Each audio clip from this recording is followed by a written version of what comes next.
Chapter 968. The dynasty's exploration method was progressing step by step, and the exploration team had just entered 2 star clusters. They were currently exploring from the border star system. In the border star system of the Dust-Light star cluster, a small exploration fleet arrived at a green planet. The armor of the battleship was engraved with the insignia of a certain dynasty's subsidiary star system civilization. They were in charge of exploring this region, and this planet was their target. Hyperdrive completed. We have arrived at our destination. Cooling down the hyperdrive engine. Planetary environment probe has been launched. Detecting the planet's environment and resource distribution. Life monitoring device activated. Scanning for signs of life on the target planet. In the main control room of the command ship, many of the crew members were busy operating the various devices. The captain paced back and forth in the room, waiting for the results. Sure. At this time, the door opened, and a man wearing heavy mechanical armor walked in, showing the posture of a soldier as he walked. The captain turned around and nodded. "Captain Kreb, what's the matter?" "I'm only here to take a look." The man called Kreb was expressionless and impatient. This man was one of the Calamity-grade supers of this subsidiary civilization. He followed the exploration team and was in charge of security. However, it was obvious that the chances of encountering an enemy worthy of him taking action in the flickering world were too low. Krebs' existence was more for insurance, and he did not have anything to do. Thus, he was naturally unwilling to take on this job. In his eyes, it was a waste of his training time. After a while, the results were displayed on the virtual screen in the main control room. "Captain, we have reported this planet. This is a habitable planet with abundant resources. We have also discovered signs of life. 730,000 species have been detected, and one of them is an intelligent life form that has formed a settlement on the surface. According to our observations, their civilization level is still in the tribal era, and their intelligence level is unknown. They have a population of around 120,000. The virtual screen displayed the appearance of this intelligent species. It looked like a bunch of short and upright goblin-like creatures. There were a lot of wrinkles on its white skin. It looked like a fatty who had undergone liposuction. Intelligent life form? That's not bad. The captain nodded. Then, let's make contact with them according to the exploration rules. The dynasty had set out the procedures for coming into contact with indigenous civilizations, and they would adopt different methods according to the situation. Toward indigenous civilizations that did not seem to be a threat, they would adopt a gentle approach.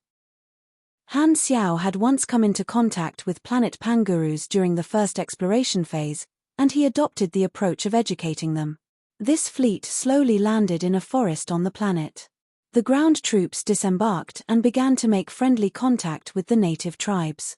These native intelligent life forms were shocked and afraid, but at the same time, they were very curious about these creatures that had suddenly appeared. With the help of the universal translator, the exploration team successfully established a bridge of communication with the natives. While understanding the natives, they explained their intentions to the natives. They used various images to explain the situation of the explored universe and introduced the Red Empire, allowing the natives to understand the current situation. The team's doctors also began to examine the curious natives to prevent them from carrying new germs that they had never seen before. There were too many such cases. At the same time, they also examined the natives' physiological structures. Everything seemed to be in order, and Kreber was bored to death as he strolled around the camp. As he turned around, he suddenly saw a native leaving the queue and sneaking toward the house of a native tribe. Kreber did not think too much about it and was about to retract his gaze. However, at this moment, a sense of alarm rose in his mind. He immediately stopped in his tracks. The majority of Calamity-grade supers had sharp instincts and would occasionally sense certain threats. The stronger a super was, the more they would trust their instincts. Something seems to be wrong. Kreber frowned and turned around to follow this sneaky native. He pushed open the door and walked into the house. This native was sitting in the corner with his back facing the door, and it was unknown what he was doing. When he heard the sound behind him, he was startled and turned around to look. "What are you doing?" The ominous feeling in Kreber's heart grew stronger and stronger. The next moment, the expression of this native became twisted, and he suddenly took out a bone dagger and stabbed it toward his own neck. Whoosh! A gust of wind blew past, and Kreber's movements were extremely fast. He appeared in front of the native in an instant and flicked the dagger away before grabbing his neck and lifting him up. He did not know what this native was trying to do, but it was definitely not wrong to stop him. However, before he could ask, the native's body suddenly trembled, and white foam came out of his mouth. His eyeballs popped out, and he died on the spot. Did he consume poison? Kreber was shocked. Right at this moment, exclamations rang out from outside the door. Kreb ran out with the corpse in his hands and realized that there was a commotion amongst the doctors. A large group of doctors were surrounding a medical equipment, and even more doctors were crowding over as though they had discovered something. Kreber immediately flew over and looked at the person in charge of the group of doctors. "What are you guys doing?" "Your Excellency, quickly take a look at this genetic report," one of the doctors said with a shocked expression. "We discovered that there is a huge flaw in the genes of this intelligent lifeform, and this flaw is actually caused by someone modifying the genes. This has caused the brain of this intelligent lifeform to be suppressed by more than 80%. Simply put, someone has castrated their intelligence. You're saying that this is a species that has been reared in captivity?" Kreber's heart skipped a beat. Right at this moment, there was a sudden change. Rumble. At this moment, everyone could feel the ground beneath their feet trembling. In the next second, all the spaceships let out ear-piercing alarms. "Warning! Warning! Detecting a high-energy reaction. Comparing with the event model database. Matching complete. Primordial psionic energy explosion has reached 99.8% match. Please evacuate immediately. Please evacuate immediately. Primordial psionic energy." Everyone, including Kreber, had a drastic change in expression. Kreber seemed to have thought of something as he smashed the skull of the strange native in his hand with a fist. He lifted the body and poured out the contents of the corpse.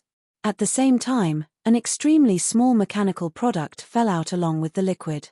The moment he saw this machine, Kreber's pupils constricted, and he instantly understood what was going on. This was a life signal sensing device. Simply put, when the user's life signal fluctuated or ended, the other device would be activated or deactivated. The primordial psionic energy explosion was related to this life signal sensing device. Rumble. The planet instantly collapsed inwards, and a series of deep blue energy fountains broke through the surface and rushed into the sky. Following which, the blue color spread rapidly and polluted the entire planet.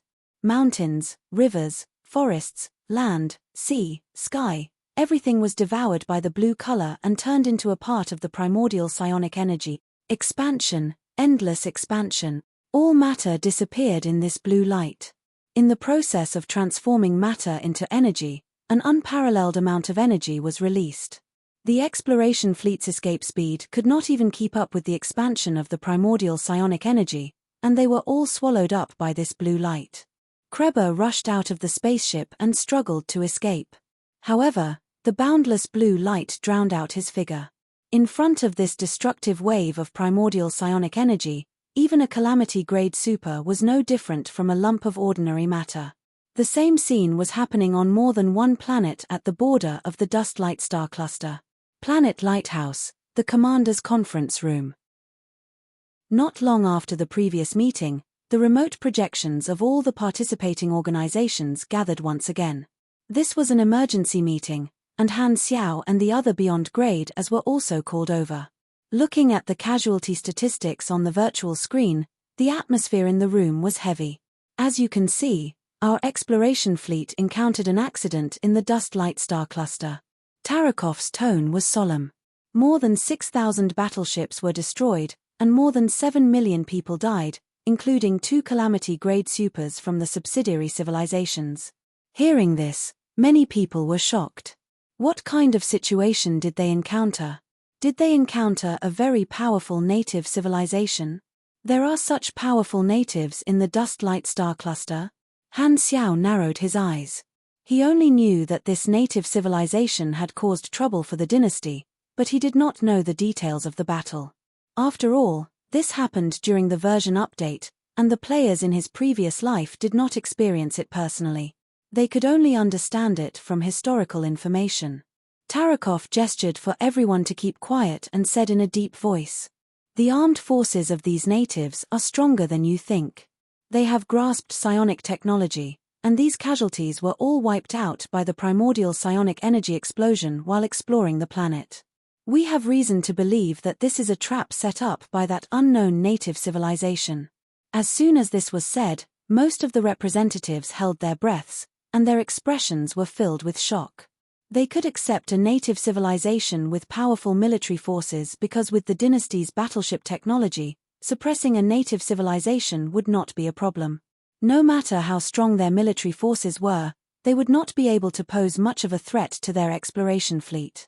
However, a native civilization that had grasped primordial psionic energy had a completely different meaning.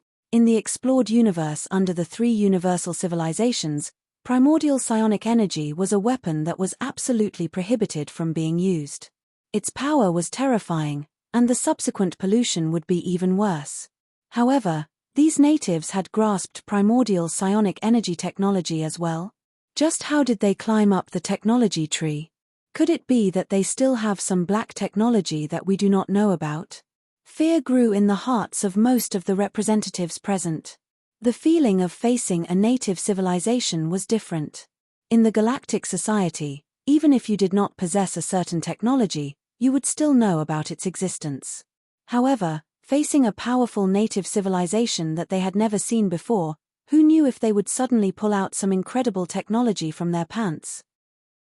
Many of the civilizations present had experienced the Exploration Era War, and they felt like they were dreaming about the Exploration Era. No one knew what terrifying trump cards the other civilizations had, such as the Radiant Federation's multidimensional sky-opening transportation device, the Arcane Church's 10,000 deity scepter, the evolutionary civilization's mutated missiles, and so on. This group of native civilizations was naturally not bound by the rules of the Galactic Society, so they did not care about throwing primordial psionic energy around. That was very dangerous, like a child playing with a gun. Everyone present had a feeling that the casualties this time would not be small. What's the dynasty's plan? Someone could not help but ask. The current situation shows that this native civilization is not friendly to us and is a high threat. According to the exploration rules, contact with native civilizations, we will adopt the 24th response plan, Tarakov said coldly. Hearing this, many people's hearts skipped a beat. This was the last response plan. Compared to the other plans, the content was very simple. They would deal with the target through war until their race was wiped out or enslaved. The Overlord-level civilizations that had survived the Exploration Era wars were never kind and easy to deal with. The Flickering World was a miniature version of the Exploration Era war. The only difference was that the three universal civilizations had already become the overlords and had the confidence to use gentle methods. The stronger the natives, the harsher the attitude of the three universal civilizations would be. The natives who had grasped psionic energy technology had already become an obvious threat, and the Red Empire would not mind killing them while they were still in the cradle.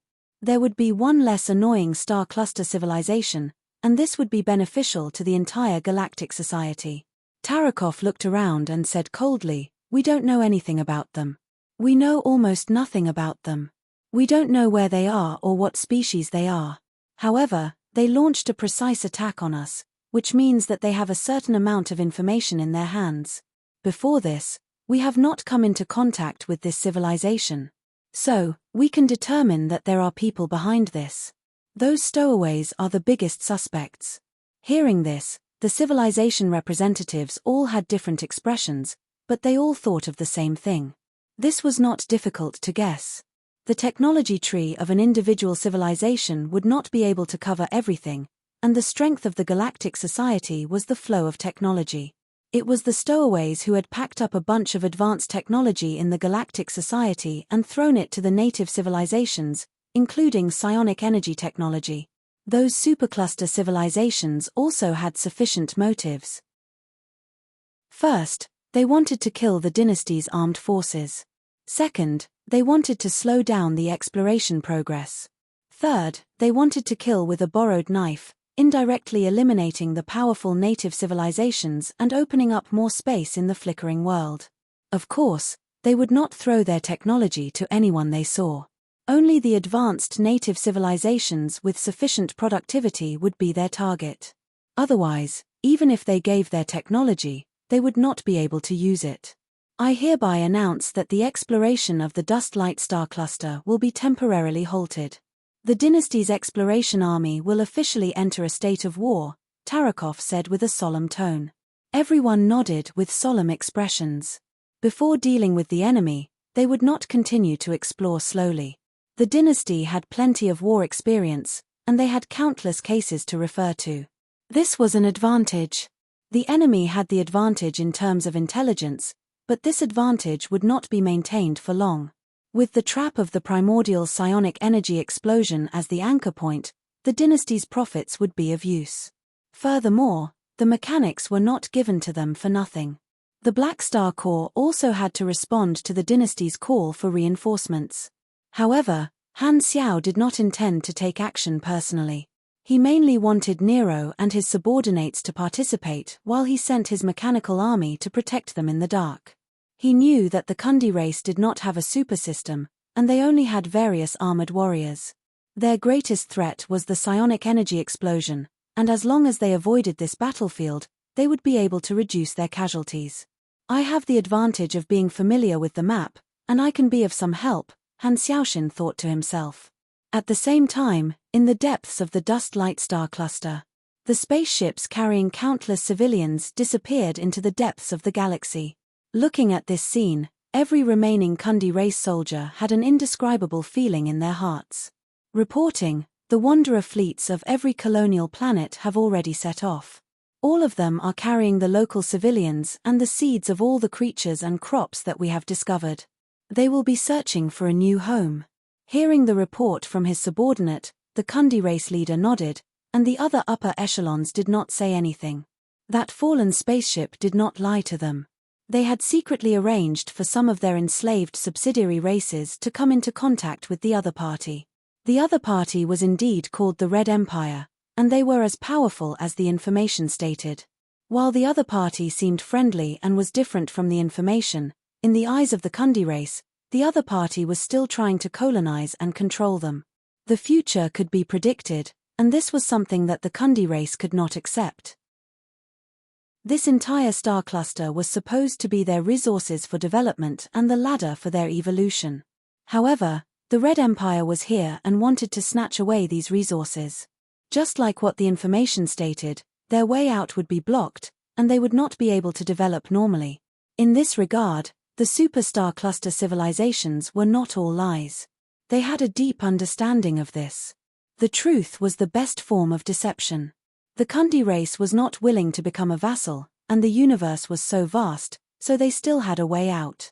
When they decided to resist, the Kundi race had already prepared for the worst. They packed up most of the civilians and sent them to the depths of the galaxy, leaving behind the seeds of their civilization. Regardless of whether they won or lost, they would not have the chance to develop normally if they stayed here. It was better to send their people to find a new home that would not be disturbed. Only the Kundi race's army was left behind to defend their old home, and they were prepared to fight to the bitter end. Just like the theories of cosmologists, war was always the only way to peace. Chapter 969. Deactivating the remote projection, Han Xiao's vision returned to the room. Before he could do anything, an emergency mission from the dynasty popped up on his interface. It was to accept the call to participate in the war against the Kundi race. The mission was to take the position of the Black Star Corps and follow the dynasty's orders to carry out all kinds of war missions. The format was similar to the secret war mission, and Han Xiao was not unfamiliar with it. According to the reward of the secret war mission, if I complete this mission with a high evaluation, there should be a high chance of obtaining legendary points, political assets, and the like, as well as creating a new dungeon. Oh right, my contribution points will also increase greatly. Han Xiao stroked his chin and was not very sure. After all, in the secret war, Purple Crystal and Clent were equally matched, and the Kundi race this time was just a slightly dangerous enemy to the dynasty. There was no suspense in getting rid of them, and the rewards might not be as high as the secret war. However, he did not insist on it. His goal this time was to try and activate all kinds of missions from Nero. Although he did not intend to take action personally, Han Xiao did not intend to slack off completely. He did not mind providing virtual technology support when the dynasty needed it. Furthermore, he had the advantage of being familiar with the map, and Han Xiao did not intend to hide it. The map that he was talking about was not a star map. The astronomical observation equipment of a universal civilization was not bad, and the Crimson Dynasty had already drawn up a star map of the flickering world before the first exploration phase. What they needed to explore was the details of the various aspects, such as the actual situation of each planet. What Han Xiao was familiar with was the territory of the Kundi race. This naturally would not be marked on the unexplored star map. In other words, with the support of his intelligence, the dynasty did not need to explore slowly but could directly enter the heart of the Kundi race. Of course, the prerequisite was that the dynasty believed in his intelligence. In terms of war, even if a Beyond Grade A had a high status, they would not be able to interfere with the orders of the dynasty. With regards to unconfirmed intelligence, be it the dynasty or the other advanced civilizations, they would all take a wait-and-see attitude. Han Xiao didn't have much to worry about. He already had the title of a scammer, and he had Aesop, a famous old man at home. In addition, the Empire would also use a large number of prophets, so it wasn't a problem for him to release information. However, in order to prevent those with ulterior motives from framing him for colluding with the Kundi race, Han Xiao could not give the dynasty too detailed information. Although he could do whatever he wanted with his current position, he could always avoid unnecessary trouble by being more careful. A star cluster level war, This is my second time participating, but it's different from the secret war. Han Xiao let out a sigh of relief. The secret war was a proxy war. Although the scale was rather large, there was no concern for the survival of the race. This time, however, they were about to face a star cluster civilization that was going all out to protect their homeland. The enemy would not stop at nothing. Even if the Kundi race was a native star cluster level civilization, the intensity and scale of this war was not something that any of the wars he had participated in before could compare to. Han Xiao did not have any enmity toward the Kundi race, but he did not have a good impression of them either. If he was in the Kundi race's shoes, he would also not be willing to let an unknown civilization occupy the resources that he could easily obtain. When the Red Empire finished exploring the Dust Light Star Cluster, it would be equivalent to sealing the Kundi race within the Dust Light Star Cluster. In the future, the Kundi race would only be a star cluster level civilization. However, he was currently standing on the side of the dynasty, and he had a vested interest in this matter. The dynasty was exploring a new star field to obtain new resources, and it was impossible for them to stop. It could only be said that there was an irreconcilable conflict between the two parties. Since both parties were not in the wrong, the only ones at fault were the losers. Han Xiao wrote a message and included the intelligence of the Kundi race. He then sent it to Tarakov, and without waiting for a reply, he wrote a war mobilization order and informed the entire army. Summoning us back to participate in the war. In the Black Star Core exploration spaceship, the members of the team took out their communicators and looked at it. Some were excited, some were solemn, some were eager, and some were depressed. Nero was a member of this exploration team, and when he saw the army mobilization order, he immediately became nervous. The war had come too suddenly, and he was not mentally prepared. All along, he had only participated in various sparring sessions and had never participated in a real war. It was impossible for him not to be nervous. All sorts of thoughts appeared in his mind, and Nero could not help but let his imagination run wild. Will I be able to do it when facing the enemy? What does it feel like to kill the enemy? Will I be killed by the enemy? Is MIA going to participate in the war as well? Will she be in danger? Just as he was thinking about this, he felt a weight on his shoulder. Raising his head, Nero saw that it was the captain of his team, a former freelance mercenary. Don't worry, kid. We will take care of you. The captain smiled. Relax. The vice captain, who was reciting spell models, also looked over and casually said, I participated in the secret war before, and the battlefield is actually just like that. It's either you kill me or I kill you, especially in this kind of galactic war. Death is just a matter of an instant, and there is no pain. Thus, there is nothing to be nervous about. Hearing this, Nero scratched his head and revealed a bashful smile. He was assigned to this team as a mechanic, and his life was not bad. The captain and vice captain both took good care of him, and the other members treated him well. In this kind of basic combat team, one's background was secondary. The most important thing was one's ability. Nero was not weak, and his mechanical skills were outstanding. He was trustworthy, and thus, the other members were willing to take care of him. Nero also liked this group of forthright warriors. Although he was nervous about participating in the war, Nero did not have any intention of contacting Han Xiao. He did not want to ask for special treatment. If he did so, his godfather might agree to not let him participate in the war, but he would definitely look down on him. After learning for so long, Nero did not want to disappoint his godfather. Nero walked to the side and took out his communicator. After hesitating for a moment, he dialed Mia's number. After a few rings, the other party picked up, but no one spoke. They could only hear each other's breathing. After waiting for a few seconds, Nero could not help but take the initiative to speak. He scratched his face and said, have you seen the internal notice? I'm going to the battlefield. Oh. Aren't you worried about me? What's there to be worried about? I've been drafted as well. Mia snorted. Nero's heart skipped a beat, and he hesitated. Are you nervous? What's there to be nervous about? Mia's tone was strange. When I became a super, didn't I already know that this day would come? I'm looking forward to it. Nero opened his mouth, but he had nothing to say. He could only say softly, then, be careful. We are not in the same team, and I can't protect you. Who needs your protection? Mia rolled her eyes. You should take care of yourself. Don't die. After saying that, the call was cut off. Nero put down the communicator and rubbed his nose helplessly. He still missed the cute and shy Mia when he first met her. Ever since she had awakened as a pugilist, Mia's violent tendencies had become more and more serious. He did not know if it was because she had released the personality that she had suppressed for many years. There was no wall in the world that did not have a crack. Furthermore, the Red Empire did not hide anything.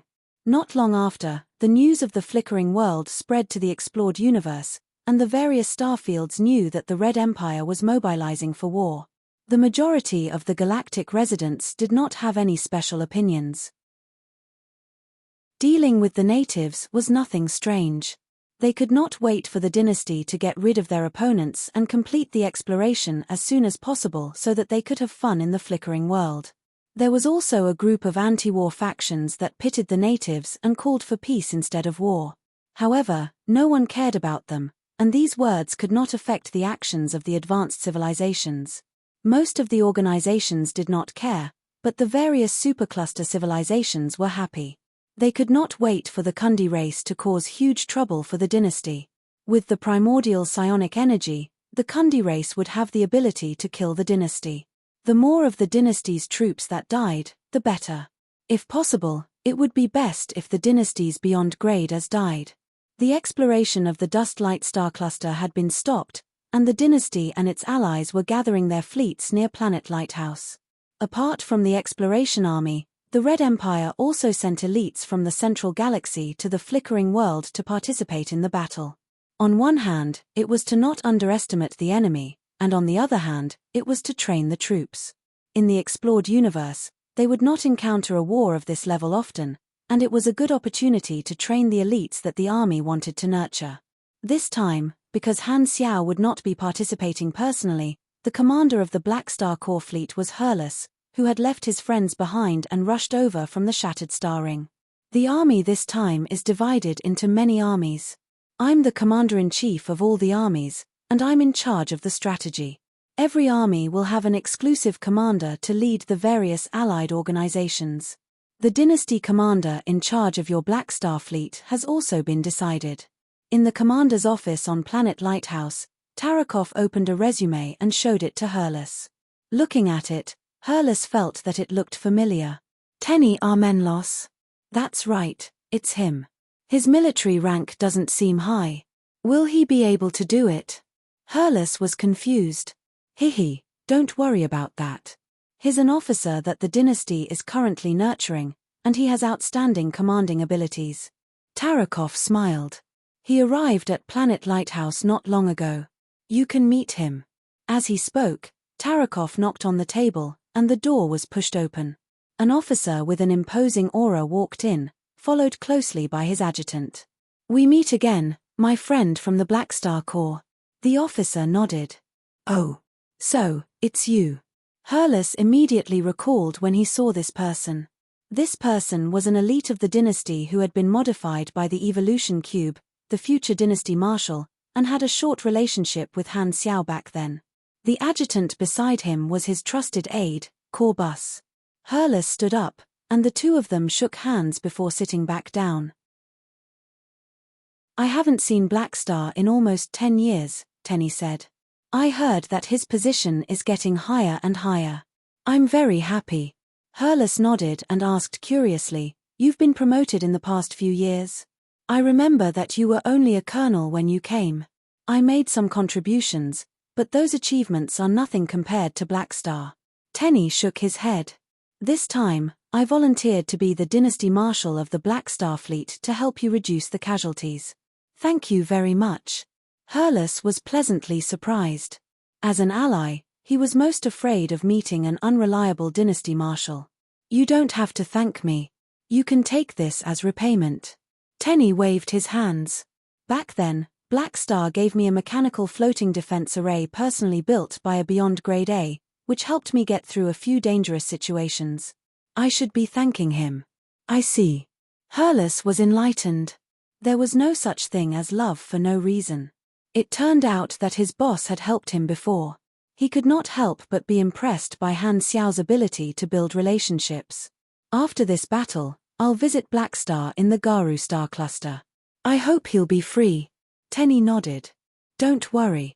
The matters of the army are basically handled by us officers. He's very free. Hurles sold Han Xiao out. The two of them chatted for a while until Tarakov purposely coughed. The two of them then left the commander's office together. As comrades who were about to fight side by side, the two of them wanted to interact more with each other. People were coming and going in the base. On the way, Tenny bumped into an acquaintance, who was also a high-ranking imperial official conscripted from other places. They greeted each other and stopped to chat. Hurles did not pay much attention to it at first, but he suddenly realized that the tall and skinny adjutant beside this official had been staring at him with a meaningful gaze. Looking at me? Ahum, why are you looking at me? Hurles could not help but ask. This adjutant smiled, pointed at Hurles' army uniform, and asked, You're from the Black Star Corps? I'm the commander of the Black Star Corps fleet, Hurles. How should I address you? Hurles nodded. Hee, call me Gord. Have we met somewhere before? Why are you staring at me? Hurles was confused. Gord smiled. No, I've always admired Black Star. This is the first time I'm seeing a Black Star Corps officer, so I'm a little curious. Then, he turned around and did not intend to continue talking. Seeing this, Hurles did not reply. He sized this person up and was secretly surprised.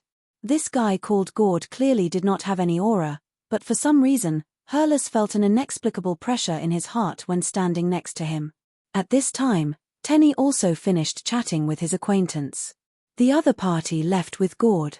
Hurles watched as the two of them disappeared around the corner. He could not help but ask, Do you know that adjutant? Tenny shook his head, but his adjutant, Corbus, who had been following beside him, spoke up. You mean Gord? I know him. What's wrong? I chatted with him just now. I'm a little curious. Corbus nodded and introduced. This Gord is not a graduate of the Imperial Military Academy. He hasn't been in the army for long, but he's a super with extraordinary potential. He was chosen by that officer just now and became an adjutant. He's very outstanding in all aspects. I heard that he's also on the military's priority list. This resume sounds quite normal. Hurles felt that it was weird. He did not know where the pressure came from, but he was sure that it was not an illusion. However, there was no need to dwell on such a small matter. Hurles continued to chat with Tenny and soon forgot about Gord. The dynasty's efficiency was extremely high. It did not take long for the army to gather. Under Tarakov's instructions, the army officially set off and headed toward the depths of the dust-light star cluster. Originally, the dynasty did not know the exact location of the Kundi race's territory. The original plan was to scout the area first. However, Black Star had submitted a report not long ago and marked out the rough location of the Kundi race in the dust-light star cluster. Although there were no detailed coordinates, it saved the dynasty a lot of effort. Although the accuracy of the report was still unknown, the dynasty could also conduct more targeted reconnaissance. Countless scouts were released and headed toward the Kundi race's territory marked out by Black Star. The various armies also started to move in different directions. With an entire star cluster as the battlefield, mobility was the key. The Stargate was the blood vessel that connected the army. Because of the primordial psionic energy trap, the dynasty also acknowledged that the enemy had Stargate technology. Thus, the various armies paid attention to protecting their own Stargate to prevent the enemy from ambushing them. However, the army advanced for more than half a month without encountering a single battle. The enemy was in the dark, and they were in the light. It was as though the enemy had disappeared without a trace. This situation was only broken a few days later, and the dynasty finally had their first exchange of fire with the Kundi race. And the location of the exchange of fire was actually Planet Lighthouse, which was plagued with disasters. Chapter 970. Half an hour ago, in a desolate universe belt far away from Planet Lighthouse, a Kundi race fleet jumped out of the Stargate and quickly split into many groups. They entered hyperdrive mode and headed toward Planet Lighthouse along different routes. After the destruction of the Radiant Federation and the Arcane Church, the Red Empire had expanded the security perimeter around Planet Lighthouse by many times. Not long after this Kundi race fleet appeared, they were discovered by the surveillance equipment in the area. However, this Kundi race fleet ignored them and continued forward. The command room of the main ship was mainly crystal blue and dark gray, and the various control panels were suitable for crustaceans. The commander of the fleet was a large lobsterman that was much bigger than the ordinary members of the Kundi race. There were fiery red stripes on his shell. The Kundi race was also split into different races, and one of them had a special characteristic. When they were in a different mood, some parts of their shell would change color. The red stripes represented anger and agitation. This commander was currently in a state of anger, and the target of his anger was the enemy, the Red Empire. Yelu, an officer of the Kundi race who was known for his radical style, had volunteered to participate in this attack. He and the majority of the crew members of this fleet knew that there was an 80% chance that they would not be able to return. However, they still did not hesitate. "How far are we from Planet Lighthouse?" Reporting to the commander, "There are still about 4 hours left. Increase the speed." Yelu's tone was filled with killing intent, and he could not wait to unleash the cannonballs on the enemy. It had only been a few years since the Kundi race obtained the Stargate technology and advanced hyperdrive engine. Even if the productivity of a star cluster civilization was high, it was impossible for them to have a large number of troops. Furthermore, the Kundi race did not have enough experience in using these two technologies. Until now, many of the Kundi race soldiers were still not used to these new technologies. 4 hours of travel was naturally not enough to achieve the effect of a sneak attack. However, this was already the limit of what the Kundi race could do. Their stealth troops could only place the Stargate at this location. Any closer and they would not be able to hide it. However, this fleet did not care about being discovered. They adopted a plan of attack. In the data of the fallen spaceship, the location of Planet Lighthouse and the approximate security perimeter were marked, stating that this was the command center of the Red Empire. The Kundi race had confirmed the authenticity of this through long-range observation. As such, They had come up with this plan to take advantage of the fact that the Red Empire had sent out most of their troops to attack them and try to attack the Red Empire from behind. If they were to fight head-on, the Kundi race knew that they would not be able to survive. Thus, they could only take the risk. If they could destroy the core of the enemy, they would gain the upper hand, and the enemy would lose an important path of retreat. This fleet was equipped with a large number of primordial psionic energy weapons, and the Kundi race was extremely confident in the prowess of these weapons. As long as they were able to get close to Planet Lighthouse and hit the planet with one of these weapons, their strategic objective would be considered a success. The primordial psionic energy weapons practically ignored all defenses, and most of the shields would only be assimilated by them to provide energy for their expansion. Although they knew that they would not be able to survive, all of them, including Yalu, were extremely firm in their beliefs and were not afraid of death. On one hand, it was because of their anger and enmity toward the dynasty. On the other hand, it was because of the fear in their hearts. The reason for their fear was coincidentally related to Han Xiao. Originally, the Kundi race was extremely careful about hiding their location due to their disadvantage in terms of combat strength. As long as they did not expose their territory, they would be able to make use of the strategic depth of the dust-light star cluster to do many things. However, the Red Empire's army actually did not do much scouting after setting off for half a month and headed straight for their territory. This disrupted the Kundi race's plans and made them panic. With their territory exposed, most of the Kundi race's preparations would be rendered useless, and all of their troops would be placed in a dangerous situation. Countless people were thankful that they had sent away most of the civilians early. Otherwise, they would be in an even more passive position. Left with no choice, the Kundi race could only resort to this plan. Since their base had been exposed, the Kundi race planned to use a surprise force to destroy the dynasty's path of retreat. The instigator of this was Han Xiao, who had provided the intelligence to the dynasty. He had helped the dynasty save a lot of effort and forced the Kundi race to take the risk. In the command center of Planet Lighthouse, Tarakov and all the officers were gathered in the command room and looked at the star map on the virtual screen. The red dot that marked the Kundi race fleet was slowly approaching, and there was a countdown timer on the top right corner. Just as everyone can see, the enemy has launched an attack on Planet Lighthouse and will arrive in 3 hours. Tarakov stood with his hands behind his back and looked at everyone with a calm expression. Everyone's expression was normal, and they were not surprised at all. This situation was one of the possibilities that they had deduced, and they had already prepared a countermeasure. In Tarakov's strategic sandbox, the enemy had almost no chance of winning in a direct battle, and the probability of them taking the risk was as high as 95%.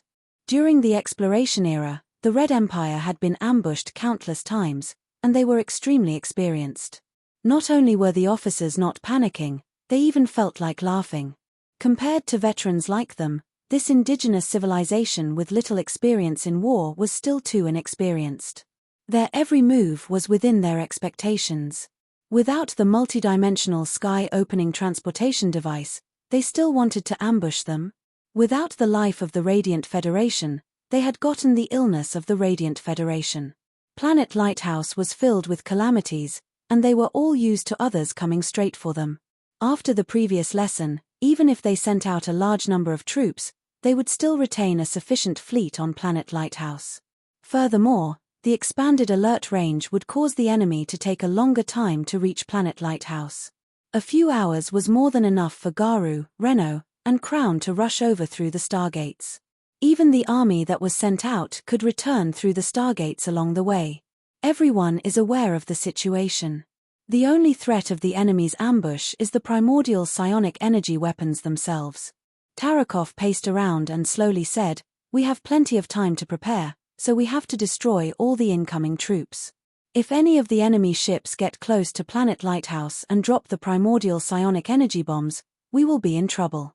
I request to use the primordial psionic energy." Just like Blackstar said, it is impolite not to reciprocate. An officer from the hardline faction sneered. Sure. Tarakov nodded. The explored universe prohibited the use of the primordial psionic energy, but since the enemy had already used it, the dynasty would not hide it anymore. Since they were going to be contaminated anyway, there was nothing to be worried about. However, while this killing weapon was allowed to be used, Tarakov had other plans. The destructive power of the primordial psionic energy is too great. If possible, try to use conventional weapons to fight and capture the enemy's spaceships and people. This is a good opportunity to obtain information about the enemy. Don't forget, we still know almost nothing about their civilization. Also, get the virtual mechanics to be on standby. We should be able to use them. The dynasty had a large number of virtual mechanics themselves, and they did not intend to rely on the strength of their beyond Grade A allies to deal with such a primitive civilization. After all, Black Star's appearance fee was still quite high. After realizing that the enemy was planning to ambush them, Planet Lighthouse gathered the various garrisons through the Stargate and sent them out to intercept the Kundi race's fleet. Not long after, both parties encountered each other in the desolate universe belt near Planet Lighthouse. This time, it was not as peaceful as the regular canon exchanges in the explored universe. Both parties were crazily throwing primordial psionic energy at each other as if they were throwing dung bags. In the universe, the primordial psionic energy did not expand that quickly. After all, it did not have an entire planet for it to devour. However, it was still dangerous because it would not dissipate. The primordial psionic energy balls of light stayed in the battlefield for a prolonged period of time, turning into obstacles that would kill anyone who came in contact with them. The primordial psionic energy balls could only keep on expanding, releasing a huge suction force that swallowed up all sorts of broken parts of the spaceship. They were like miniature black holes. In such a complicated battlefield, everyone was wary of the other party's long-range attacks, and the frequency of boarding battles increased. The dynasty was the one taking the lead, and the Kundi race only wanted to bombard the other party with all their might. Reporting to the commander, the enemy has boarded the spaceships 078, 075, and 102. The guards on the spaceships are unable to defend at all. In the command room of the Kundi race flagship, the virtual screen was showing the scene of the supers slaughtering the armored Kundi race soldiers. Looking at this scene, Yi Lu said with an unfriendly tone, "These are the supers mentioned in the information? There's actually a method to obtain supers without genetic modification. Commander, the battle is not in our favor. What do we do now?" Hearing that, Yi Lu looked at the entire battlefield. There was a difference in the technology and military strength of the battleship, and the fleet had suffered heavy losses. While this operation was no different from a suicide attack, they had not even seen the shadow of Planet Lighthouse and had already lost so many people. Everyone looked at him, as if they had mentally prepared themselves for something. Yi Lu gritted his teeth and slammed the table. His tone was ferocious. "It's my honor to fight alongside all of you. Listen up, activate the space-time splicers." On the other side, Han Xiao had already received the news when the battle started, and he descended from Planet Lighthouse to observe the situation.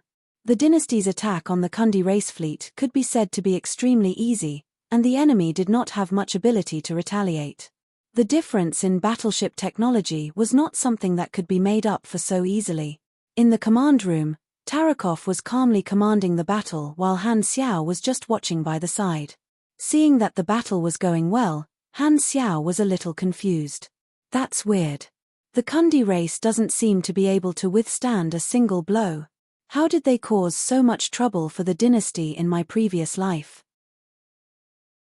The current situation was different from what he had expected. In his previous life, since it was written that the Kundi race had caused trouble for the dynasty, they should at least be able to fight back. Why was the enemy so weak? A group of virtual mechanics was currently trying their best to crack the firewall of the Kundi race battleship, and their progress was gratifying. In another 10 minutes or so, they might be able to capture an entire fleet without him taking action. The Kundi race does not have a chance to make a comeback. Strange. Han Xiao mumbled to himself. Just as he was deep in thought, the virtual mechanic team beside him suddenly exclaimed in surprise, and they hurriedly said, "Chief Commander, we have a problem on our side." Tarakov looked over and asked, "What's the problem?" "This." In that instant, the quantum network node of the enemy fleet disappeared, and we were unable to receive any signal. The virtual intrusion was automatically stopped. Before Tarakov could think about it, a strange scene occurred on the battlefield. All of a sudden, all the Kundi race battleships seemed to have frozen on the spot. The dynasty's fleet would not be in a daze and focused their firepower on Yelu's battleship, destroying more than half of the battleships. Right at this moment, a change occurred. White noise and subtle spatial distortions appeared on the exterior of these destroyed battleships. Before anyone could react, these spaceships suddenly became intact, returning to the state they were in before they were hit. At the same time, their positions shifted forward by a large distance. There was no movement at all, and they were in a state of stagnation. The dynasty's fleet hesitated for a moment before firing again, destroying these battleships. However, the same scene occurred again, and the Kundi race's fleet shifted forward a large distance again. This time, the dynasty fleet did not attack. After a few seconds, the Kundi race fleet suddenly jumped again, jumping a large distance forward. Similarly, they did not move at all. It was as though they had skipped frames. "What is this?" Tarakov, who was watching the battle from afar, was shocked. Right at this moment, an ear-piercing alarm sounded in the room. Space-time fluctuations detected. The degree of distortion is unknown. Matching database model. Match failed. There is no similar model in the database.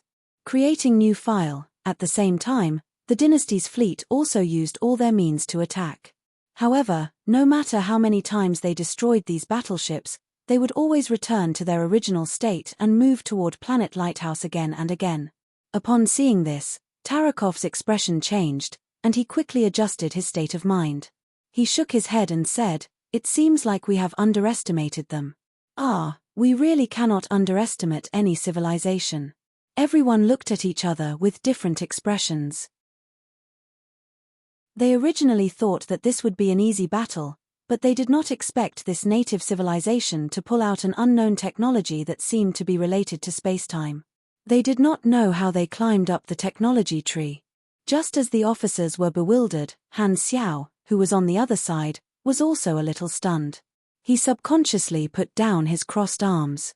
He recognized this technology. However, he did not expect it to originate from the Kundi race. In his previous life, there was no description of this at all. This was one of the trump cards that the explored universe had used against the world tree. Chapter 971. The same theory would often lead to different technologies. A universal civilization did not mean that they were omniscient and omnipotent.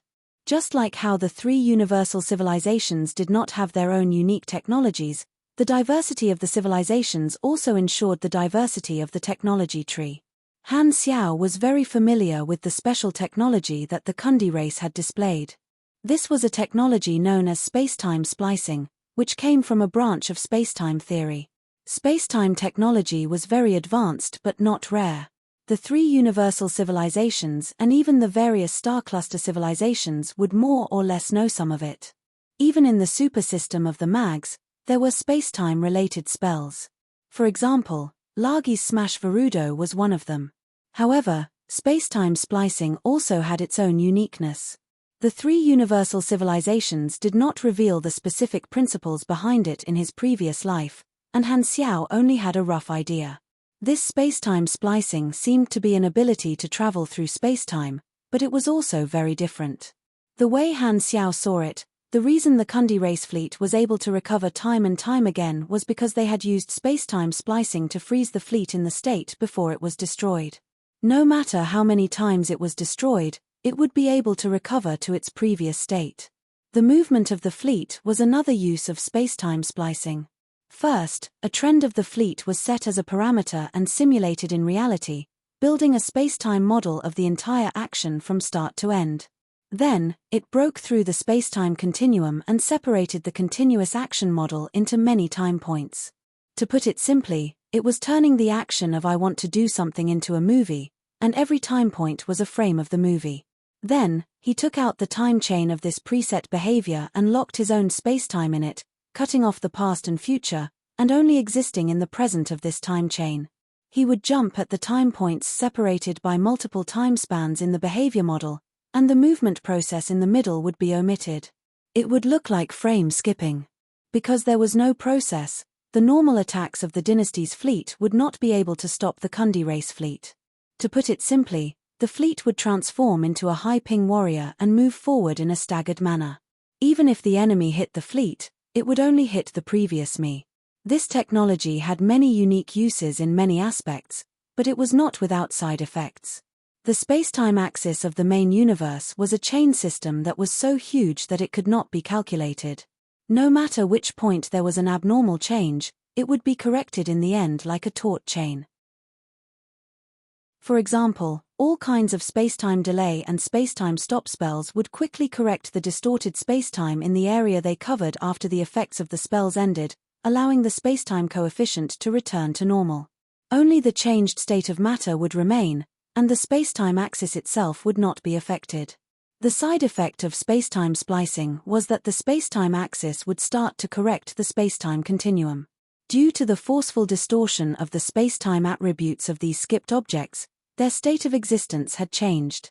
It was equivalent to half a projection, which would constantly accelerate the collapse of both spacetime and matter. When the correction ability of the spacetime axis caught up to them, all the time points of the entire behavior model would collapse, and the entire timeline of the behavior model would disappear. Their existence would be wiped out like a bubble that had been popped, as though they had never existed in this world. They would be fixed on a timeline, and after completing the preset goal of the behavior model, they would also automatically disappear. Originally, the spacetime axis was a straight line that extended endlessly, but they had taken a segment from the spacetime axis and jumped from the spacetime axis to the segment. Their lives would only be left with the process of the segment from the start to the end. This meant that when this technology was used, the fleet would have already died and become ghosts that could disappear at any time. I remember that when the 3 universal civilizations used this technology in my previous life, they were equipped with a large number of spacetime stabilizing anchors and many auxiliary devices. Only then could they greatly delay the time of the collapse. If the dynasty obtained this technology from the Kundi race, then with the dynasty's technology, they would definitely have improved it over the course of several versions. Therefore, based on these 2 reasons, the spacetime splicing technology in the hands of the Kundi race should only be the most crude version 1.0. The side effects are more severe, and it's easier to deal with it. Han Xiao's expression changed slightly, and he pondered in his heart. Being attacked by the natives during the exploration should have only caused trouble for the dynasty, but now, the dynasty could even obtain a very good spoil of war. He did not know if the stowaways who secretly gave the technology to the natives knew that the Kundi race had this technology. Although the stowaways had investigated the strength of the Kundi race before giving the technology, the spacetime splicing technology was definitely a highly confidential technology of the Kundi race and would not be discovered so easily. Stowaways into the flickering world were no different from suicide squads. Those supercluster or star cluster civilizations would not send calamity-grade supers to carry out such a mission, so the stowaways would not have too many people. If they don't know, then they would have suffered a huge loss. They wanted to drag the dynasty down but ended up giving them a treasure instead. Han Xiao chuckled in his heart. On the other side, Tarakov also did not rest and quickly made his arrangements. As an experienced officer, Tarakov had seen all kinds of situations. Although he did not know the theory behind the spacetime splicing technology, since the alarm said that it was a spacetime issue, he would make use of the corresponding means. The dynasty's assets were more than enough to deal with all kinds of sudden situations.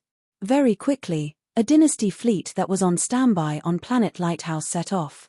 They were equipped with a large number of spacetime mags who were proficient in spacetime spells to intercept the Kundi race fleet. Normal attacks were useless, and spacetime spells were able to affect the Kundi race fleet to a certain extent. After the second dynasty fleet entered the battlefield, the situation quickly changed. The various spacetime spells and spacetime devices allowed the Kundi race fleet to travel slower and slower. The white noise on the surface of the Kundi race fleet also became denser and denser, which meant that the speed of the Kundi race fleet's collapse was increasing. Everyone calmly observed the situation in the command room. After resisting for a period of time, when they were about an hour away from Planet Lighthouse, the the Kundi race fleet disappeared for the last time and did not appear again. A surge of energy burst out of nowhere and spread far and wide in the universe. There were no intense scenes, and the Kundi race fleet was annihilated just like that.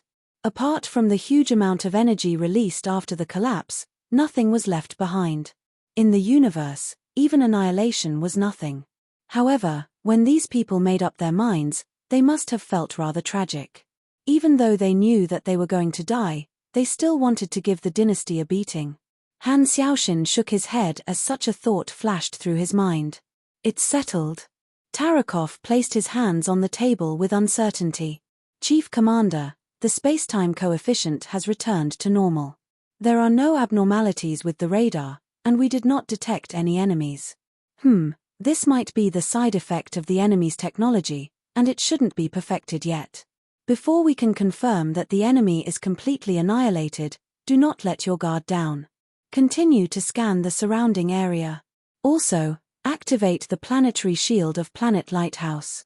At the same time, keep all emergency escape routes open. If the enemy suddenly appears around the planet, we will be able to evacuate quickly. Tarakov swiftly made the arrangements. Because he did not understand the enemy, he did not dare to let his guard down. However, Han Xiao knew that the enemy was already dead. He narrowed his eyes and thought to himself, in my previous life, the dynasty also obtained this technology from the Kundi race, but I did not have any news about it. This means that the dynasty has implemented very strict confidentiality measures and should not allow their allies to exchange for this technology. So I will have to obtain the space-time splicing technology myself. It was rare for him to encounter such a powerful technology, and Han Xiao was tempted. Coincidentally, the dynasty still did not know the theory behind the space-time splicing technology, and he could take advantage of the fact that the dynasty was not paying much attention to it. He might not be able to use it himself, but the members of the Black Star Corps might be able to use it under certain circumstances. Furthermore, not only could this technology be used on his own people, but it could also be used on his enemies.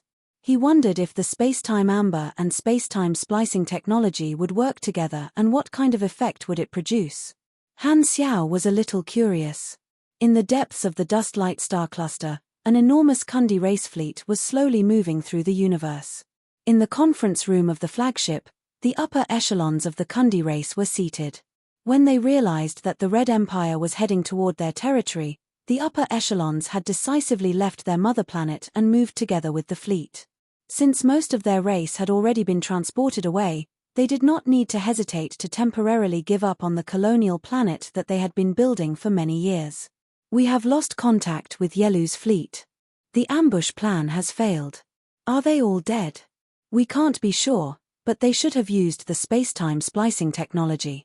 This means that even the space-time splicing technology is unable to deal with the Red Empire. Hearing the report of one of the upper echelons, everyone present was solemn. The Kundi race leader remained silent for a moment before slowly saying, "Let's use the scorched earth plan." Hearing that, everyone's expression changed. They had come up with many battle plans, and the scorched earth plan was their last resort. They had originally planned to only use it when they were certain that they would lose. However, they did not expect their leader to be so aggressive and use it right away. Thinking about it, the upper echelons present did not have much confidence in this battle. The main reason why they had stayed behind to fight was that they were not willing to give up their home to the bandits without any resistance. They also did not want the Red Empire to take over their home without paying any price. The Scorched Earth plan was to make use of the primordial psionic energy's ability to expand infinitely and use it to destroy many star systems, including their old home, so that the Red Empire would not be able to obtain anything. They would then retreat and chase after their race. However, personally destroying their old home was something that they could not accept psychologically. Sweeping his gaze around, the Kundi race leader saw that no one spoke. Since no one has any objections, let's begin the arrangements. As for the Red Empire's troops approaching, send out a fleet to engage them and stall for time. Slowly let them enter our territory and enter the range of the Scorched Earth plan. Everyone had a heavy heart. There was no turning back now that their home had been destroyed. The scorched earth plan required time and preparation. If they were to send out a fleet to engage the dynasty head-on, it would mean that many of their comrades would die on the front lines. A few days after the sneak attack on Planet Lighthouse, more Kundi race fleets appeared and began to engage in battle with the dynasty's troops that had infiltrated deep into the Dust Light Star cluster. The army led by Tenny also encountered more and more enemies. There was no lack of opportunities to fight, but what made Han Xiao feel helpless was that Tenny was too good at fighting. Under his command, the fleet's coordination was extremely smooth, and they could easily end the battle from afar. There were not many opportunities for them to engage in close combat. Furthermore, Tenny even consciously protected the members of the Black Star Corps, which made Nero feel even worse. After running around with the army for almost a month, Nero had not even touched the hands of a Kundi race soldier.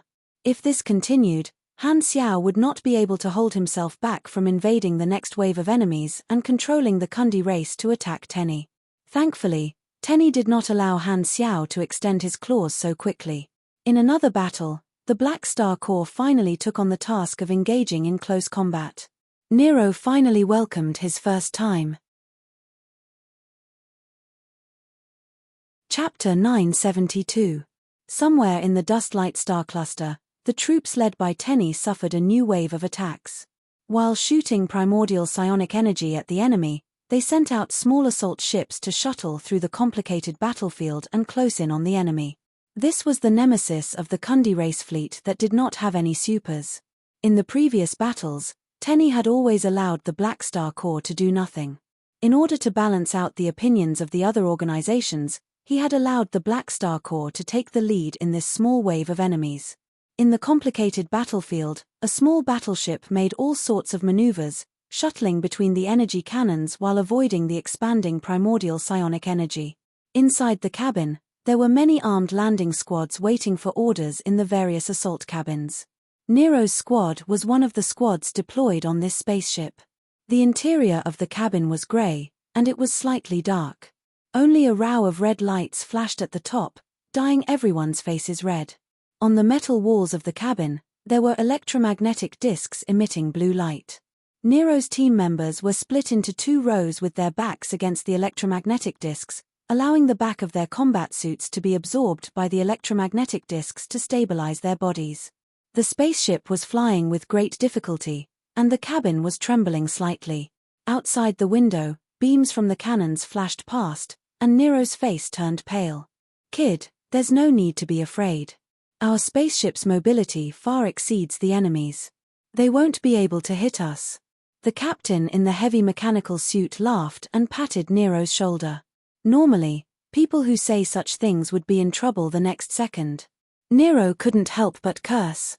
There was a simulation course in the academy, and Nero was clear about all the things to take note of. However, facing a real battle, he still felt nervous. "This is the first time you're fighting alongside our team after joining us.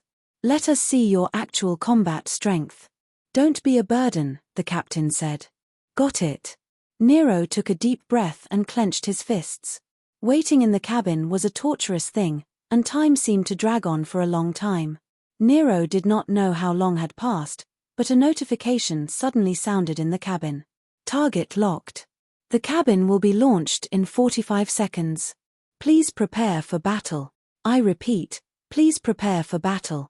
When the countdown appeared on the screen, Nero's heart skipped a beat. He turned around and saw that all of his teammates had tensed up. "This is the last equipment check," the captain shouted in a serious tone. Everyone was already prepared, but they still checked their mecha once more. Nero also activated his mecha once more. Right now, he was equipped with a special mech that he had personally modified.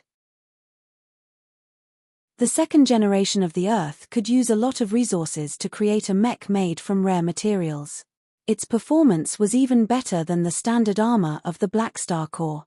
Although with Nero's identity, he could obtain armor made by higher-grade mechanics, he still preferred to study new blueprints by himself. This mech was based on the mountain ape that Han Xiao had once used. However, Nero didn't have such high mechanical skills, so he used a simplified version that he had personally modified. He named this mech Steel Ape, and it was mainly used for close combat. As a true brittle mechanic, the first thing that Nero considered when creating the armor was close combat ability. Under the influence of Han Xiao and MIA, Nero also had a soft spot for close combat. Nero's current grade was C+, but with perfect mechanical sense and the normal mechanic talents that he had obtained over the years, his mechanic ability could reach grade B, and the quality of the equipment that he created would far exceed that of the same grade. Ready, 10 seconds countdown. Hearing the captain's shout, Nero took a deep breath and put on his mecha's visor. He and his teammates got into a battle stance. Rumble. The next moment, a huge propulsion force was applied to their bodies, and the cabin walls trembled violently as the cabin shot out. On the screen, the location of the target was marked, and the distance between them was rapidly decreasing. Bang! The entire cabin shook, and it bit into the enemy ship. The laser cutter quickly cut a hole in the outer armor of the enemy ship, and the cabin crashed into the enemy ship. The door opened, and in front of them was a messy passageway. Without any hesitation, everyone followed the captain out of the cabin and began to clean up the enemies on the ship. The enemy reinforcements arrived very quickly, and the team encountered a large number of enemies. The Kundi race warriors had all undergone genetic modification, and while they were not supers and did not have any special abilities, their physiques were not bad. Their basic attributes were around LV25 to LV45, which was between grade E and grade D. Coupled with their various combat armors, their combat strength was not weak. The team was blocked in the middle of a passageway, and the enemy reinforcements swarmed in from both sides. They held onto their guns and continuously fired at the center. Nero had long tossed out a compressed orb, which turned into a mini-fortress to protect the team. The walls of the fortress and the shield blocked the attacks of the Kundi race soldiers from both sides, and they returned fire from within the fortress. Kid, not bad. The captain encouraged Nero before pointing at the vice-captain. Launch an assault. I will be in charge of the front, and you will be in charge of the back. Nero, set up the cannons and mechanical soldiers at the back to provide cover for us. After saying that, the captain led his team members and charged out of the fortress, braving the cannon fire as they charged forward. The advantage of being a super was that their individual combat strength was far superior. As long as they charged into the crowd, they would be invincible. Nero calmed himself down and tossed out a large number of compressed orbs, which transformed into various cannons. 222. The cannons fired at the enemies on both sides to provide cover for his teammates. With the enhancement of his mechanical force, the power of his long-range weapons was extremely shocking, and they instantly tore apart the formation of the Kundi race soldiers on both sides. The shields and armor of the Kundi race soldiers were destroyed one after another, and their body fluids splattered all over the walls and floor. After killing a large number of enemies in an instant, a grey aura flowed into the mark of death on the back of Nero's hand. This was a small gift that Hela had given him a long time ago.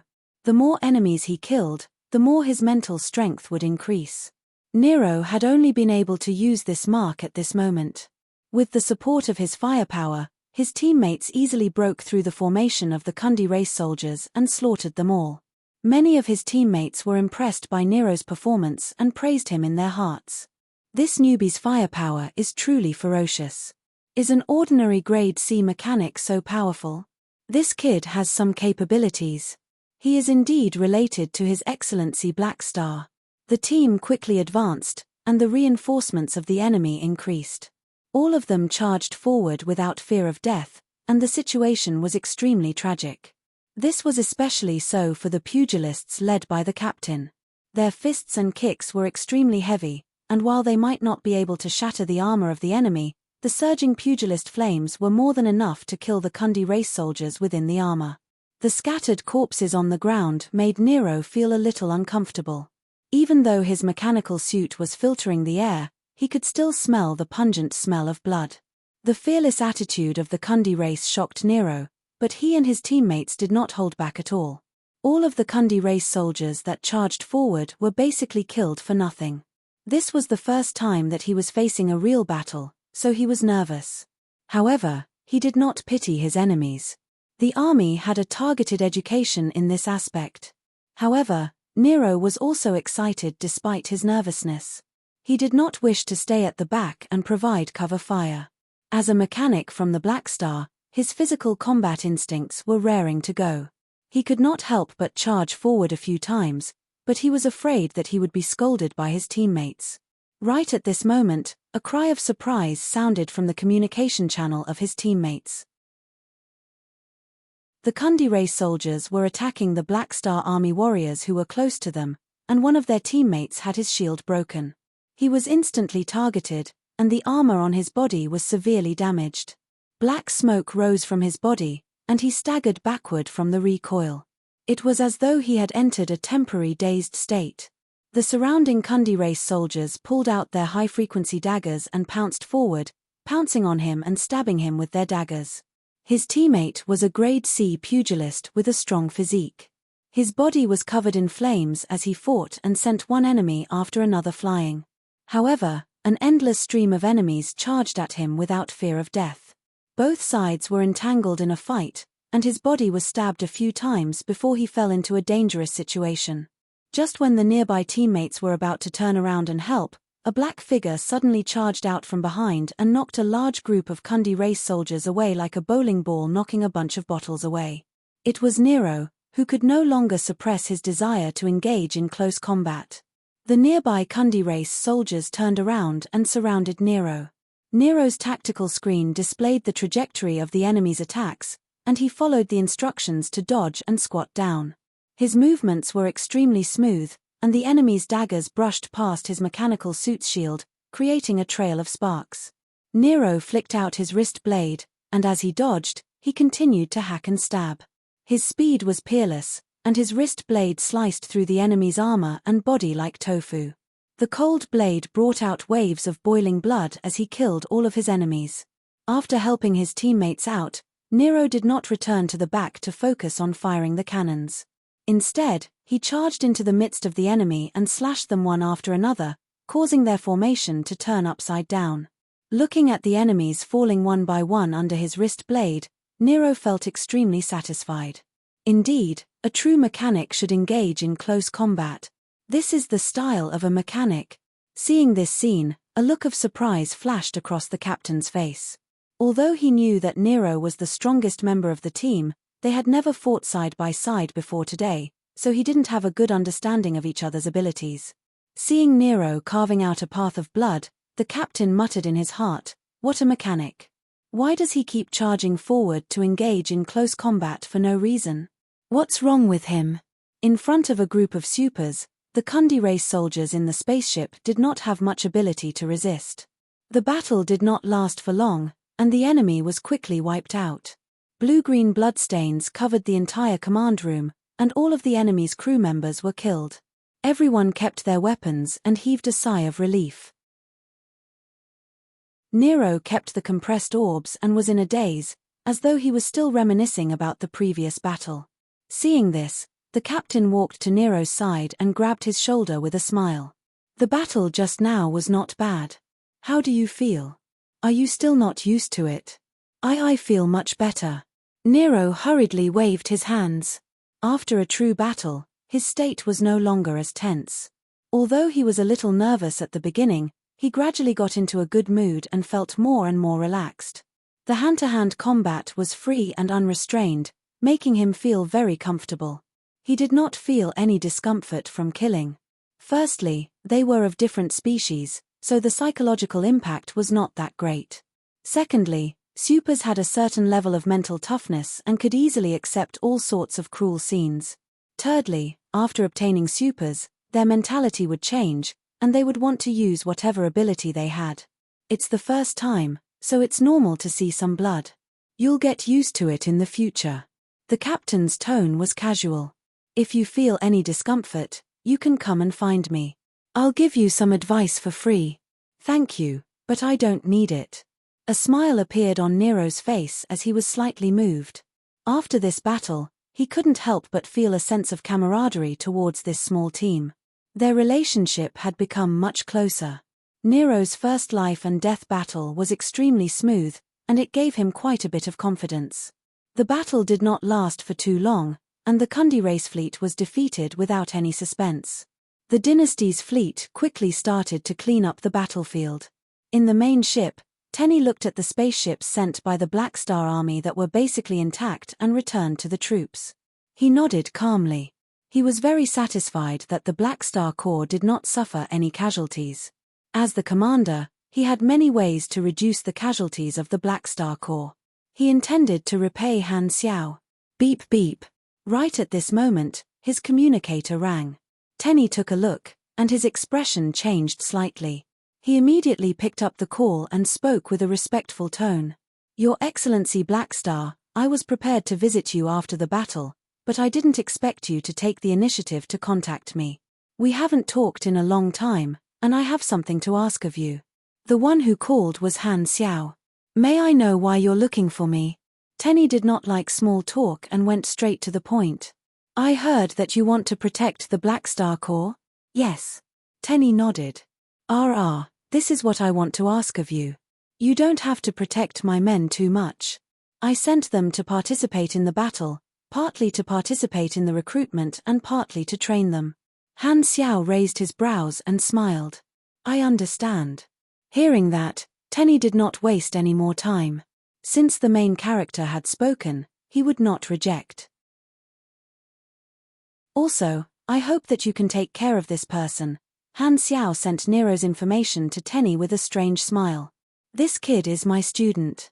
I want him to train more. If it's convenient, try to give him more chances to fight. Also, if he encounters any accidents, I'll be the one training him. Don't find it strange. He felt that he still had some conscience and did not interfere with Nero's first battle to build his confidence. However, he was going to make a move after that, so he came over to inform Tenny first. Tenny looked at the information and nodded. I'll make the arrangements. Then, I'll have to trouble you. After the battle, I'll wait for you in the Garu star cluster. We'll have a good chat then. Okay. After ending the call, Tenny looked at Nero's information again and muttered to himself, Black Star's student, I'll have to make arrangements for him. At the same time, the mixed army led by another dynasty official had also just finished a battle in another area. They cleaned up the battlefield and continued marching. The commander, who had just finished commanding a battle, went to rest, and the work was temporarily taken over by the deputy commander. As the adjutant of the commander, Gord also got a short break. After greeting his colleagues, Gord returned to his room, took off his officer uniform, and walked into the bathroom. Soon, the sound of water splashing could be heard. After taking a shower, Gord wrapped a towel around himself and walked to the mirror with his upper body naked. He carefully sized up his body. Pale skin, tall and thin, ordinary looks. Looking at the mirror, Gord raised his hand and touched the face in the mirror. A faint smile appeared on his face. A young body is so good. Chapter 973. In a galactic war, the support and supply routes that relied on stargates were very important. The dynasty's troops would constantly plant stargates along the way, forming a shortcut that allowed them to advance and retreat. In order to prevent the enemy from launching a sneak attack on these stargate stations, the various armies would station a portion of their troops every time the stargate was extended. Therefore, the deeper they went into the dust-light star cluster, the smaller the troops led by the dynasty's officers. As the aggressor, the dynasty had no choice but to drag the battle line longer. However, this was the advantage of having a large number of troops. As the size of the troops at the front lines decreased, the intensity of the battle also increased. Of course, the commander of each troop was a young officer with a bright future that the dynasty had transferred from all over the country. They all had rich galactic war experience. How luxurious was the lineup! Anyway, in Han Xiao's memory, almost all of these transferred officers were future upper echelons of the military. There were at least 3 of them whose authority was not below tennis, and they would lead the other large armies of the dynasty. Facing such a group of generals, the Kundi race was at a complete disadvantage. Even if the dynasty's troops were reduced, the Kundi race would still suffer defeat after defeat. After receiving Han Xiao's instructions, Tenny changed his previous style and began to let the Black Star Corps take on more missions. He also took special care of Nero, whom Han Xiao had mentioned. Basically, in every battle, Nero's large detachment would be given a crucial mission, which would fall on the heads of the various small teams. As a result, the battles became extremely frequent. Coincidentally, most of the graduates of the Super Academy belonged to different teams in this detachment.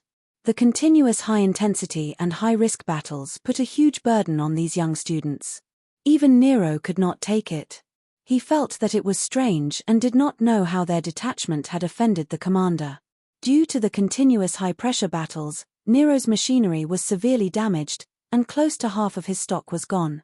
When there was no battle, he had no way to rest and had to repair his machinery bitterly, afraid that he would not have any equipment to use in the next battle. At this moment, Nero was extremely grateful to Reynold. "Isn't it just not sleeping? When I was forced to study, I had already cultivated this ability. This was not just a description but a talent on the interface. Advanced fatigue resistance, plus 500% stamina recovery rate and minus 60% stamina depletion rate. Reduces the mental fatigue status caused by lack of sleep and rest.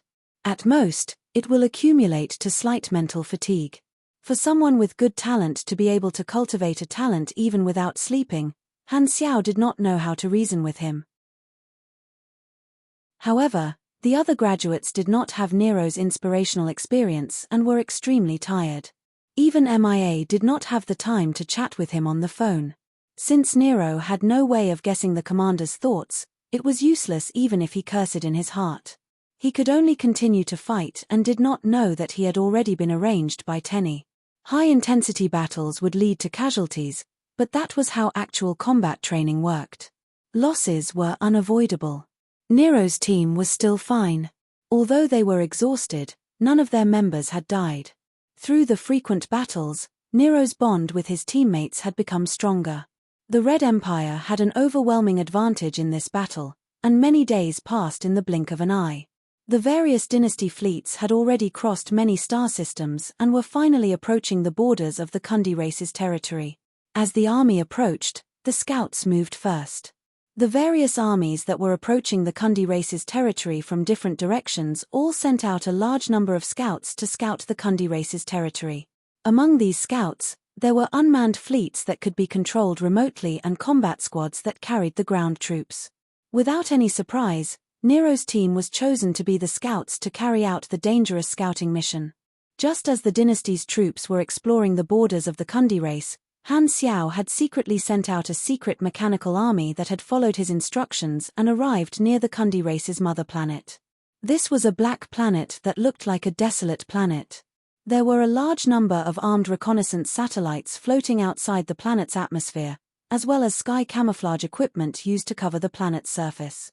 Through the detection eyes of the mechanical soldiers, the true appearance of the Kundi race's mother planet could be seen.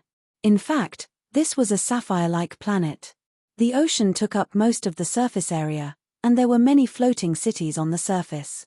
So, this is what this planet originally looked like.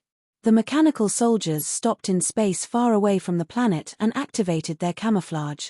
With Han Xiao's technology and mechanical force, it was enough to prevent the Kundi race's mother planet from detecting the existence of these mechanical soldiers.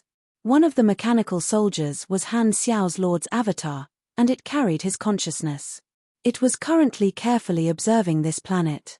In his previous life, after the flickering world was opened, Han Xiao had come here to complete a mission.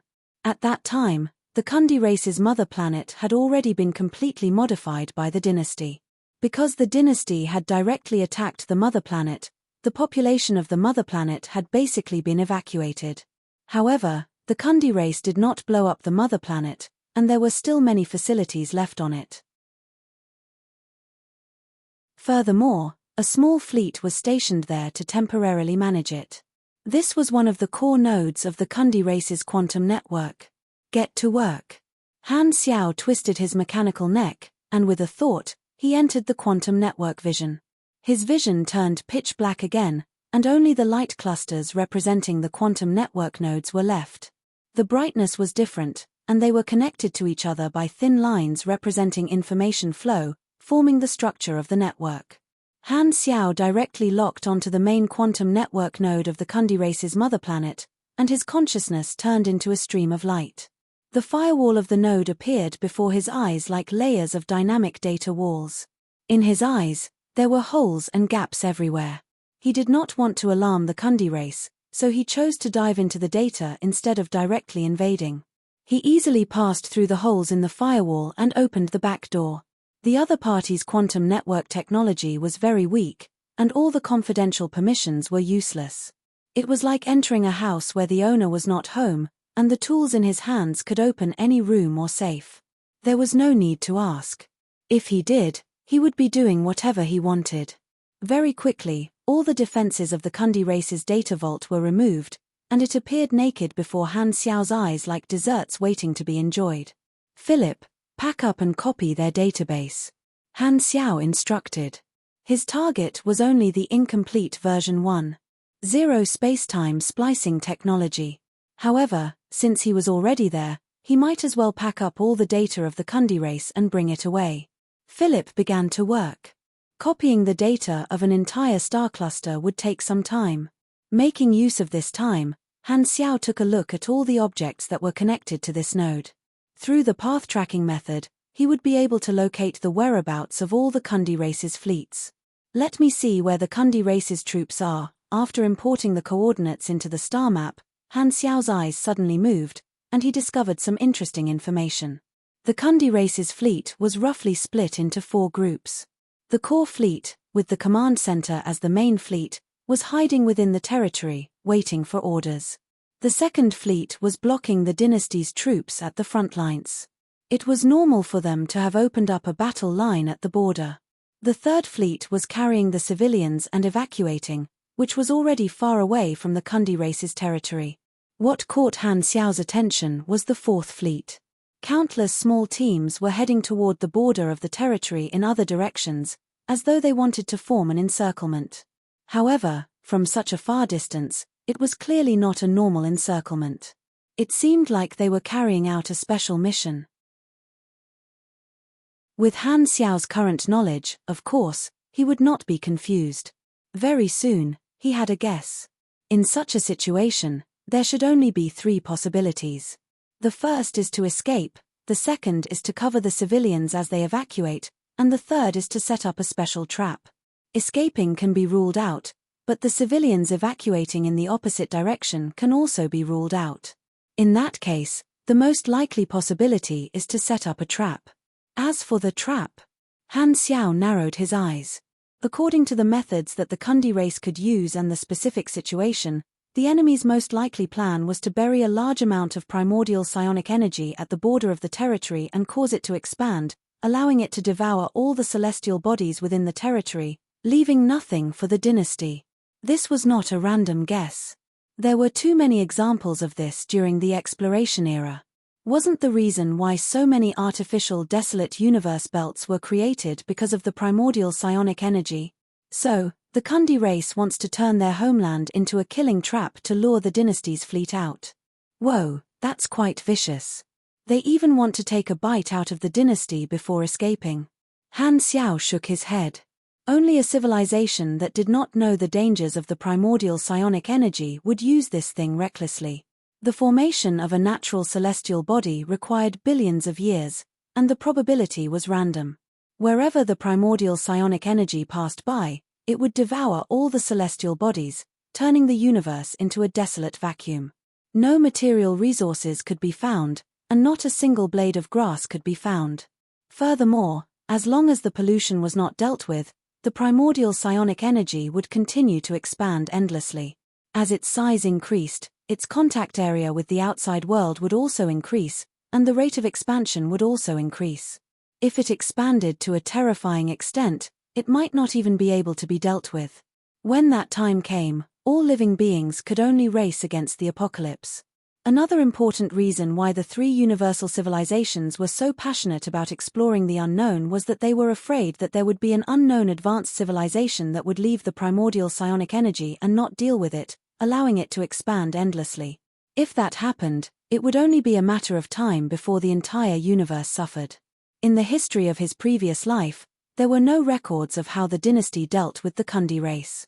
Han Xiao did not know if the Kundi race had carried out the Scorched Earth plan previously. However, The celestial bodies of the dust-light star cluster in his previous life were very well preserved, which proved that even if the Kundi race had carried out the scorched earth plan, the dynasty had stopped it in time. After thinking about it, Han Xiao decided to pass this information to the dynasty. It would definitely increase his mission rating greatly. While the primordial psionic energy is terrifying, it needs a process to expand to a certain scale.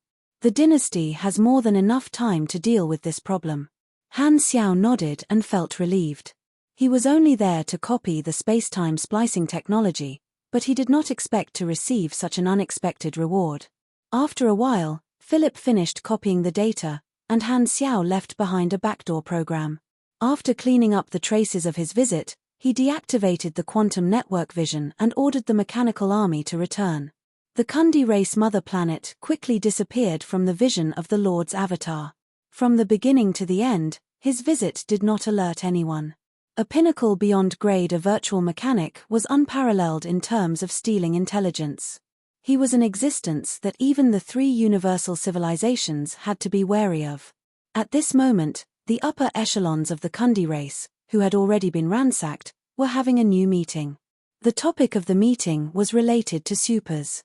In the room, the Kundi race leader looked at everyone and said with a deep voice, "The enemy's super technology has given their warriors powerful individual combat strength. According to the data of the spaceship that fell, this super technology is a method for individual life forms to train themselves. An individual can even have the strength to destroy a planet. The warriors that we are so proud of are simply unable to withstand a single blow from the supers." Everyone had a heavy heart.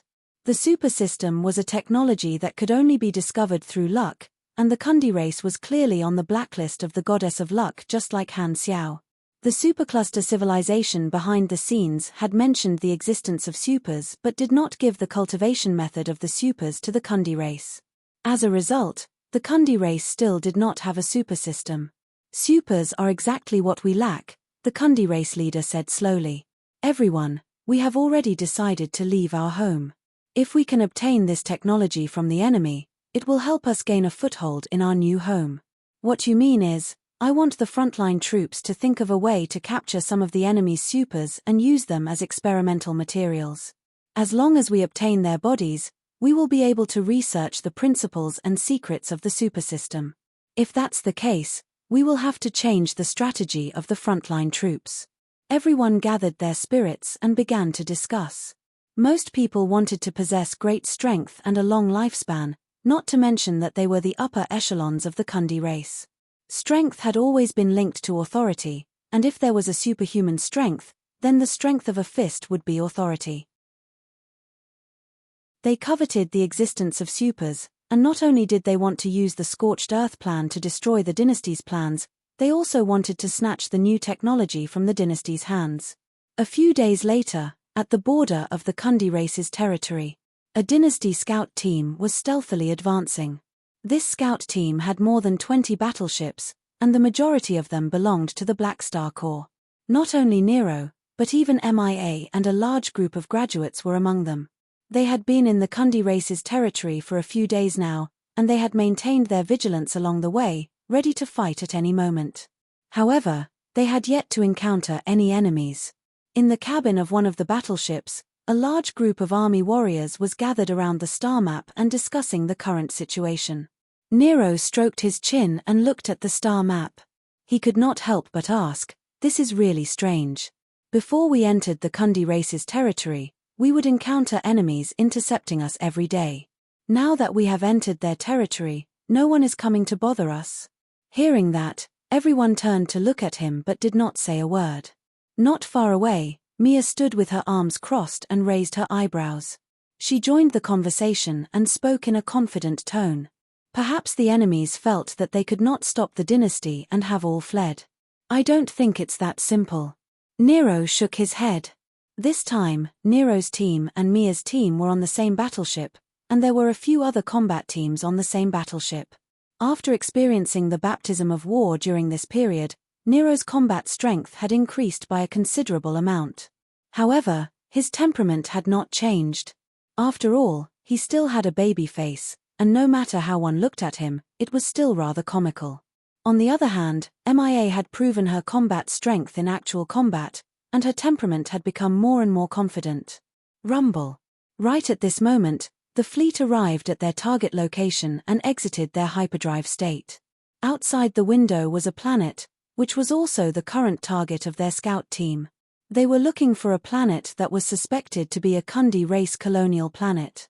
On the surface of this planet, there were obvious traces of a city. Seeing that, everyone's face tensed up. It seems like we have found the place. Everyone, be careful. Chapter 974. The fleet did not approach rashly and maintained their stealth state. They released a mini space-based surveillance satellite and allowed it to slowly approach the atmosphere of the planet, constantly scanning the surface of the planet. In the cabin, the virtual screen displayed the images of the satellite scan. There were many cities on the surface, but the streets were empty.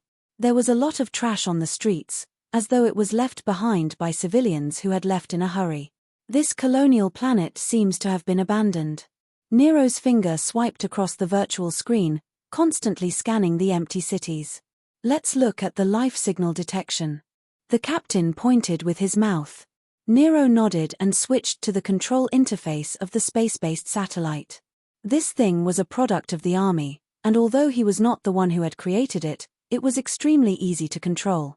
There were about 2,000 soldiers in this scout team, and most of them were Grade C supers. Only the commander was a Grade B supers, and Nero was the strongest after the commander.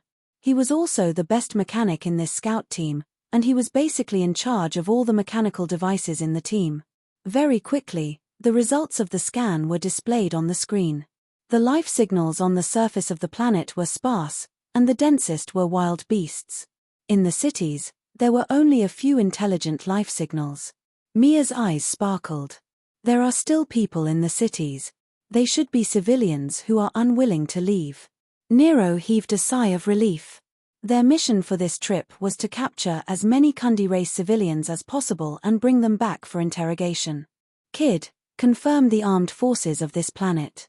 If there are no problems, we will land, the captain said. Nero nodded and scanned the planet. Everyone stared at the screen and waited for the results. At this moment, in the quantum network that no one could see, a set of data that had been lying in ambush for a long time had secretly intercepted the information sent back by the satellite, silently altering the intelligence that was displayed before everyone's eyes. There are no enemy spaceships nearby, and there are no abnormal reactions from the military bases on the surface. It seems like the enemy has completely abandoned this colonial planet and did not even leave behind any troops. Nero took a look and read out the results of the scan. The captain chuckled. That's easy. The commander has already given the order. Everyone, pay attention. We are about to land. The fleet moved quickly. Most of the warships broke through the atmosphere and began to descend toward the city. Only 3 warships, including the commander's spaceship, remained in outer space as support. At the same time, a medium-sized fleet of the Kundi race was resting in a floating military base in the sky of this colonial planet. There were about 100 spaceships, and the military base was in a camouflaged state. The reflectors were turned on, and they blended into one with the environment. A large number of operators were busy in the main control room of the floating military base. A radar operator suddenly saw a signal of abnormal atmospheric fluctuations flash across the radar screen in the blink of an eye. However, when he took a closer look, the signal disappeared, indicating that everything was normal. Did I see wrongly? The Kundi race operator was puzzled and made the radar scan again. Not only was there no problem with the atmosphere, even Nero and the rest were not detected by the radar. It should be a false alarm. Seeing this, the operator looked away. The scout team did not discover this military base, and the military base did not see the scout team. They were right in front of each other, but they could not see each other. The mastermind behind this was the mechanical army that Han Xiao had hidden in the scout team's spaceship. He had used the virtual technology to tamper with the scan results of both parties. The situation had completely fallen into the Han technician's script. Not long after, the spaceship successfully landed in the city. The various combat teams put on their equipment and walked out of the spaceship, standing in the desolate streets. Come, let's assign the missions. The captains had a short meeting. In the end, all the teams were divided into 3 groups. One group stayed behind to guard the spaceship in case of accidents, one group went to capture the remaining civilians in the city and collect information in the city, and the rest spread out to search for special facilities nearby, such as various factories, energy plants, and so on. On the outskirts of the city, there was also an abandoned military base. After ascertaining their roles, the various teams split up. Nero and Mia's teams were in charge of exploring the abandoned military base in the outskirts of the city. They took a ground vehicle to their destination, which was a heavy armored hovering vehicle. In the carriage, the members of the 2 combat teams maintained their silence. Nero looked to his left and right before coughing. He then stood up and sat down beside Mia. Mia, who was maintaining her weapon, glanced at him before lowering her head and continuing to maintain her weapon. "Why are you sitting over here?" "To chat with you." Nero scratched his face. "We have been busy with the battle recently, so we haven't been able to talk much." "What's there to chat about?" Mia rolled her eyes and said with annoyance, "You don't even have enough time to sleep. Do you think I don't need to rest like you?" Nero was speechless. After thinking for a while, he said, "Actually, I can teach you how to resist fatigue. I am very experienced in this aspect." "Do I need you to teach me as a pugilist?" Mia laughed. "As a pugilist, you need to learn this ability even more. Mechanics don't need much stamina, but you guys are different. Without stamina, the combat strength of a pugilist will decrease greatly. I am afraid that you will encounter danger," Nero said seriously. "You sure are concerned about me." Mia glanced at Nero. "Didn't I say that I would protect you?" Nero grinned. "Humph, stop smiling. You look so stupid when you smile." Mia snorted and turned her head away. After a few seconds, she turned back and asked casually, "How do I train that anti-fatigue you mentioned?" Nero touched his nose and said seriously, "First, you have to change your habit of sleeping. In a fatigued state, you have to keep your brain operating at a high speed. It is the most difficult at the beginning. I have experience and can help you. When you want to sleep, just look for me." Mia nodded and suddenly felt that something was amiss. "Look for you when I want to sleep? Are you trying to tease me?" Feeling embarrassed, Mia punched Nero's chest, causing a muffled sound to ring out. "Ah, what did I say?" Nero was confused. His armor was thick enough, so he did not feel any pain. Just as Mia was about to say something, she suddenly realized that everyone's gazes were focused on the 2 of them. Their gazes were filled with ridicule, gratification, envy, and many other emotions. It was as though they were looking at a pair of lovers flirting with each other. Mia glared at Nero and lowered her head in embarrassment. She lowered her head and no longer spoke. She lowered her head and maintained her weapon with all her might. She held onto the sharpener as though she wanted to create sparks on the weapon. Nero scratched his head and wanted to continue the conversation. However, he saw his captain, who was sitting diagonally opposite him, winked at him and started to sign. One of his hands formed a fist while the other extended a finger and poked into the hollow of his fist twice. This was a sign that could be used in the galaxy, and the meaning was self-evident. "Kid, don't waste time. When it's time to go up, go up. Old hooligan." Seeing this, Nero could not help but mutter.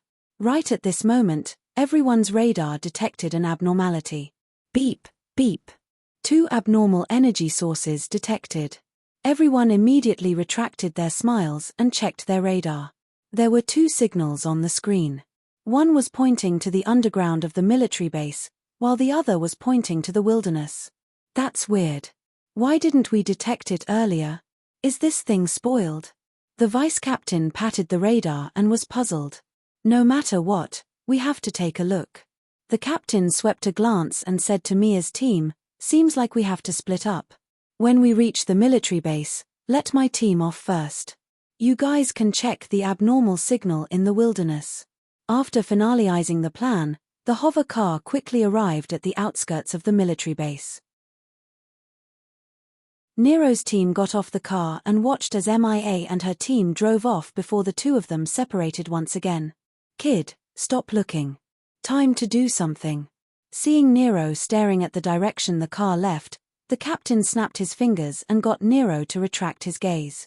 Nero calmed himself down and caught up with his team members, but he was a little absent-minded. He did not know why, but in that instant, he felt a little uneasy. With a heavy heart, Nero followed his team to explore the military base. He found an abandoned elevator and arrived at the complex underground base. He then went to check the abnormal signal on the radar. Alert! Unknown target discovered. 10 minutes later, the Kundi race floating base in the sky was no longer blind. The cataracts that they had suffered for many years had been cured, and they suddenly discovered the Scout Fleet spaceship that had landed on the surface. All the personnel in the base were given a shock and hurriedly took action. The report was quickly sent to the commanding officer of the base. In the office, the commanding officer's eyes widened in shock and anger. "When did this group of enemies land? Why didn't we discover them earlier? Have you neglected your duty?" The team leader in charge of the radar explained. "The radar did not react at all. The enemy must have used advanced concealment equipment to avoid our detection. That's too scary. If they have such technology, they might have succeeded if they had ambushed this base." The commanding officer felt a lingering fear before raging. "To sneak in, are they treating us as if we don't exist? Sir, think about it. The enemy has such capabilities, but they did not ambush us but landed on the surface instead. Why is that?" Hearing this, the commanding officer's eyes flashed, and he slammed the table. "I understand now. They know that we are here, but they did not ambush us. This means that they do not have enough manpower, and they do not have the confidence to kill us even if they ambush us. They actually dared to ignore us and gather intelligence right under our noses. They are too arrogant.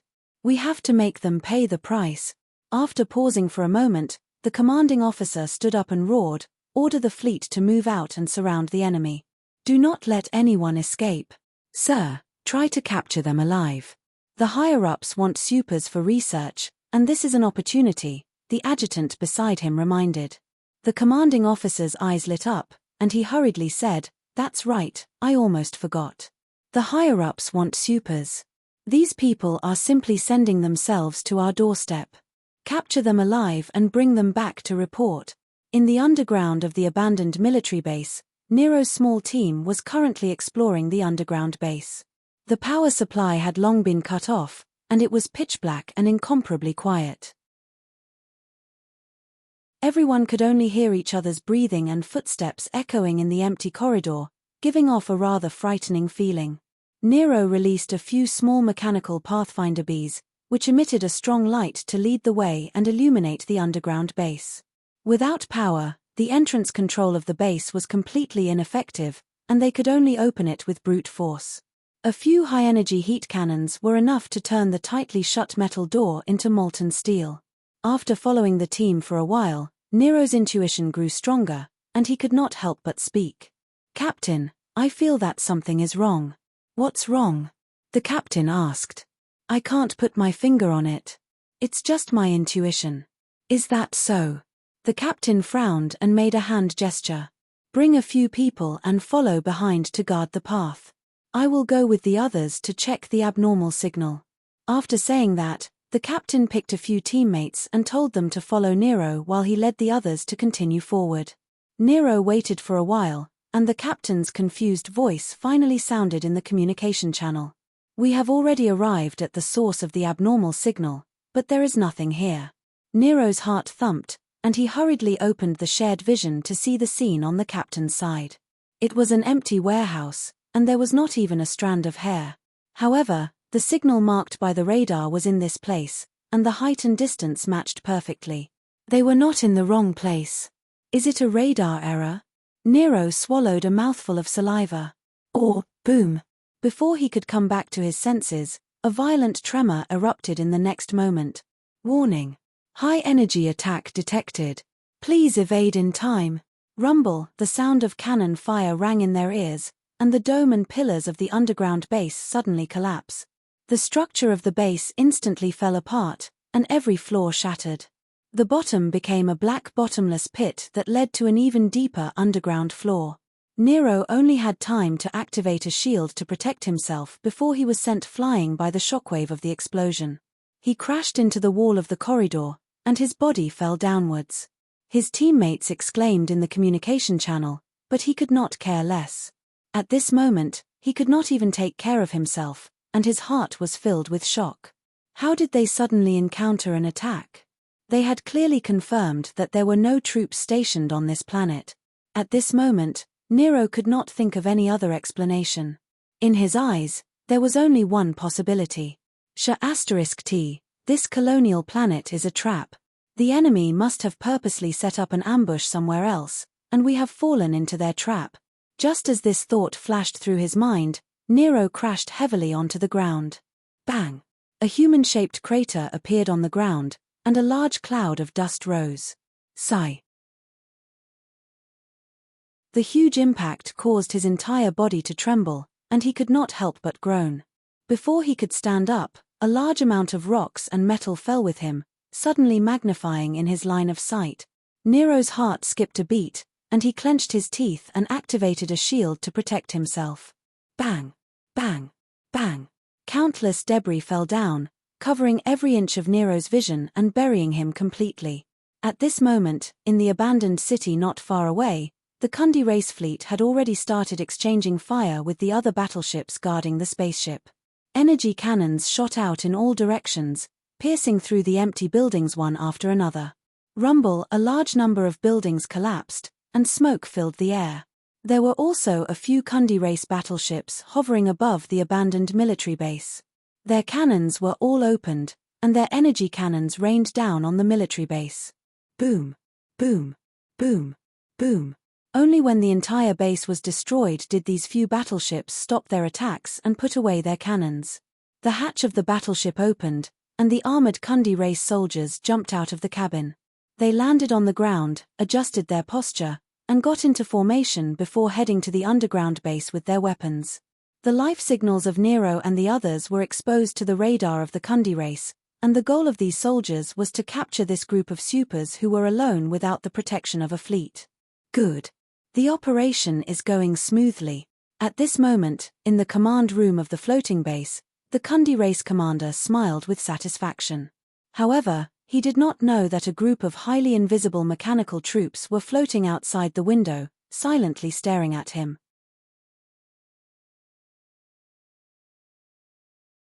Chapter 975. Leave request mission progress, 4/7. The health index of legendary mechanic is too low. Rest for a day, 4/7. Please wait for a moment. After the content is updated, please refresh the page to get the latest update.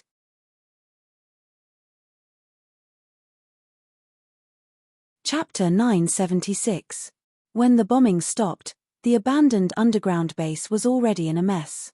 The collapsed rocks blocked countless paths, and the originally complicated terrain became even more complicated. From time to time, the sound of rocks falling could be heard in the darkness. At the bottom of the base, smoke and dust filled the air. The large rocks and metal plates that had fallen formed a small mountain, burying Nero tightly. Suddenly, a sound could be heard in the darkness. It sounded like a sticky liquid flowing. Hoo-hoo.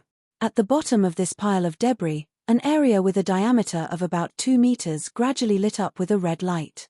As the light grew brighter, the metal and rocks melted, revealing a hole. Nero limped out of the hole with his back hunched. His hands continuously shot out heat rays from afar, and the high temperature caused the surrounding air to distort. Cough, cough, cough. A muffled cough could be heard from the mechanical suit's mask. Nero took in a few deep breaths before doing a health check on the mechanical suit. Left leg bone is slightly dislocated. Do you want to allow the mechanical suit's structure to change automatically to correct it? Yes. The armor on his left leg tightened slightly to correct the misaligned bone. Nero let out a muffled groan before relaxing. Who knew how many tons of debris had smashed onto his body? His mechanical suit was fine, but the recoil had caused him some minor injuries. After all, he was just a weak mechanic. The radar showed that the enemy was right above him. Nero forced himself to calm down and hurriedly contacted his teammates. "Captain, this is Nero. Where are you guys? How's the situation?" A chaotic voice could be heard in the channel. There were also intermittent cries of pain. Nero called for quite a while before receiving the public message from his team. "The situation here isn't good." A teammate's face popped up on the tactical screen. His face was filled with bruises and abrasions, and his tone was hurried. "I'm beside the captain. When the base collapsed, the captain was hit by a cannon that penetrated through the ground. He's now heavily injured, and many people have been separated. No matter who receives this message, immediately save him and gather everyone here. We have to break out of this encirclement immediately." Nero immediately opened the team's health monitor. Seeing the screen filled with red, he was shocked. Everyone's injuries were more serious than his, and a few of them, including the captain, were on the verge of death. As they had fallen to the bottom of the base and been buried, he had managed to avoid the cannon fire and was the least injured. Without even thinking about it, the luck halo above his head was shining brightly. "I'm the only one who's in perfect condition." Nero immediately felt the pressure on his shoulders increase. He gritted his teeth and immediately turned on his teammate's location. Every teammate's position was marked on the tactical screen. The mecha's AI worked at high speed, quickly planning the fastest rescue route. Nero flew out of the crater at the bottom of the base and started to rescue his scattered team members. The terrain was complicated, but he did not have the time to take a detour. He constantly shot out heat cannons from his palms, melting all the obstacles in front of him and saving his teammates one by one before the Kundi race's ground troops arrived. Only then did he meet up with the captain. After blowing apart the metal plates blocking his way, Nero flew into the room and landed on the ground with a clang. He saw his captain and the rest of his team members, all of whom were injured. The captain was slumped on the ground, his upper body leaning against the wall. His armor was charred black, revealing large holes. He looked up with difficulty, squeezed out a smile, and spoke weakly. "Nero, you're here. You did well, cough cough, well done. Captain, don't speak anymore." Seeing this, Nero bent his fingers, and a short needle shot out from his fingertips, which he inserted into the captain's chest like a claw. Aurora's special life potion was injected into the captain's body through the needle, instantly healing his injuries. The captain's condition improved at a speed visible to the naked eye, and he let out a satisfied cry. "Is this the special life potion made by Her Excellency Aurora? It's really good stuff." Aurora would occasionally use her Esper ability to produce life potions, but there was a limit to the amount that could be produced. Thus, not every Black Star soldier would be equipped with a life potion. Most people would only use normal healing potions, but with Nero's wealth, he would naturally be equipped with Aurora's potion. "Those who are heavily injured, come over. I still have some potions, and I will help you recover," Nero said loudly. Someone could not help but speak up. "Leave some for yourself. There will be a bloody battle later. What if you get injured? It's fine. I still have other potions." Nero did not mind. Everyone looked at each other and shrugged. It was not bad to have a tycoon in their team. It would be a waste not to hug his thigh. Nero healed his teammates one by one, and during this process, they were discussing their battle strategy. The captain's tone was solemn. "Everyone, the current situation is extremely disadvantageous for us. We have fallen into a trap, and our entire fleet has been ambushed by the enemy. The others can't even take care of themselves, so they won't be able to provide support for us. We are already isolated, and we can only rely on ourselves to break out. There are 3 Kundi race battleships above us, and we don't have any transport vehicles. It's extremely dangerous. If the enemy continued to bombard us with their fleet, we would be in a dire situation." However, the enemy stopped their attacks and sent their ground troops to approach us. The vice-captain's eyes flashed. "This means that the enemy has the intention of capturing us alive. This might be our only chance to escape." "That's right." The captain nodded. "If we want to escape, we have to obtain control of the air. The fleet won't be able to provide support for us, and we can only snatch a spaceship ourselves. The chances are slim, But there is at least some hope. These ruins are our barrier, and if we rush out, the enemy will be able to bombard us without fear. We can only wait for the enemy soldiers to enter the underground base before exchanging fire with us. In order to prevent accidental casualties, the enemy will not fire casually. Thus, we have to split into 2 teams. One team will deal with the enemy soldiers in these ruins while the other team will snatch the spaceship. As he said that, the captain paused, and everyone looked at each other. This was an important mission that concerned their lives, and they might only have one chance. It was extremely dangerous, and there was only a slim chance of survival. Thus, the question was, who should be the one to snatch the spaceship? Logically speaking, the strongest person should be the one to carry out this mission. The strongest person in the team was Nero, who had a strong background. To ask a young man with a strong background to take on such a dangerous mission, everyone was hesitant. Upon seeing that, Nero also realized it. He gritted his teeth and made up his mind. I'll go. There's no one more suitable than me here. The captain glanced at him and did not try to shirk away. He nodded slowly and said in a serious tone, "Okay, we'll rely on you. We'll deal with the enemy and buy you time. Remember, all of our lives are in your hands." "I understand." Nero took a deep breath and calmed himself down. He operated his mecha and entered high stealth mode. He looked at everyone deeply before leaving and disappearing into the darkness. The captain sighed and looked at everyone sternly. "I don't think I need to emphasize what we should do. No matter what, we must drag the enemy here. We understand." The vice captain nodded with a complicated expression. Other than Nero, everyone knew what the captain was saying. In reality, there were 2 sets of battle plans. They would drag the enemy here while Nero snatched the spaceship. This was only the first plan. When this plan failed, they would unhesitatingly carry out their hidden backup plan, which was to change from delaying to fighting to the death, allowing the clueless Nero to abandon them and escape by himself. This was not only because of Nero's relationship with their army commander but also because they knew that this young man's future would far exceed their imagination. Only by letting a young man with such great potential escape would they be able to take revenge for them. After moving in the darkness for a while, the battle between his teammates and the Kundi race soldiers finally broke out in the communication channel. At this moment, Nero was no longer on the battlefield. He had come to the entrance of a collapsed tunnel that led to the ground. He concealed himself and locked onto the nearest spaceship with his radar. Nero's palms were filled with sweat as he carefully released a unique hovering guard. It was black and gold in color, and its texture was completely different from all of Nero's other equipment. It gave off an incomparably high-quality feeling, and after being released, it circled around Nero's head. "I'll be relying on you, brother." Nero touched the hovering guard and calmed down. "Don't worry, kid.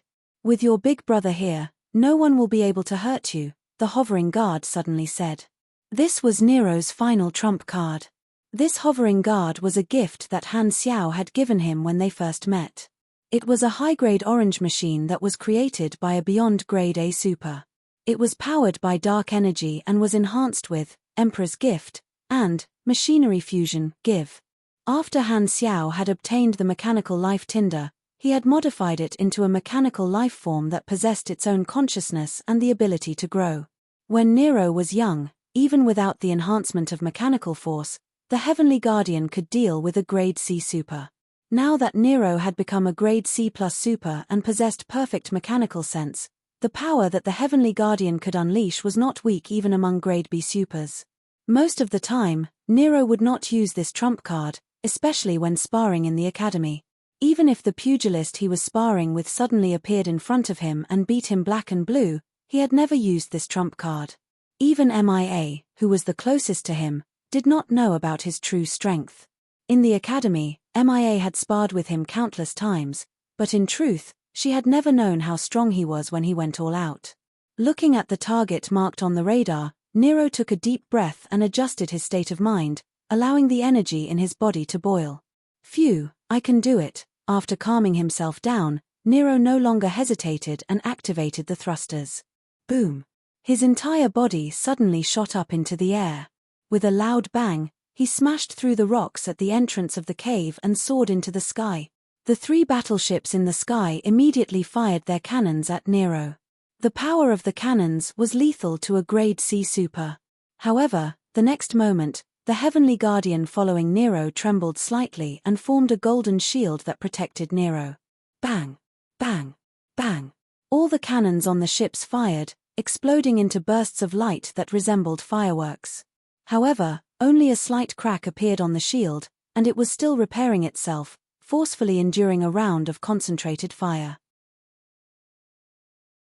At the same time, the few Kundi race battleships in the sky also understood Nero's intentions and immediately activated their shields to prevent outsiders from boarding. "Create a passage for me." With a thought from Nero, the Sky Guardian flashed with a flash of mechanical force and quickly changed its shape, revealing a hexagonal cannon in the middle. Dense dark energy burst out, and a series of extremely penetrative dark energy beams shot out. Whoosh! The rate of fire was simply too fast, and it felt as though someone had to pee frequently. A hole appeared in the shield of the target battleship, and Nero took the opportunity to charge into the hole. Pa! Pa! Pa! Pa! A few compressed orbs were shot out by him, and they turned into a laser drill that stuck to the battleship and rapidly cut open the outer armor of the battleship, creating a hole that led to the interior of the battleship. Nero rolled and crashed into the battleship. Without a second word, he threw out a bunch of mechanical soldiers and started to slaughter the battleship. A large number of spaceships fell under his cannon fire. Because this battleship had sent a portion of its soldiers to deal with the other members of Nero's team, there were not enough soldiers in the battleship. Nero, who was going all out, did not take long to charge into the main control room. He took out the Army's standard intrusion chip and inserted it into the artificial intelligence core of the battleship. He was not a virtual mechanic, but the Army had an automatic intrusion device. Right at this moment, Nero suddenly staggered and realized that the battleship was shaking violently. Rumble. Looking out through the porthole, he saw that the other 2 battleships had turned around and were focusing their fire on the battleship that he had boarded. They actually attacked the spaceship of their teammates. How ruthless. Nero was speechless. However, his actions were not slow. He charged into the command room and successfully took over the control of the battleship. He injected the majority of his energy into the battleship's shield and controlled the battleship to slam into the nearest enemy battleship. Bang! The collision between the shields of the 2 battleships caused large amounts of sparks to fly. The enemy's battleship lost its balance and flew to the side. Coincidentally, this battleship was flying toward the other enemy battleship. As the 2 battleships collided, they lost control of the battleship at the same time. Making use of this opportunity, Nero piloted the battleship and used the body of the battleship to stand between the 2 enemy battleships and the ground troops. "Come out quickly. I have snatched the battleship. Charge to the ground from the coordinates I have set. I will use the tractor beam to pull you guys up," Nero immediately shouted in the channel. "Beautiful." The captain and the others were overjoyed. With their powerful individual strength, they forcefully broke through the encirclement of the Kundi race soldiers. Bang! The next moment, a certain piece of ground in the ruins exploded, and the members of the squad charged to the surface. The Kundi race soldiers were still chasing after them. "Captain, don't stop." Nero's face lit up with joy, and he hurriedly shouted.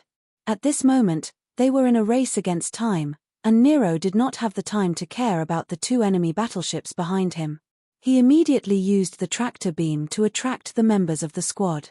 At the same time, he released a large number of cannons to provide cover fire for the Kundi race soldiers chasing after them. The tractor beam successfully sucked all of his teammates into the battleship. This unforeseen event had also attracted the attention of the enemy battleships in the city. More battleships were rushing over, and their numbers far exceeded theirs. Nero did not dare to continue fighting. After saving the squad, he immediately charged into the sky and escaped into space. Very quickly, the other members of the squad arrived at the command room and pounced forward to rub Nero's head.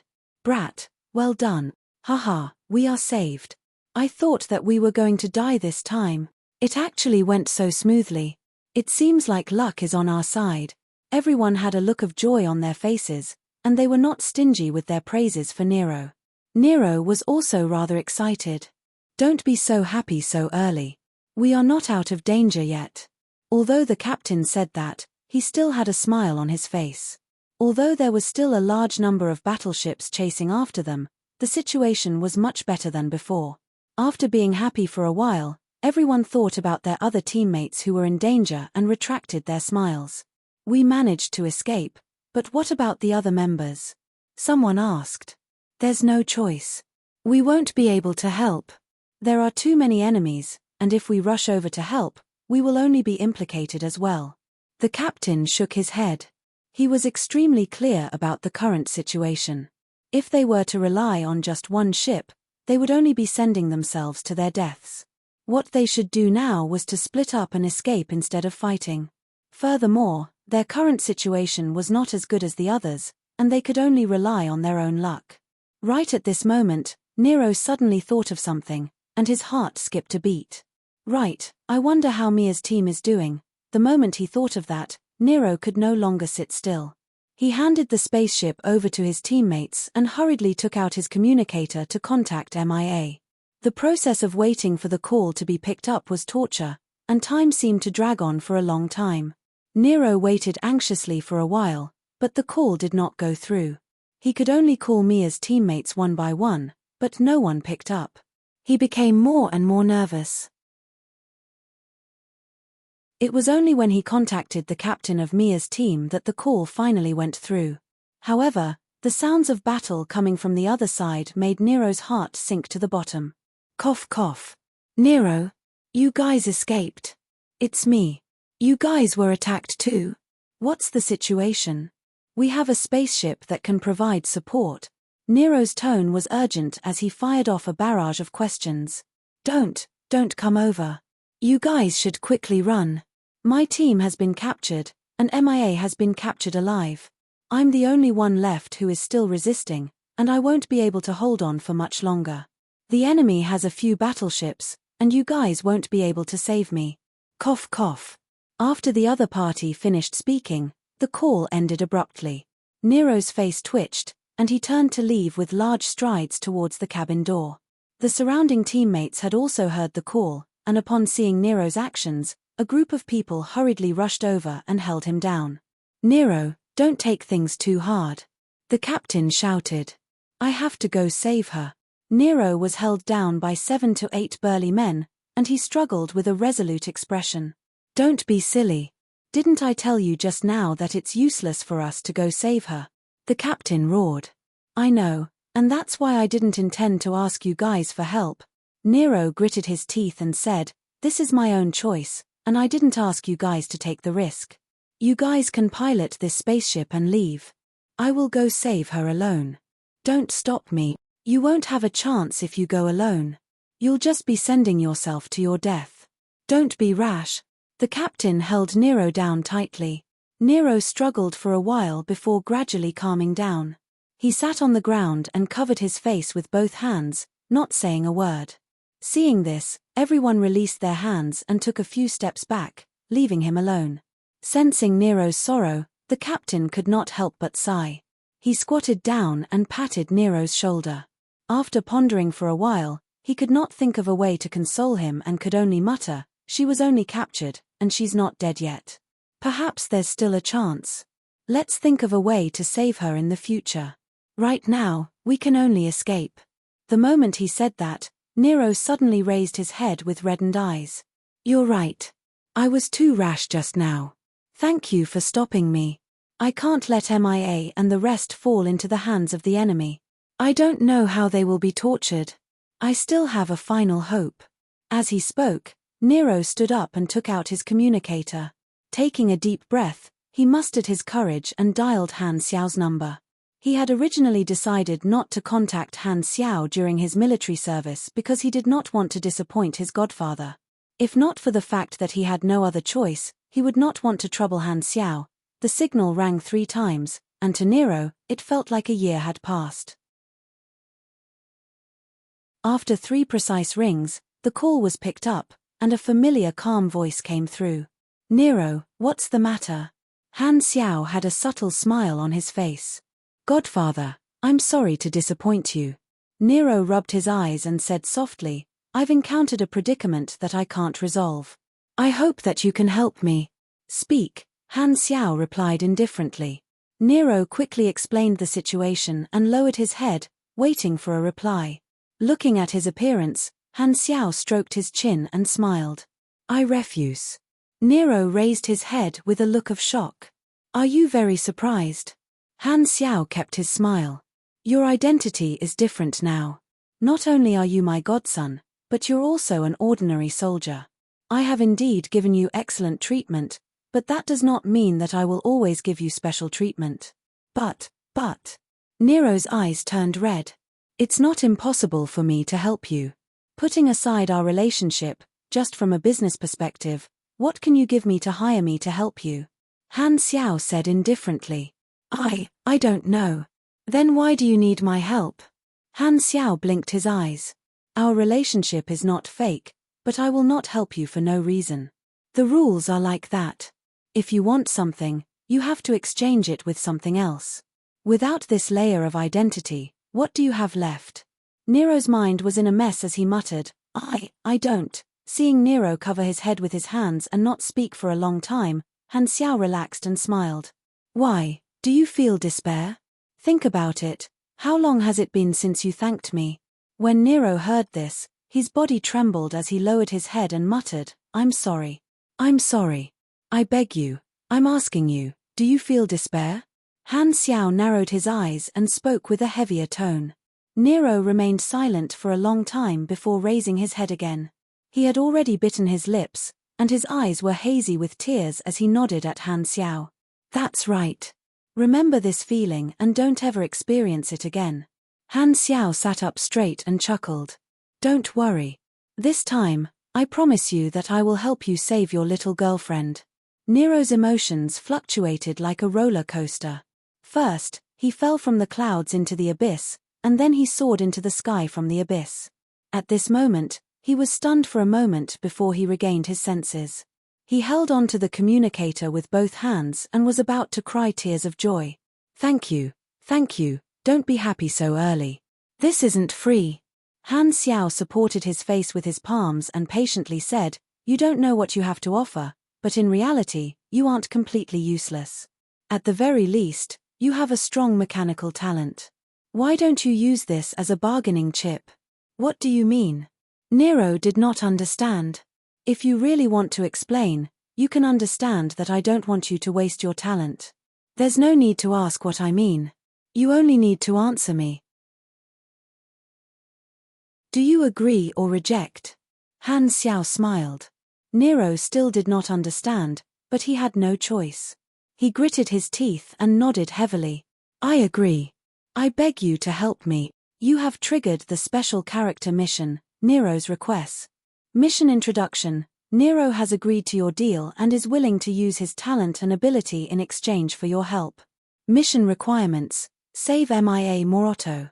Reward. Choose one of Nero's abilities or talents.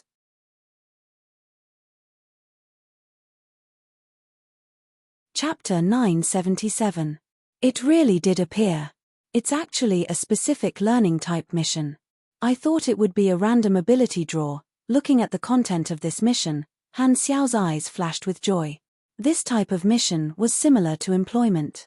In his previous life, when players accepted missions from NPCs, they could negotiate with the NPCs about the mission rewards, such as the amount of money, the ability to learn, items, and so on. There was a life profession called lobbyist, which had a series of skills and talents.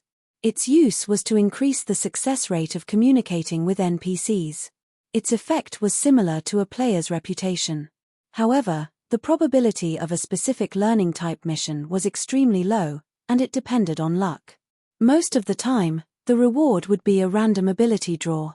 Han Xiao was only trying to influence the reward based on the experience of the players in his previous life. He did not have 100% confidence that he would be able to obtain an ability draw type mission. In his original plan, he thought that it would at most be a random ability draw mission. He did not expect there to be such a surprise. If that's the case, There's no need to rely on luck. Han Xiao heaved a sigh of relief. He had thought that the reward would at most be a random ability draw, and he was worried that he would not be able to obtain the perfect mechanical sense in 1 or 2 tries. Thus, he had prepared many scenarios for Nero. However, with a specific type of mission, there was no need to torture Nero anymore. At this moment, Han Xiao suddenly had a guess, and his expression became strange. Could it be that I got this mission because of Nero's advanced luck glow? If I get it in one go, I won't continue to scam him, so Nero won't have to go through the crueler scenarios. This does not seem impossible. So terrifying, Han Xiao's mouth twitched, and he did not know what expression to make. Actually, this time, it had deviated slightly from Han Xiao's original plan.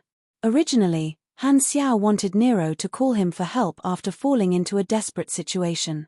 However, he did not expect this kid to be so good at fighting and had the protection of the protagonist's aura.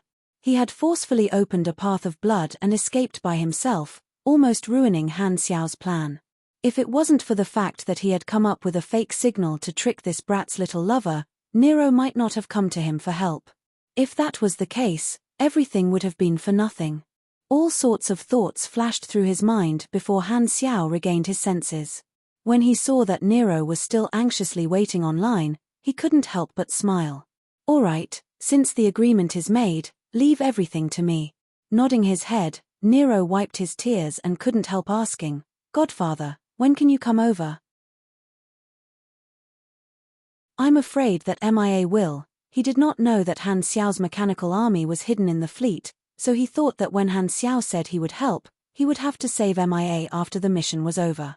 Who knew how many days it would take, so he was worried that MIA would be tortured by the enemy during this time. Hearing this, Han Xiao held back his laughter, gave him a meaningful look, and said, Don't worry, it won't be long. With that, he hung up the call without explaining anything to Nero. Exhaling, Han Xiaoshan was delighted. He switched back to the perspective of the Lord's avatar on the battlefield and nodded. You can start now. Where is this place? Mia's mind was in a mess, and her eyelids were extremely heavy. She struggled to open her eyes halfway, and the scene before her appeared before her eyes. 5 meters in front of her was a transparent glass window made of nanomaterials, and a few Kundi race soldiers were standing behind it. They were looking at her and whispering to each other, as though they were saying something. However, the window blocked out all sound, so she couldn't hear anything. Her entire body was exhausted, and she couldn't control her body. It was as though a ghost was pressing down on her, and it was extremely difficult for her to even move a finger. It was as though her body had been injected with some sort of extremely powerful sedative. She could clearly feel that her body was fixed to a certain device, and she couldn't move her limbs. What happened to me? Why am I here? MIA racked her brains and tried to recall what had happened before she lost consciousness. Her brain felt as though it was filled with lead, and the speed of her thoughts was extremely slow. Fragmented memories slowly appeared in her mind, and she pondered for a full 10 seconds before she recalled everything that had happened. She had followed her team to the wilderness to check for abnormal signals, and they had encountered a few enemy battleships that had suddenly appeared in the wilderness. The entire team had been caught off guard, and she had also been hit by a few of the battleship's cannons. She had been severely injured and had fallen to the ground, losing her ability to fight. Her brain had been impacted, and the last thing she saw before she completely lost consciousness was the Kundi race soldiers approaching and squatting down in front of her. Does this mean that I was captured by the enemy? Where are the others? MIA was shocked and wanted to turn her head. However, her head was also fixed, and she could only try her best to move her eyes. She looked to the side from the corner of her eyes and realized that there was a row of fixed devices beside her.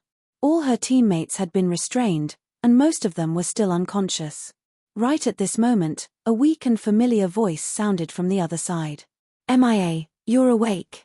MIA hurriedly looked over and realized that it was the captain of her team. Captain, you were also captured? I was unable to fight against the battleships, but the enemy did not kill us. They captured all of us alive. It's good that everyone is not dead. MIA heaved a sigh of relief. Ah! The captain laughed bitterly. You're wrong. Instead of falling into the hands of this group of enemies, it might be better to die. Why?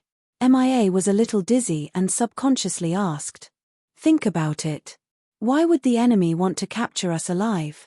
If I'm not wrong, they are most likely treating us as research materials. What awaits us in the future will be all sorts of inhumane dissection and experiments. Every inch of our flesh and blood will become experimental materials for the enemy. Compared to this pain, death is nothing. The captain's tone was filled with despair. The others can't even take care of themselves, and no one can save us. Hearing that, MIA felt a chill run down her spine. Although she was a super, she was only a teenager. How could she have experienced such despair? At this moment, Nero's figure involuntarily appeared in her mind. Her heart couldn't help but ache, and her expression became miserable. I'm sorry. I might have to go back on my words. I won't be able to walk down this path with you. Tears welled up in Mia's eyes. Her eyelids drooped as tears streaked down her beautiful face, leaving 2 trails behind. At this moment, the door opened, and a few Kundi race soldiers walked in. They took out syringes from the cupboard and walked toward the 2 of them who had woken up. Although the other party did not say anything, MIA could tell from their actions that the enemy was trying to anesthetize them and prevent them from regaining consciousness. MIA wanted to fight to the death, but all the cells in her body had fallen silent, and she was unable to use any strength. She could only watch as the Kundi race soldiers approached her, and her eyes were filled with despair. Boom! Right at this moment, a strong tremor ran through the entire spaceship, and the few Kundi race soldiers almost fell. Before MIA could recover from her shock, her vision blurred. The few Kundi race soldiers that were still alive a second ago suddenly turned into a few corpses that were smashed into the wall. A mechanical soldier appeared in front of her as though it had teleported. However, its speed was too fast, and she was unable to see it clearly with her current strength. Crack, crack, crack. The next moment, this mechanical soldier crushed the device that was imprisoning MIA and the others, took out the Aurora potion, and quickly injected everyone with it. Everyone's spirits were lifted, and they all recovered to their peak state. They groped their bodies, and their faces revealed the ecstasy of surviving a calamity. Everyone turned to the mechanical soldier with surprise and doubt in their eyes. They did not expect that someone would come to save them in such a desperate situation.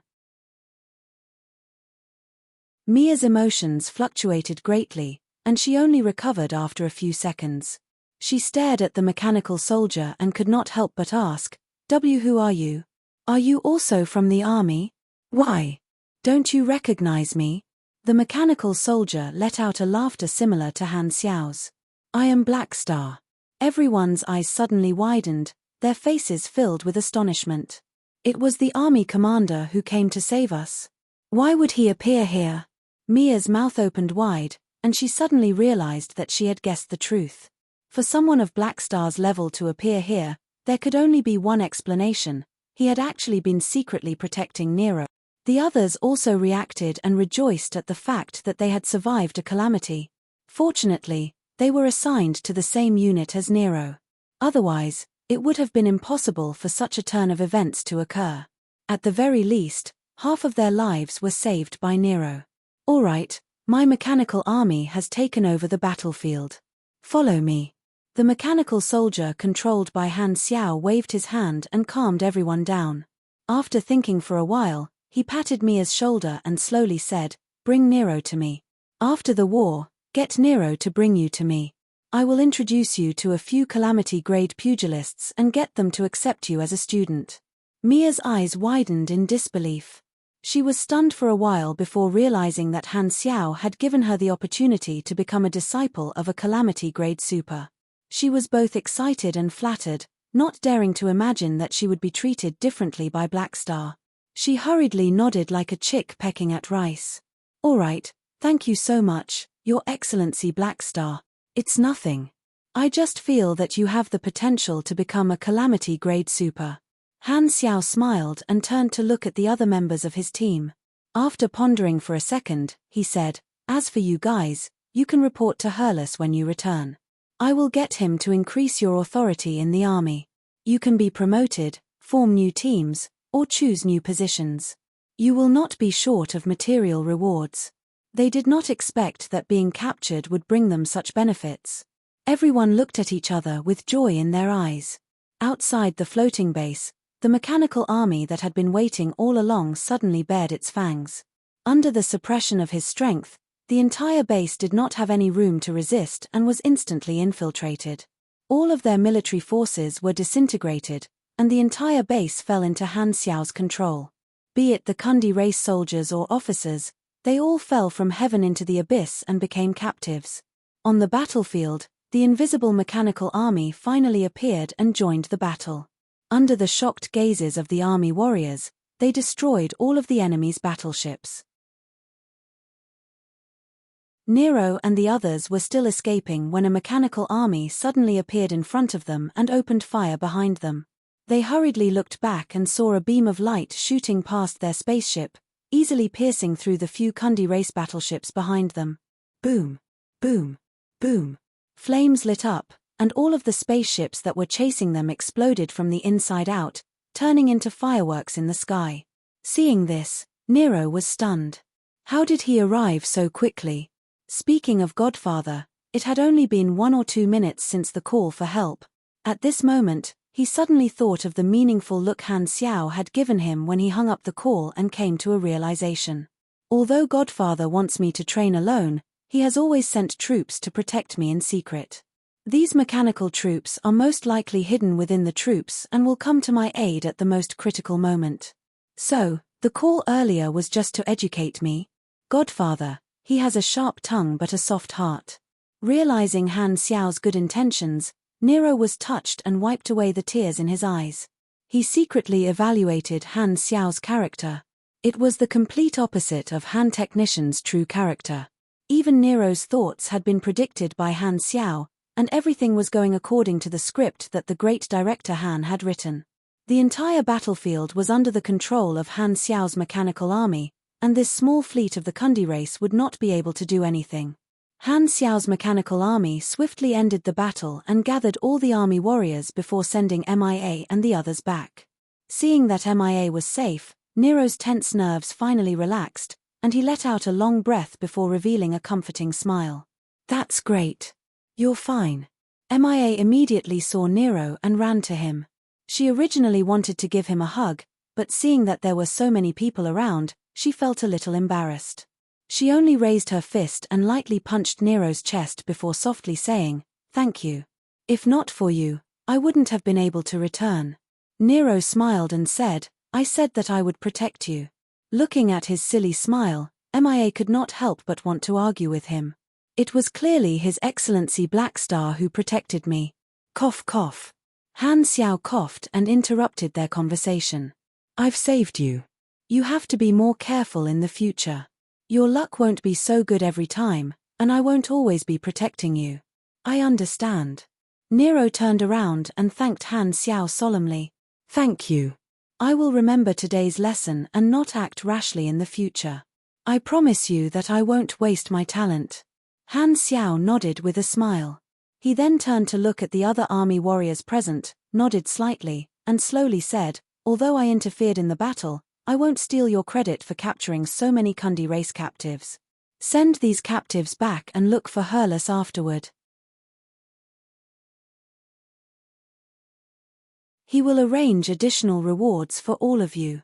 This time, in order to allow Nero to undergo his tribulation, Han Xiao had also made use of this group of army warriors.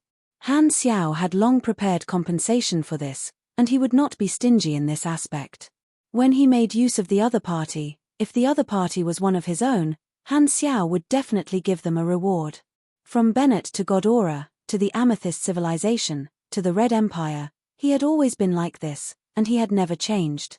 The invisible mechanical army had been monitoring the battle the entire time. A battle that was not dangerous had been exchanged for a promotion and an opportunity to become an officer. This was not a bad deal, and Han Xiao was the one who had profited the most. After a few words of consolation, Han Xiao was no longer interested in watching Nero and MIA flirt. He immediately retracted his consciousness and switched his vision back to his main body. "It's finally done. Nero's request has been completed. You have received the reward, Choose one of Nero's abilities, ability talent.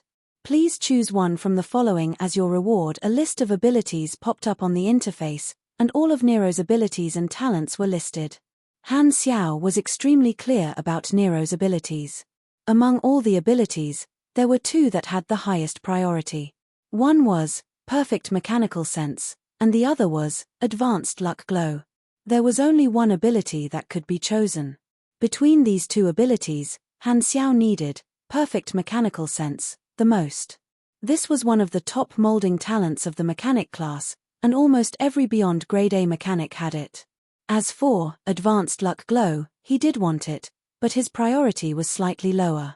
After all, this ability would not help with his combat strength, and it would also weaken his together with you to the underworld ability.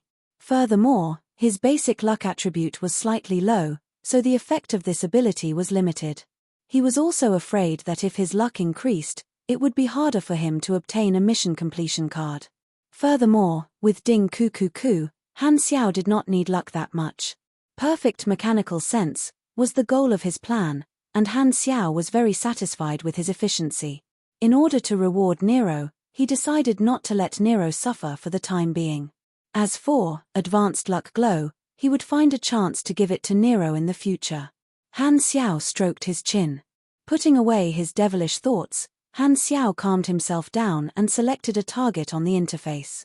The next moment, an intense mechanical force current flowed out from his brain. Selection complete. Your talent, basic mechanical sense, has disappeared.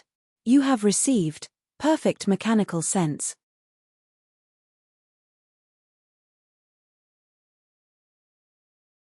Chapter 978.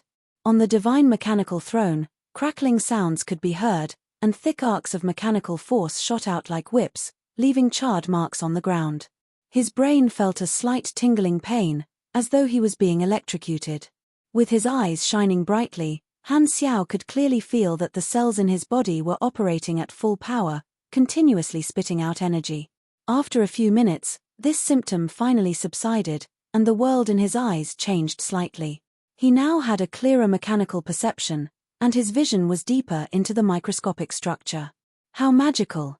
Han Xiao narrowed his eyes and felt this change. Using the character summon card and having this talent felt completely different. The current, perfect mechanical sense, was the reason why his body had changed. His basic attributes did not change, but his mechanical force was strengthened, as well as his perception of machinery. In his senses, machinery became more familiar and intimate. The core effect of perfect mechanical sense was the total machinery affinity of 1.4x. According to Han Xiao's attributes, it increased his machinery affinity by around 2,000 to 3,000, which was a huge leap. There were two secondary effects. First, when he used mechanical force, his machinery grade would increase by 1 to 2 grades, with the highest grade not exceeding pink. Currently, Han Xiao's equipment was basically all orange equipment, so this bonus was no longer of much use to the current Han Xiao. The other effect was more important. It increased the level of all mechanic skills by 4, which could break through the upper limit. At the very least, he had gained a few more slots for apostle weapons. The mechanical sense talent was a personal talent, and the difficulty of learning it in the later stages varied from person to person. Some geniuses could easily learn it, but some would not be able to learn it even if they were extremely strong. Han Xiao's elementary grade mechanical sense was obtained from a mission, so the chances of him upgrading it to perfect mechanical sense were basically zero. Generally speaking, this kind of talent was either passively awakened or actively cultivated from a young age. It would become a habit when one was at their most malleable age. As the saying went, one's name would spread far and wide in the future. Young age was the best time to cultivate one's talent, and as one grew older and stronger, the difficulty of learning talents would increase accordingly. I've finally obtained perfect mechanical sense. My normal combat strength is finally on par with when I use the character summon card. Han Xiaoshin was very satisfied. He had been looking forward to this ability for a long time. Now, I'm finally not embarrassed. Ahahaha. Only strength that belonged to oneself was the most reassuring. Turning the explosive trump card into a normal combat strength greatly increased his stability. Now, he could be considered to have completely secured the qualifications to be a peak beyond grade A mechanic, and the gap between him and the Mecha Empire had also been greatly reduced. However, it was still too early for him to wrestle with Manison. Manison still had perfect mechanical sense, and this was only a small gap. Han Xiao was not in a hurry. Although he was also a peak beyond grade A, he was different from everyone else. He still had plenty of room for growth. Before the next major upgrade, Han Xiao did not want to have any new disputes with Manison. While Manison felt that he had consolidated his position and could not be shaken, he secretly developed to prevent the other party from seeing through the speed of his improvement and adjusting his strategy to deal with him. Although Han Xiao was not afraid of Manison doing anything to him, before he completed the foundation of the flickering world, he did not want to create more problems. After all, Manison had the protection of the Radiant Federation. Furthermore, he was a cunning rabbit with many burrows, so he could not do anything to the other party. However, although perfect mechanical sense has become my normal combat strength, it does not mean that I've lost this trump card. Han Xiaoxin's heart skipped a beat. The character summon card had nothing to do with one's abilities. For example, a character summon card that could increase one's state would be affected even if the character was in the same state. In other words, the perfect mechanical sense character summon card was still useful to him. Now that he had perfect mechanical sense, he would have the chance to double his strength. With the two of them stacked together, how terrifying would that be? This should be the only double perfect mechanical sense in the universe. This is probably a little too awesome. Han Xiao mumbled to himself. Just thinking about it made him feel scared. If he used it in front of Manison, the other party's worldview would probably be shattered. Thus, it's best to leave the blank character summon card to Reynold or Nero. Whether I get it or not will depend on my luck. Han Xiao experienced the perfect mechanical sense for a while before closing the talent introduction. Returning to the skill list, he pulled down the blueprint tab and looked at a new blueprint that he had recently obtained. Spacetime Splitter uses a special spacetime technology to open up a new branch that exists temporarily outside of the main timeline. Designates and completes a preset action plan to form a timeline that has a beginning and an end. It breaks through the continuity of spacetime and performs a time jump to reduce the process. Can be used on any object. This device has an irreversible negative effect. Objects that are cut by spacetime will be corrected by the main timeline. Once completely corrected, the object will be annihilated along with the branch timeline. If the timeline is completed smoothly, the object will also be annihilated and disappear. After Han Xiao stole the spacetime splitter technology from the Kundi race, he learned it once and spent some experience to deduce this technology. In the end, he obtained this new blueprint and spent some time to create a finished product. Standing up and walking down from his throne, Han Xiao went to the warehouse beside him and took out a rectangular device that was more than 10 meters tall and 4 to 5 meters wide. This was the finished product of the spacetime splitter, and it looked like a 3-story building. Over the past few days, he had done some simple tests on the spacetime splitter, and it operated normally. It was just that the activation time was a little long. Furthermore, it did not work out of thin air. He had to connect the spacetime splitter to the target in advance before it would work. Of course, Han Xiao would not use such a dangerous device on himself. However, after thinking about it for the past few days, this thing seemed to be of great help to mechanics. The most suitable target to use the spacetime splitter was the mass-produced mechanical army. He did not feel the pinch of consuming mechanical soldiers at all. With this additional function, he could perform some tactical missions that he could not do in the past. His combat ability would have a qualitative improvement, which was equivalent to exchanging his endurance for a few levels of tactical assault ability. To a mechanic with an army, this was naturally very worth it. Secondly, it could also be used as a new strategic killing weapon. Compared to portable psionic bombs and biochemical weapons, the spacetime splitter was much more stealthy and difficult to detect. It was more suitable for assassination and destruction. Han Xiao stroked his chin and pondered. However, I should use it as little as possible. In the future, when the dynasty realizes the power of the spacetime splitter, they will start to hide and monopolize this technology.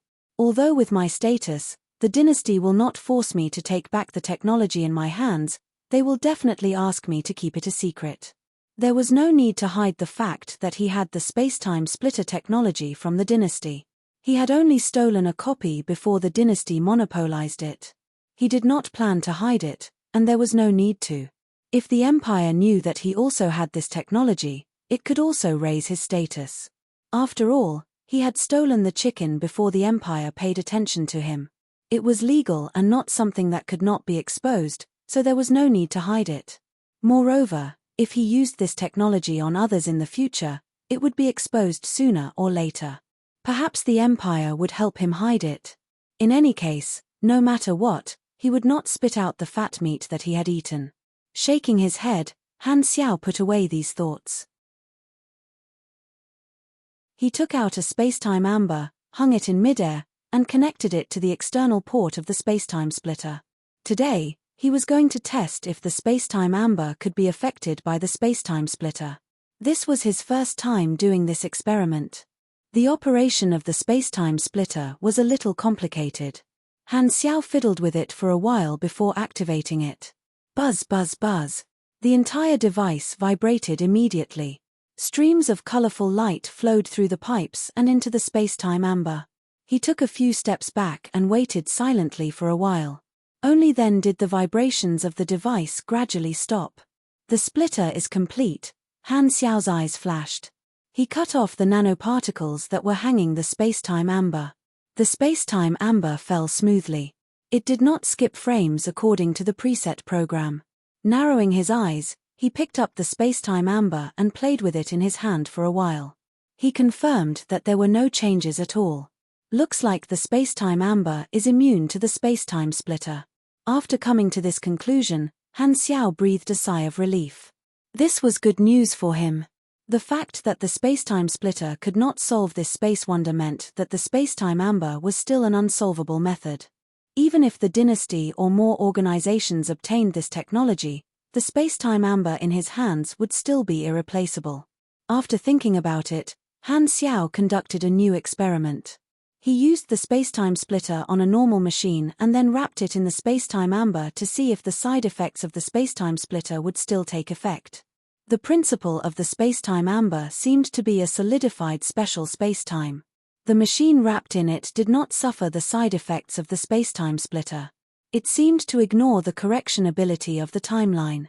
However, at the same time, the normal effects of the spacetime splitter would not take effect. After unwrapping the spacetime amber, the machine was corrected by the main timeline and self-destructed. It released a huge amount of energy and almost blew up the warehouse. In this case, the spacetime amber can only temporarily freeze the object and help it dry out. It can't cancel out the side effects of the spacetime splitter. So, it can only be used as a coffin? That's the same meaning as the amber. Han Xiao brushed the dust off his body and fell into deep thought. Maybe there are other methods. For example, I can set up the spacetime splitter in advance and seal it. Then, I can use the amber's attack immunity ability to send it to the target location using the normal method. Then, I can unlock the amber and activate the spacetime splitter effect. This is equivalent to a delayed detonation. Thinking about it, Han Xiao instinctively felt that this was an application with great potential. He still needed time to explore more possibilities. After testing it a few more times to ensure that there were no mistakes, he put away the spacetime splitter. After thinking about it, he took out his communicator and contacted the dynasty's exploration army commander, Tarakov. After the call connected, Tarakov's face appeared on the screen. The background was the strategy conference room, and it seemed like a meeting was in progress. Black Star, what's the matter? You're in a meeting? I'll call you back later. It's just a routine meeting. It's not as important as you. Just say what you want to say. Han Xiao smiled. The enemy's movements have been a little strange recently. You've noticed it too, right? The enemy seems to be luring us deeper. Do you have any information on this? More or less. I sent out troops a while ago and destroyed the enemy's database. I discovered that the enemy is using a scorched earth tactic. They want to use the primordial psionic energy to devour these few star systems and cause damage to the dynasty's fleet. I have the coordinates of the psionic energy planted by the enemy as well as the movements of their entire fleet. Well done. Tarakov's eyes sparkled, and he felt gratified. The other beyond grade as did not have much interest in this war. Firstly, as experts, they were not interested in bullying a native civilization that did not have a super system. Secondly, they were afraid that the enemy would randomly throw out the primordial psionic energy and embarrass themselves. Thus, they only sent their subordinates to respond to the call. Black Star was the only beyond grade A ally who personally came to help. He was indeed a talent that the dynasty valued. I'll send you the information later. Don't forget to record my contribution, Han Xiao said half-jokingly. Haha, don't worry. I'll definitely record your contribution. Tarakov was in a good mood and felt that Han Xiao was more and more pleasing to the eye. Han Xiao smiled and hung up the communication. With perfect mechanical sense and the space-time splicing technology in his hands, he planned to end this war as soon as possible and resume his normal exploration work. Another reason for providing this information was to raise the evaluation of the Kundi race's war mission. Since he had already completed his other objectives, he might as well help the dynasty get rid of the enemy as soon as possible. Because he did not plan to hide the fact that he possessed the space-time splicing technology, Han Xiao did not hold back and directly took out the information. Tarakov was extremely efficient, and he immediately made arrangements after receiving Han Xiao's information. The numerous armies on the front lines all sent out their troops to the coordinates indicated in the information to destroy the enemy's scorched earth plan. In the information provided by Han Xiao, the coordinates and movements of all the Kundi race fleets were recorded. The dynasty had a clear view of the enemy's every move. The armies on the front lines no longer pushed forward slowly but spread out and headed toward the main fleet of the Kundi race. The Kundi race still did not know that all their plans had been exposed and were under the control of the dynasty. They were still carrying out their battle plan. With Han Xiao's help, the dynasty saved a lot of effort and easily crushed the Kundi race in terms of intelligence. The scales of victory were completely tilted toward the dynasty.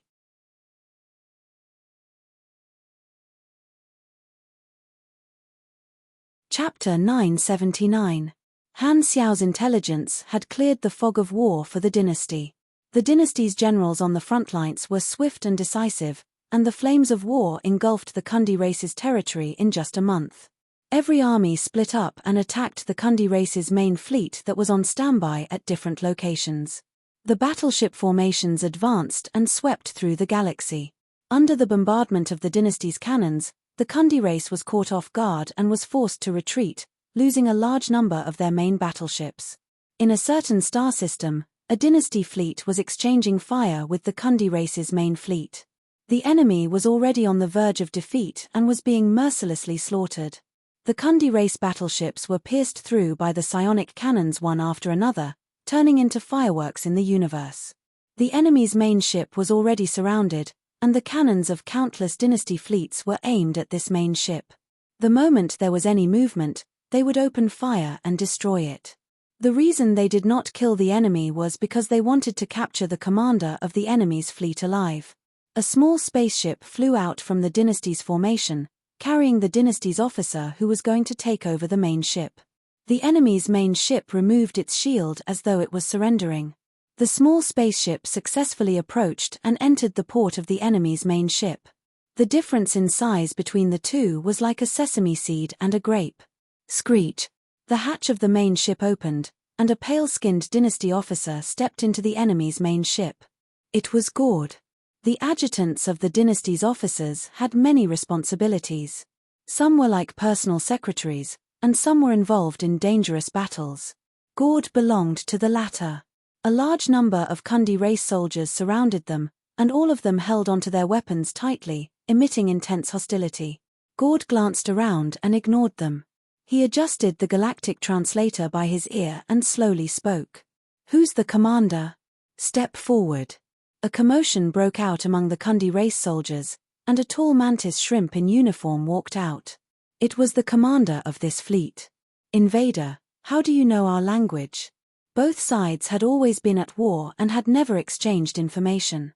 To this group of Kundi race officers, this was the first time they were interacting with an invader. They were surprised that Gord knew their language. "It's just some insignificant technology," Gord said calmly. The information Han Xiao gave to the dynasty was a complete set, and it naturally included the language. There was no need for the dynasty to decipher it, as they could directly import the language into the galactic translator and communicate with each other easily. The Kundi race commander did not pursue the matter and said with a deep voice, "Please stop killing my comrades. We have already lost." "Sure. As long as you surrender and hand over the command of the fleet to me, we will stop attacking," Gord said calmly. "All right, follow me." The Kundi race commander turned around to lead the way, and the soldiers beside him opened up a path. Gord glanced at them, and a mocking smile appeared on his face. He then followed with large strides. The group advanced along the passageway, turning one corner after another. The atmosphere was silent the entire time, and no one spoke. After walking for a while, Gord suddenly chuckled and said slowly, "Don't worry. You've led us around for so long. Have you prepared your trap yet? Don't make me wait too long." As soon as he said that, the Kundi race commander at the front stopped in his tracks and turned around with shock in his eyes. Exposed?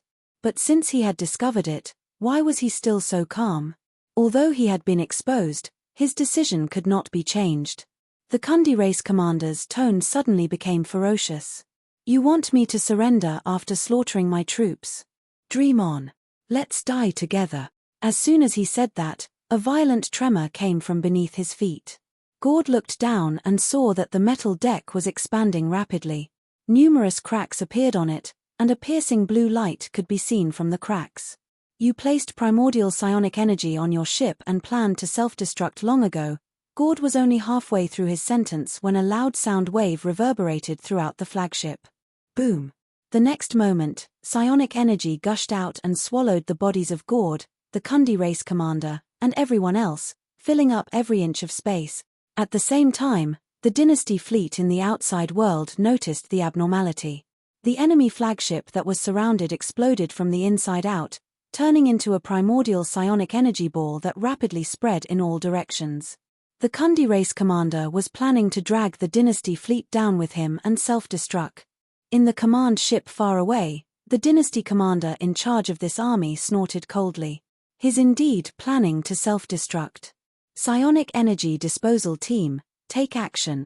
After the order was given, a circular device appeared on the bow of the dynasty battleships in the innermost layer of the encirclement. It vibrated slightly and produced a resonance, forming an invisible transparent cover that completely enveloped the primordial psionic energy ball. The space around it was clearly distorted. The dynasty fleet had already made preparations to deal with the self-destruction of psionic energy. This device was a special device that dealt with psionic energy pollution. It had to work together to envelop the primordial psionic energy ball. This primordial psionic energy ball that had just been created was still very small and easy to deal with. The expansion speed of this primordial psionic energy ball started to slow down. It went from expanding outwards to shrinking inwards. The entire process lasted for dozens of minutes. This primordial psionic energy ball gradually shrank from the size of a flagship to a sphere with a diameter of 2 to 3 meters. It was still shrinking rapidly. The most common way to deal with psionic energy pollution was to use a special device to compress the volume and increase the energy density, turning it into a psionic energy seed. This method was relatively clean and did not have many side effects. The only problem was that it took a long time. Furthermore, when the psionic energy expanded to a certain extent, it would not be easy to deal with it. Right at this moment, a figure floated out of the primordial psionic energy ball. It was Gord. Not only was he completely unharmed, even his hair was not messed up. He was even carrying the Kundi race commander, who was still alive and kicking. The entire flagship had been swallowed by the primordial psionic energy ball, and only the two of them were still alive. You. The Kundi race commander stared at Gord with his eyes wide open. Originally, he was prepared to die and wanted to perish together with the enemy. However, at this moment, he did not dare to believe what he had just seen. Gord glanced at him and knocked him out. He then stretched out his other hand and clenched his fist toward the primordial psionic energy ball. Hoo. In the blink of an eye, this primordial psionic energy ball turned into a speck of light the size of a grain of rice, shining with a dazzling blue light. This was a newly formed primordial psionic energy seed. It landed on Gord's finger like a blue gem, dyeing his finger and face blue. Gord was holding an unstable super energy source in his hand, but his expression was calm. He looked at it for a while before taking out a spherical storage device and stuffing the primordial psionic energy seed into it. He then gestured toward the Dynasty fleet and told his colleagues to turn off the device that compressed the psionic energy. He then returned to the command ship with the Kundi race commander and the primordial psionic energy seed to meet his superior. Well done. I will personally record this achievement for you. The Dynasty commander personally welcomed Gord and patted his shoulder. He was clear about Gord's ability, which was why he chose to let Gord board the ship. The primordial psionic energy was extremely domineering, and even a beyond grade A would receive continuous high damage from it. However, Esper abilities had always been limitless, and very few Esper abilities could allow the user to survive within the primordial psionic energy. Gord's Esper ability was one of them, and it had a very special meaning. Before Gord, the entire universe had only guessed that such a super high-risk Esper ability existed, but there had never been a concrete case. Gord might be the first Esper ability user to be discovered since ancient times. At the very least, his ability was the closest to this super high-risk Esper ability. On the surface, he was just a super from the Dynasty who had just entered the Calamity grade, but due to the uniqueness of his Esper ability, he had already received the attention of the upper echelons and entered the list of supers to be heavily observed. The Dynasty treated him as a beyond grade A seed and had high hopes for him. Hearing his superior's praise, Gord was not shocked. He smiled faintly, stopped, and stood aside. His eyes were as calm as an ancient well. No one knew what he was thinking. The Dynasty launched multiple battles at the same time. The Kundi race army was defeated one after another, and the Dynasty's sudden all-out attack disrupted their formation. Everyone, we are losing this war. In the conference room of the Kundi race command ship, the Kundi race leader placed his hands on the table and looked at the upper echelons coldly. Losing the war was within our expectations, but the process was out of our control. One of the upper echelons said with a solemn tone. Our main fleets that were hidden in different locations were accurately attacked by the enemy, and we suffered heavy casualties. This matter is very strange. The enemy seems to have our coordinates. The Kundi race's battle plan was to slowly lure the enemy deep into their territory and lure the Red Empire into their territory. Then, they would attack the enemy's Stargate together with their main fleet hidden in the outside world to cut off the enemy's path of retreat. They would then use the Scorched Earth plan to wipe out as many enemies as possible. However, the Red Empire's precise attacks had already disrupted the Kundi race's strategy. What made them even more terrified was that their intelligence seemed to have been leaked. We can't tell if the enemy is using special observation methods to locate our hidden main fleet or if they have obtained our internal information. If it's the former, then it's fine, but if it's the latter, then our situation is very serious. The enemy may have seen through our Scorched Earth plan and even obtained the coordinates of all our troops, including ours. Someone said with a worried tone. No matter what, we have to prepare for the worst, the Kundi race leader said. Our grasp of quantum network technology is not mature enough, and the enemy's technology is more perfect than ours. Maybe we should give up on this convenient communication technology for the time being. If that's the case, we will be in an even more passive position. Let's not talk about it anymore. It is time to retreat and place our hopes on the Scorched Earth plan. The Kundi race leader said with a deep voice, the only problem is whether the enemy has seen through our Scorched Earth plan. If they have, we will have to make up for it. How? The troops carrying out the Scorched Earth plan have already set off for a long time. Even if the enemy has the coordinates, it will take some time for them to catch up. Thus, as long as we cut off their connection with the command center and shut off the quantum network, cutting off all communication with the outside world, the enemy will lose their coordinates again. Hearing this, the shrimps could not help but nod. This was to turn the troops of the Scorched Earth plan into a blind and deaf ghost fleet. It was not a bad idea. Since the enemy knows of our plan, they will definitely be prepared to deal with it.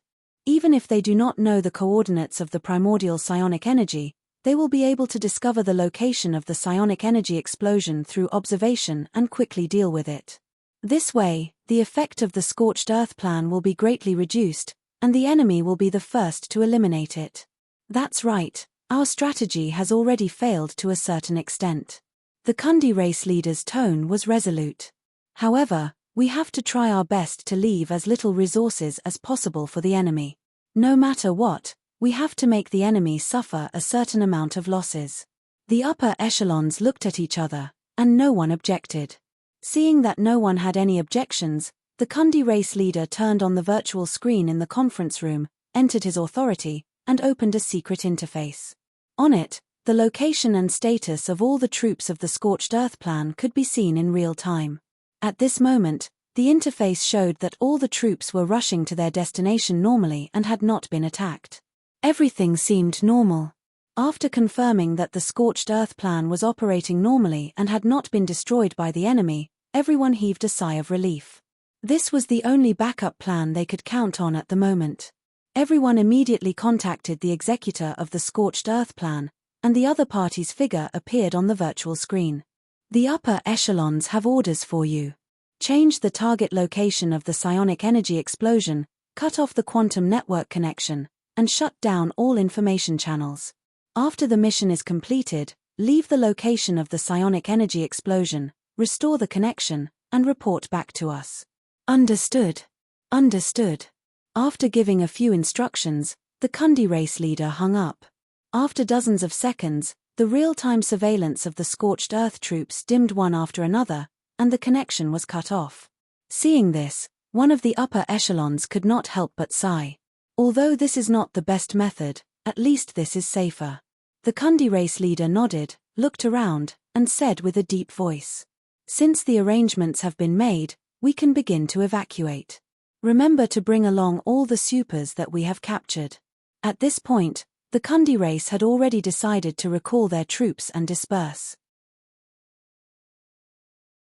In the previous battle, they had indeed captured a small number of supers and treated them as important experimental materials. They planned to bring them back for research. At the same time, at one of the borders of the Kundi race's territory, a Scorched Earth plan troop was being attacked by the dynasty's fleet. A Kundi race battleship had already been docked, and the dynasty's supers were clearing out the enemy soldiers. The captain sealed the door of the command room and hurriedly sent communication requests to the command center. However, there was no response at all. What's going on? Why aren't the upper echelons answering the emergency call? The captain was shocked and enraged. Right at this moment, a cold beam of light slashed through the alloy door of the command room and passed through the captain's body. Whoosh! Gah! The captain screamed and fell to the ground. Blue blood flowed out, and he was only left with half a breath. An Imperial officer holding an alloy blade walked in and looked at the call on the virtual screen. He then looked at the unwilling expression on the captain's face and chuckled before turning off the call. "Don't waste your energy. You won't be able to contact your own people." Hearing this, the captain's eyes widened. Could it be? Swoosh! A cold blade light flashed, and a large prawn head flew into the air. Fresh blood splattered on the cabin wall like a crude abstract painting. Keeping his weapon, the Imperial officer turned around and left. He did not explain his plan to the enemy. This was a compulsory course for the Imperial Army. In fact, Han Xiao did not only pass on intelligence. Since he had decided to help, he also passed on the loophole program that he had left in the Kundi race's quantum network to the dynasty for them to control and increase the mission rating. This way, the entire command system of the Kundi race would become the dynasty's plaything. They would not be able to resist at all and could only be manipulated into various positions. Everything that the Kundi race command center saw, including the people they communicated with, was an illusion created by the dynasty. They thought that they had given the order to the Scorched Earth Plan troops, but in reality, they did not say anything. These troops did not receive any orders from the command center. At the same time, the communication between these troops and the command center was controlled by the dynasty. All the information was intercepted, and the dynasty even blocked the communication channels. It was like two deaf people shouting at each other. The Kundi race was completely deaf and blind. The command center thought that the situation was going according to plan, but it was just an illusion created by the dynasty. The command system was paralyzed, and the troops outside were unable to call for help. They could only be slowly swallowed up by the dynasty. Without the support of the Galactic Society, the Kundi race was a crippled star cluster civilization. Their quantum network technology was too weak and could not even withstand a single blow from Han Xiao. If it was a normal star cluster civilization in the explored universe, Han Xiao would not be able to control their quantum network so easily. The existence of a virtual mechanic was a strategic weapon in terms of intelligence. Furthermore, Han Xiao was a peak beyond grade A and had recently obtained perfect mechanical sense. His role in the war was not something that the other 4 supersystems could replace. It was enough to make the enemy not even know how they died. In a part of the galaxy far away from their homeland, the migration fleet carrying all the civilians of the Kundi race secretly turned around and headed back in the direction they came from. However, there was no indication on the star map. The people on the ship did not know that they had returned the way they came from. The dynasty did not have the habit of letting their enemies escape and had already set up a trap to catch them all. The Kundi race had no way of escaping.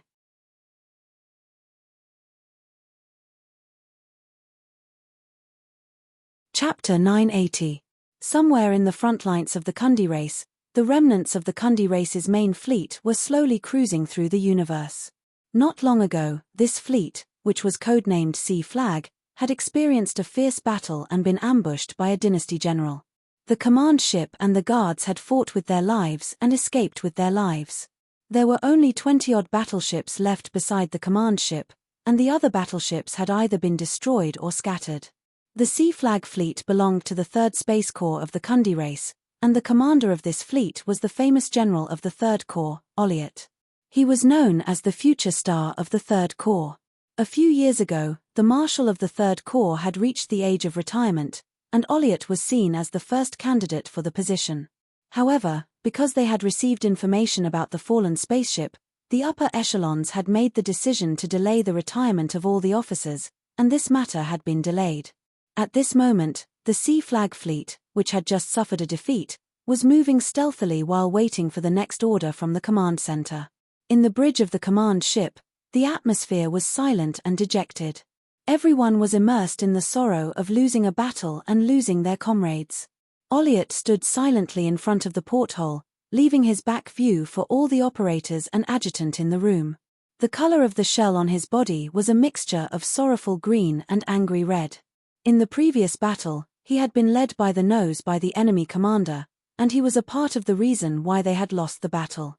Everyone knew that the commander was the one under the most pressure and did not dare disturb him. The adjutant hesitated for a long time before walking to Olliot's side and saying softly, "Sir, there's no need to say any more." Olliot turned around, and his body gradually turned back to a calm blue color. "This is not my personal failure but the failure of the Civilization Foundation. I did not lose to the enemy but to the entire civilization." Olliot knew that his ability as a commander could not be compared to the dynasty's general, but he felt that it was not just a matter of personal ability but also the foundation of the civilization. During the fight, he had made the most delicate operation and decision he had ever made. He believed that his performance this time could even be used as an important lesson in the military academy. However, what shocked him was that the enemy's reaction was unbelievably fast. The enemy saw through his arrangement almost instantly. It was like two sides playing chess, and the enemy saw through the backup plan he had racked his brains to set up 10 steps away. It was as if the enemy had memorized the chessbook. Encountering such an opponent was a heavy blow to the commander's confidence. This did not mean that Olliot's standards were lacking. In fact, he could already be considered a famed general by the standards of the Kundi race. The reason for this was that the abilities of the dynasty's famed generals were far superior to his, but the deeper reason was the difference in the foundation of their civilization. The rise of the three universal civilizations was accompanied by the cries of countless races. They walked step by step through the flames of war, and all the war cases were written in the curriculum of the military academy. Therefore, no matter what situation the officers encountered, they could instantly come up with a corresponding solution. Their thinking was more flexible. On the other hand, the Kundi race had far too little experience in galactic wars, and the number of battles they had was far from comparable to the dynasty. All of the strategies used by their officers were old strategies that had been eliminated many years ago. After fighting in actual combat, Olliott was pessimistic. He could not see the possibility of winning the war at all, and the defeat of the various fleets was the best proof. In fact, he was not the only one. Different from the radical views of the Kundi race's upper echelons, the soldiers fighting on the front lines all had pessimistic views of this war. They were angry that their homeland was being targeted by the enemy, but they did not feel that sacrificing themselves in this war was necessary. However, military orders were absolute, and the orders of the upper echelons were the will of the soldiers. Olliott sighed inwardly and put away his pessimistic thoughts. He looked at his adjutant and asked in a deep voice, "What's the matter? Has the command been sent over?" It was just sent over. He wants us to wait here and recover the scattered fleets. We will then gather with the main fleet of the Third Army and plan a round of attacks on the enemy's Stargate." Upon hearing this, Olliott slammed the table and said in anger, "Bullsh*t.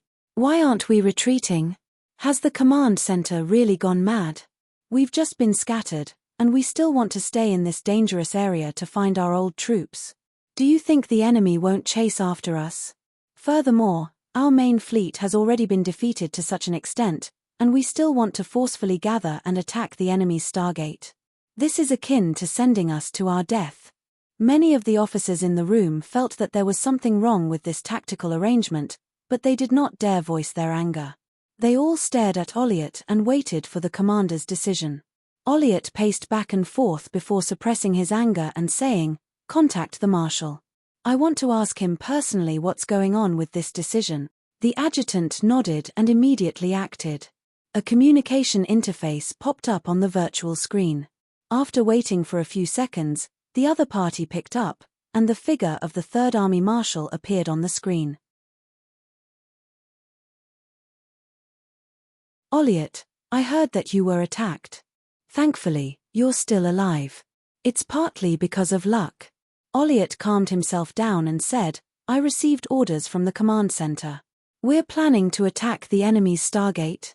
"Yes, this is the command center's order. Don't you think there's a problem? The battle has already deviated from the original plan. We shouldn't continue fighting. That will only cause more troops to be sacrificed." "I know. I also think that it's time to retreat. I'm currently negotiating with the upper echelons. Before that, listen to the orders first." Upon hearing this, Olliott fell silent and hung up. The adjutant carefully asked, "Sir, what should we do now?" Olliott glanced at him and suddenly said, "How many battleships do we have left?" 24. Gather all the captains and pull them into the communication channel." Hearing this, everyone immediately took action. Olliott stood in place with his hands behind his back and waited for a while. Instantly, one image after another appeared on the screen. They were all the remaining captains. This time, Olliott made a hand gesture and slowly said, "Remember this. I'll only say what I'm going to say next once." He gave a bunch of meaningless encouragement and repeated the command center's order. During this process, he kept making all sorts of hand gestures. All the captains stared at him intently. "All right, that's all I have to say. Everyone, get moving." Finally, Olliott put down his hand and ended his speech. The images of the captains on the screen dimmed one after another. At this time, the adjutant looked at another command screen and exclaimed, "Sir, all the captains have turned off their artificial intelligence cores and blocked all external information.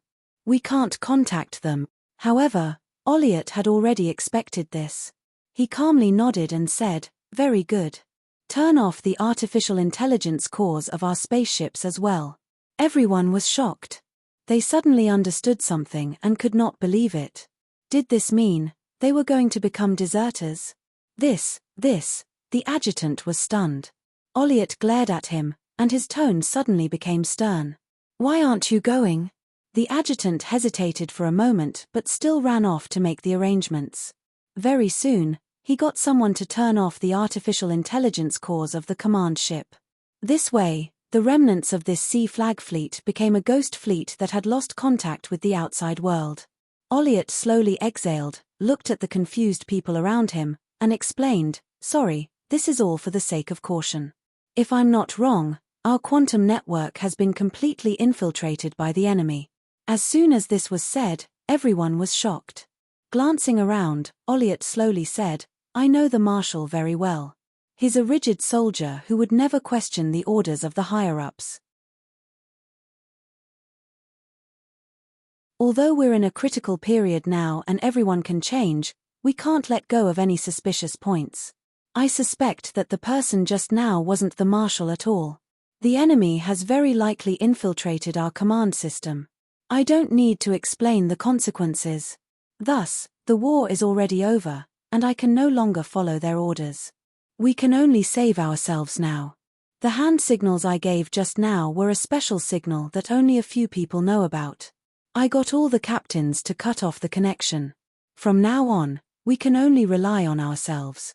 Everyone was dumbfounded by these words. They were unable to accept such a huge amount of information, and their minds went blank. The adjutant clenched his teeth and mustered up his courage. "Sir, this is desertion." However, Olliott was not angry and glanced at him coldly. "This is a battle that we will definitely lose. No matter what you think, I will not send my remaining subordinates to the battlefield to sacrifice themselves. Desertion? No, maybe we are the last survivors of the Kundi race. Then, where should we go now? As far away from here as possible." Olliott looked out of the porthole and into the depths of space. "I feel that there might be a problem with the route." In a cramped spaceship room, a few Kundi race members in ordinary clothes were gathered in a circle. This was one of the spaceships in the migration fleet, and it was filled with civilians. Most of them were uneasy and confused about the future, and the atmosphere was gloomy. Due to the large population, every spaceship had a group of civilians squeezed into a room. The people in this room were all brothers who were born in the same nest and were related to each other by blood. "Big brother, what did you discover?" a short brother asked. The big brother of this group of brothers was a burly mantis shrimp. He said in a low voice, "I have a friend who is a crew member on the guide ship. He told me some insider information.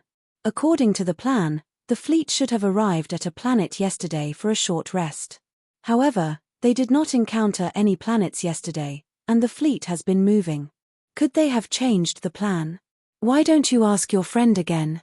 "I haven't been able to contact my friend," the big brother said with a deep voice. "I feel that there might be something wrong." "Big brother, could it be that you're too sensitive? If there's a problem, the higher-ups will definitely inform us. I have a bad feeling, but I can't put my finger on it." The big brother shook his head. "Sai, what's the point of thinking so much? We can't help anyway. Let's just listen to the fleet's arrangements," one of the brothers said casually.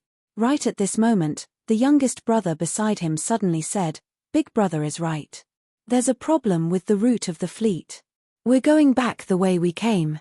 Hearing that, everyone looked at him. "Don't spout nonsense. How did you find out?" The little brother pointed at the porthole. Everyone looked over and saw that there was a simple graffiti on the porthole. It was a series of circles drawn from the smallest to the largest. At this moment, there was a planet outside the window that perfectly fit into one of the circles in the middle. Seeing that, everyone's expression changed. Living in the same house, no one had any secrets. Some time ago, a planet appeared in the fleet's vision, and the little brother used a paintbrush to draw the outline of the planet on the porthole every day. The circles changed from small to large, then from large to small. It changed every day, representing the distance. At this moment, This planet's outline actually overlapped with the one a few days ago.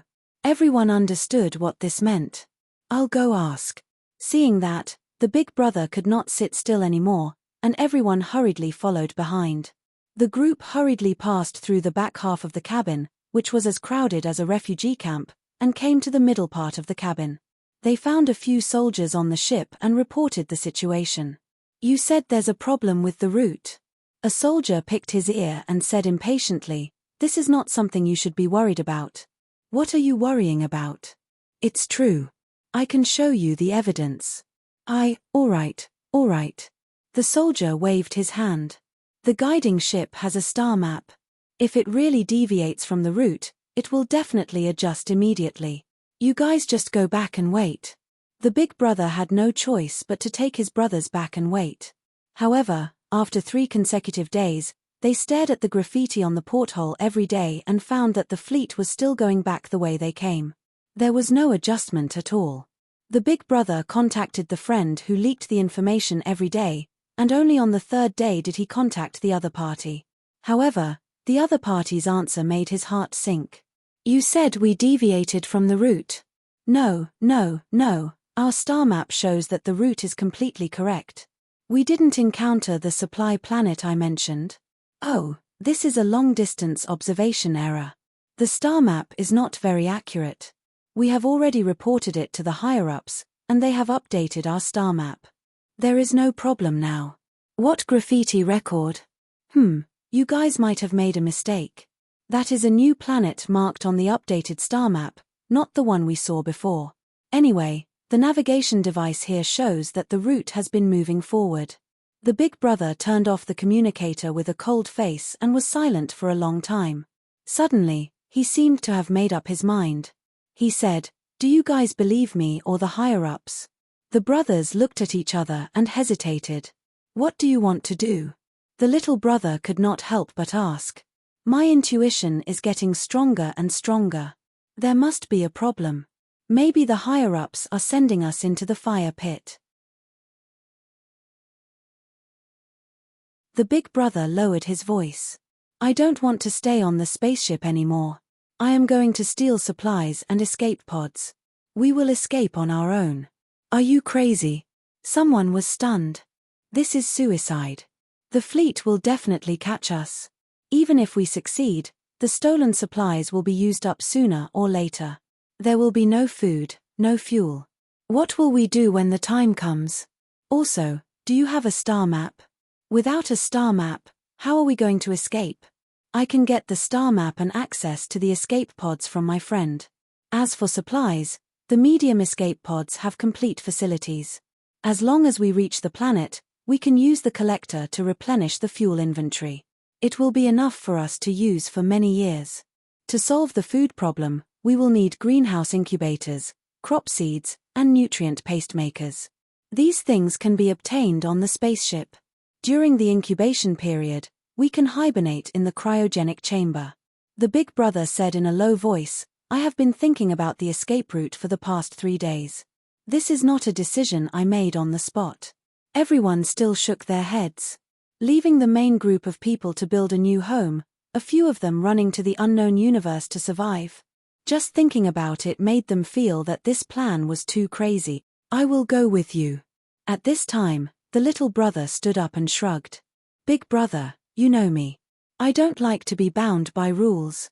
Since I have left my home, I do not intend to continue living a stable life of following the crowd. The universe is so big. I want to see it for myself. You can say that I like to take risks and seek excitement, but count me in." The big brother nodded and looked at the other brothers. "I know that everyone has their concerns. The universe is too big. If there are only a few of us, this will touch the deepest loneliness and fear in our hearts.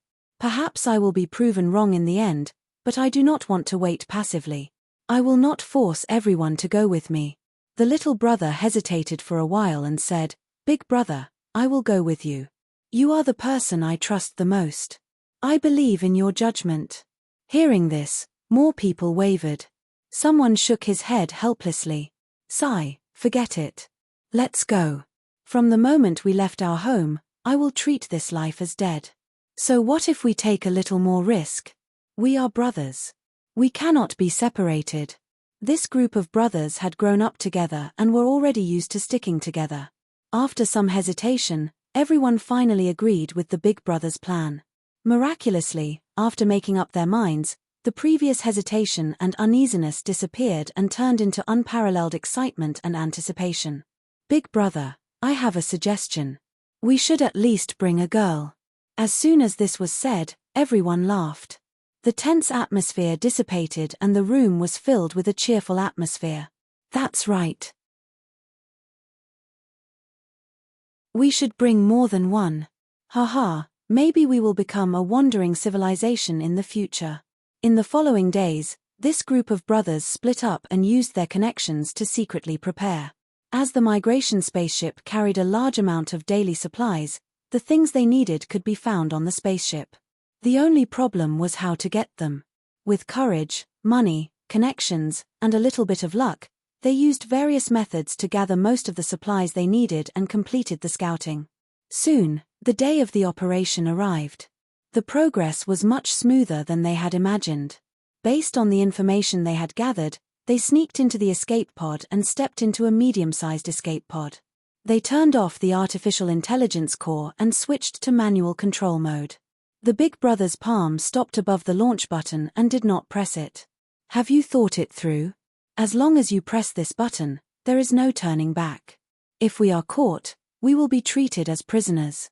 We are not much different from prisoners now. The people above are looking at us more like a group of laborious. The little brother smiled freely. We have just changed the name to Human Resources.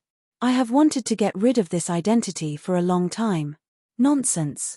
The big brother shook his head and laughed. He pressed the button hard. Kai. The escape pod suddenly fell and shot into space. After leaving the spaceship, everyone subconsciously turned to look outside the porthole and was suddenly stunned. They saw that the other spaceships in the migration fleet also shot out a few escape pods and scattered like scattered sparks. Half a month passed in the blink of an eye. On the other side of the Kundi race's territory, the core fleet of the Kundi race jumped out of the Stargate and turned around to retrieve the Stargate used for retreating. All right, we have arrived at the target area. According to the previous secret signal, all the surviving fleets will gather in this area. In the command center, the upper echelons of the Kundi race were gathered together to check the news sent back by the other troops before the network connection was disconnected. The Scorched Earth troops have sent a report. The psionic energy has been successfully detonated, and the plan has been executed. The other fleets outside have sent a report that they are retreating in the direction we have designated. Phew, the situation is still good. The Kundi race leader heaved a sigh of relief. Seeing this, everyone's spirits were slightly better. The situation was finally back on track. Because they were worried that the information would be leaked, the command center did not dare maintain a long-term connection and gave up on real-time communication. At the same time, they did not dare to transmit orders normally for fear of being intercepted by the enemy.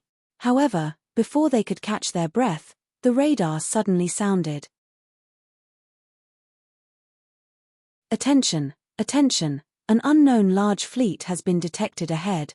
Everyone suddenly turned pale with fright. Why would there be a fleet here? Could it be an ambush? Quick, see if it's the enemy. The upper echelons hurriedly passed down the order, and a few seconds later, the captain sent a report. Leaders, we have already confirmed that the other party is not the enemy but our fleet. Hearing this, the upper echelons heaved a sigh of relief and almost had a heart attack. That scared me to death. So, it's our own people. The fleet that received the order to gather should have arrived earlier. They are actually faster than us. Right at this moment, the captain spoke again, and his tone became extremely strange. Everyone, you have misunderstood. The other party is not our armed fleet but the migration fleet that we sent out a long time ago. For some reason, they all ran back. The moment he said that, the entire place fell silent.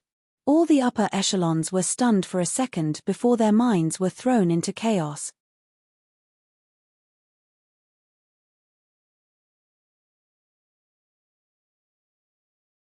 Chapter 981.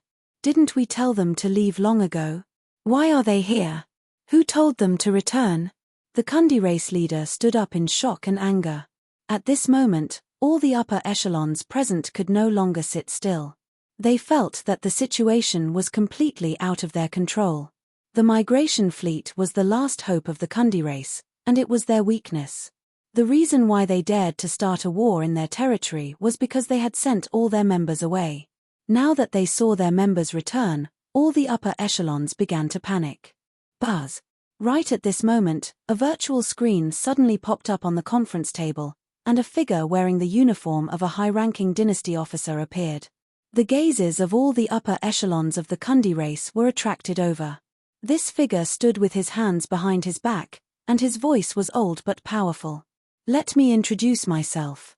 I am Tarakov, the Marshal of the Red Empire's exploration army. I am the one who has been fighting with all of you. Seeing this scene, everyone present understood what was going on. They had originally thought that the enemy had only eavesdropped on their intelligence, but it seemed that it was not as simple as that. The enemy was actually able to casually send out messages, and there was an 80% chance that they had already taken control of their network. This was the worst possible situation, and everyone's minds went blank. Tarakov looked at the Kundi race leader with a calm expression. All of your intelligence is in our hands. We have already cut off the communication between your command center and the outside world. The reports that you have received during this period of time were all fabricated by us. In fact, less than a tenth of your troops are still alive, and they have all been wiped out. Don't have any unrealistic hopes. We have already seen through your plan and completed the final assault a few days ago. You no longer have any strength to resist. This heart-wrenching speech crushed the confidence of most of the upper echelons present. All of them were dumbfounded and slumped onto their chairs. Why you? The Kundi race leader's body trembled. Tarakov did not even blink as he calmly said, right now, I represent the Red Empire to give you an ultimatum. Our long-range psionic weapons have already been deployed and locked onto your migration fleet. I will give you 5 minutes to consider. If you choose to resist, exterminate your race. If you try to contact the migration fleet, exterminate your race. Cut off the quantum network, exterminate your race. If you do not reply after 5 minutes, exterminate your race. As long as you choose to surrender and unload all your weapons, we promise not to open fire. Your fate will be decided by you. His tone was as calm as when he went out to buy groceries in the morning. For a senior commander of the Imperium like him, wiping out an entire race would not even blink his eyes. However, in the ears of the upper echelons of the Kundi race, every word was filled with cruelty. The dynasty secretly recalled the migration fleet of the Kundi race, and another goal was to destroy the fighting spirit of the core fleet of the Kundi race. When the survival of the entire race was placed on the other end of the scale, the enemy would always crumble. This was the experience of the dynasty. Compared to the exploration era, the 3 universal civilizations no longer slaughtered civilians who could not resist. Otherwise, they would not have given them a choice. Their confidence in being lenient came from their overwhelming strength. After issuing the ultimatum, Tarakov's figure disappeared, and the screen turned into a 5-minute countdown. It's over, it's all over. We shouldn't have started the war. Look at what we've done. As the seconds ticked by, most of the upper echelons present broke down in despair. It was not that they did not consider the situation that they were in, but before the butcher's knife fell, they all held some hope in their hearts. In front of them was a chaotic meeting room, and all the upper echelons had lost their cool. Looking at this scene, the Kundi race leader sat on his seat and slowly said, "There's no hope. Surrender. You finally know how to surrender. What were you doing earlier?" The upper echelons that respected the leader all went all out and pointed at him. "If not for your foolishness and radicalism, would we have fallen to such a state? That's right. If we didn't start the war from the start and fled, we wouldn't have fallen into such a state. That's right. This is all because of your wrong decision. You're the sinner of our race." Looking at these upper echelons who had more or less sucked up to him venting their anger, the Kundi race leader sneered. Those who ran were always the smartest. Not only did they have to give up their home, But they also had to run far away and not cause trouble for the invaders. How generous was that? The entire race was forced to leave their homeland. Everyone was confused and panicked. If we ran away without fighting, the dignity of our race would be shattered, and it would be impossible to rebuild it again. If we could kill enough enemies or sacrifice enough soldiers, perhaps our race would be able to get rid of this decadent mentality of a loser. We would be motivated to unite against a common enemy and usher in a new golden era. Unfortunately, in the end, he did not say anything. The war ended with the Kundi race surrendering. It did not take long, and it only took 3 to 4 months from start to end. Compared to his previous life, the Red Empire had taken less than half the time to end the war. The source of this change was Han Xiao's contribution. Providing the coordinates allowed the dynasty to save the effort of searching for the enemy's base, and controlling the enemy's quantum network allowed him to crush the enemy in terms of intelligence. These two important reasons greatly accelerated the progress of the war. The change in the storyline was extremely obvious. In the records of his previous life, the Kundi race had caused quite a bit of trouble for the dynasty. However, with Han Xiao's help, the Kundi race did not cause any trouble for the dynasty. They were completely suppressed by the dynasty from start to end, unable to retaliate at all. The dynasty took over the remaining fleet of the Kundi race and sent everyone on their return journey. Flickering world, Kundi race war, completed. Mission rating, perfect. You have received 4 billion experience, for random rewards, plus 7,500 Red Empire contribution points, plus 1 legendary point. Star Cluster legendary point, Dust Light Star Cluster Kundi Race Battle Meritorious Member. You have participated in the battle between the dynasty's exploration army and the native Kundi race. Civilization Destroyer, milestone activated. Milestone activation requirements. Participate in 3 large-scale galactic war missions related to the survival of a civilization, star system level and above, and help your side defeat the enemy. Your mission rating cannot be lower than excellent. Current progress. 1-3 dungeon spawned, Kundi race war, it's finally over. The efficiency is pretty high. Han Xiao's eyes flickered. Although he did not personally participate in the battle this time, he still managed to get a perfect mission rating with the help of the intel. The rewards were not bad. Although the experience could not be compared to the Beyond Grade A boss mission, the players would not be able to complete the Beyond Grade A challenge mission. The 4 billion experience was already a huge reward for the players in the later versions. Han Xiao was not picky about his food. He was mainly slacking this time, and the rewards were basically free. The 4 random rewards were definitely good stuff. He would continue to store them and wait for an auspicious day to do 10 consecutive draws. 7,500 dynasty contribution points was quite generous. The Kundi race was only a native civilization and did not pose much of a threat to the dynasty. Han Xiao guessed that a portion of these contribution points came from him sharing the information about the space-time splicing technology. Although he had already learned all the ultimate knowledges, the dynasty contribution points were still very useful. He could exchange them for all sorts of rare resources or military support from the dynasty. Furthermore, if a Beyond Grade A was willing to serve the army one day, he might even have to spend contribution points to exchange for ultimate knowledges of other systems. Ultimate knowledges were monopolized by the advanced civilizations.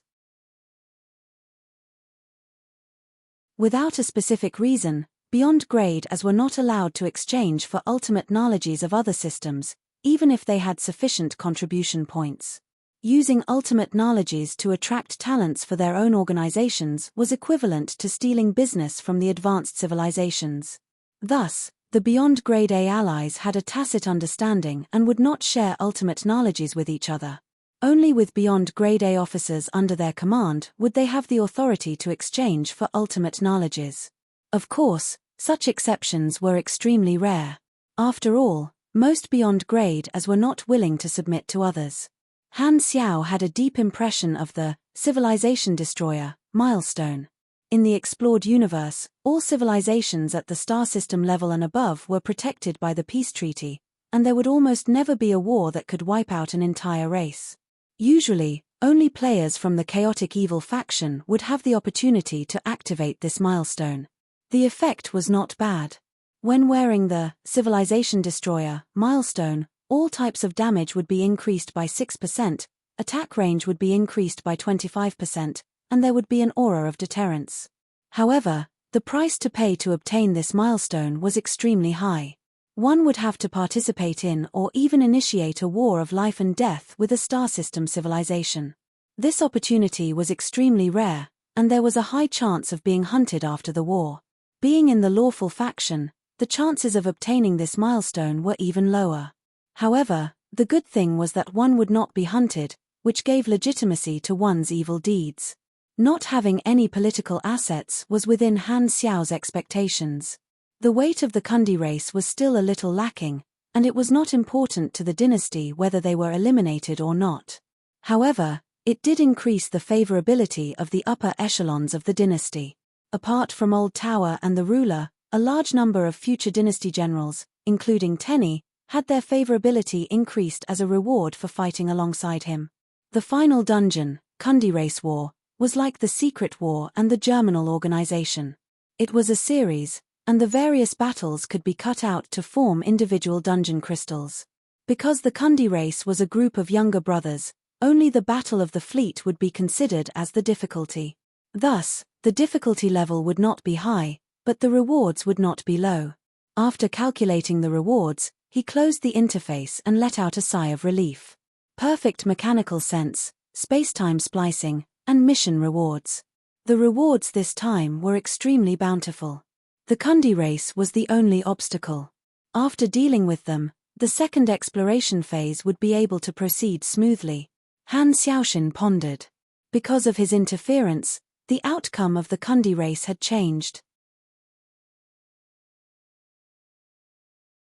In his previous life, because the dynasty had spent a lot of time exploring, the Kundi race's migration fleet had enough time to move too far away, and the Kundi race army was not caught off guard like now. As they did not understand the map, the dynasty was delayed for a long time by the strategic depth of the Kundi race's territory, which gave the Kundi race more time to study the dynasty's strategy. As a result, when the dynasty infiltrated the Kundi race's command system, the Kundi race was not kept in the dark. Instead, they discovered some suspicious points and led the battle into an even more troublesome game. Thus, the Red Empire did not choose to persuade them to surrender but directly wiped out the Kundi race. Because the infiltration had been seen through, and the long journey had given them more time to react, a portion of the immigrant fleets had managed to escape, unlike now where almost all of them had been caught by the dynasty. However, this was not a good thing. What Han Xiao did not know was that the new home chosen by the Kundi race was still within the flickering world. After all, they did not have the concept of a starfield. Following the exploration, the dynasty discovered the new home of the Kundi race. At that time, the dynasty had already placed great importance on the space-time splicing technology. Thus, the new home of the Kundi race became dust in the universe, and they were secretly executed. Now, fate had reached a new fork in the road. Han Xiao stroked his chin and entered the quantum network, projecting toward Planet Lighthouse. He planned to see how the dynasty was going to deal with the Kundi race this time. In the Planet Lighthouse commander's office, two figures were seated and standing. The one standing was Tarakov, and the one seated was Uranril's projection. The war had ended, and the dynasty had captured a large batch of Kundi race mantis shrimps. What they had to worry about now was how to deal with them. Whether to kill them or rear them, the ruler and the upper echelons had to make the decision. Tarakov was currently reporting to Uranril and brought up the issue of the captives. The escort team is estimated to arrive at Planet Lighthouse in 7 days. Your Excellency, how should we deal with this batch of people? Uranril crossed her arms and said with a deep voice, the upper echelons have already discussed this. Some of them are in favor of exterminating the Kundi race, while others feel that we should rear them and educate them. The final decision has not been made yet. Do you have any suggestions? Tarakov stroked his beard and said, the war went very smoothly. Since the enemy has chosen to surrender, I feel that there is no need to kill them. We can choose a few planets in the dynasty's territory for them to settle down in and guard them strictly. We will not allow them to enter the Galactic Society for the time being. If the results are good, we can turn them into our vassal civilization. At that time, we will release the restrictions on them entering the Galactic Society. During the war, he was decisive and would not blink no matter how many enemies he killed. However, after winning, he was not bloodthirsty. Uranril pondered and said, if that's the case, we will have to divide their thoughts and require their leader to do something for us. That's right. I will be preparing to interrogate their leader from afar later. By the way, our people have conducted a comprehensive check on the upper echelons of the Kundi race and discovered that there are some abnormalities in their mental state. It seems like they have been affected by the psychic current, which magnified the areas in their brains that control their anger and impulsiveness. Upon hearing that, a cold light flashed through Uranril's eyes. Ah, it's the doing of those supercluster civilizations again.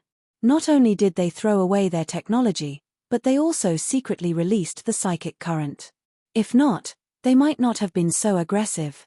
Who was the one most affected by the psychic current? Their leader, right? Oh, you guessed wrong. The Kundi race leader was the least affected.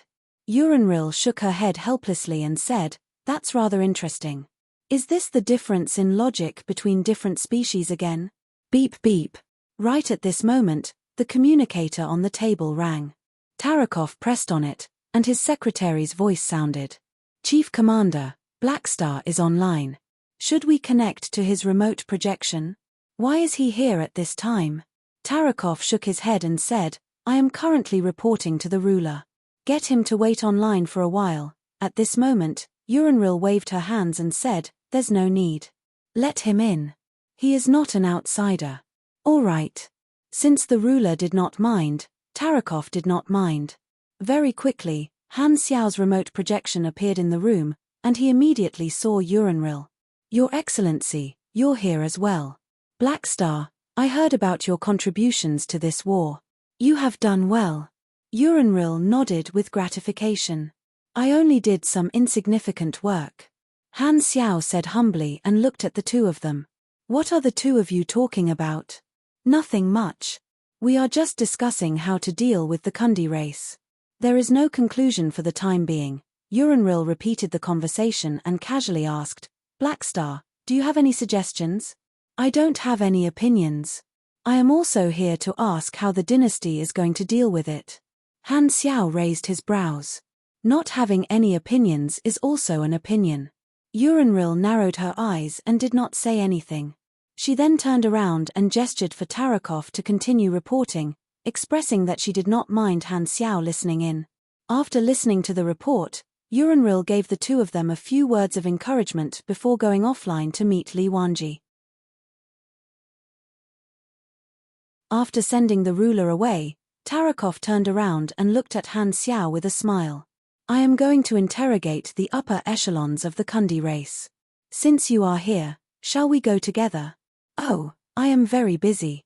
Han Xiao scratched his chin and said half-jokingly, but since you invited me, I will reluctantly go with you. He was interested in leaders who were at the end of their rope and felt that he might be able to trigger a special mission, just like the Darkstar leader in the past.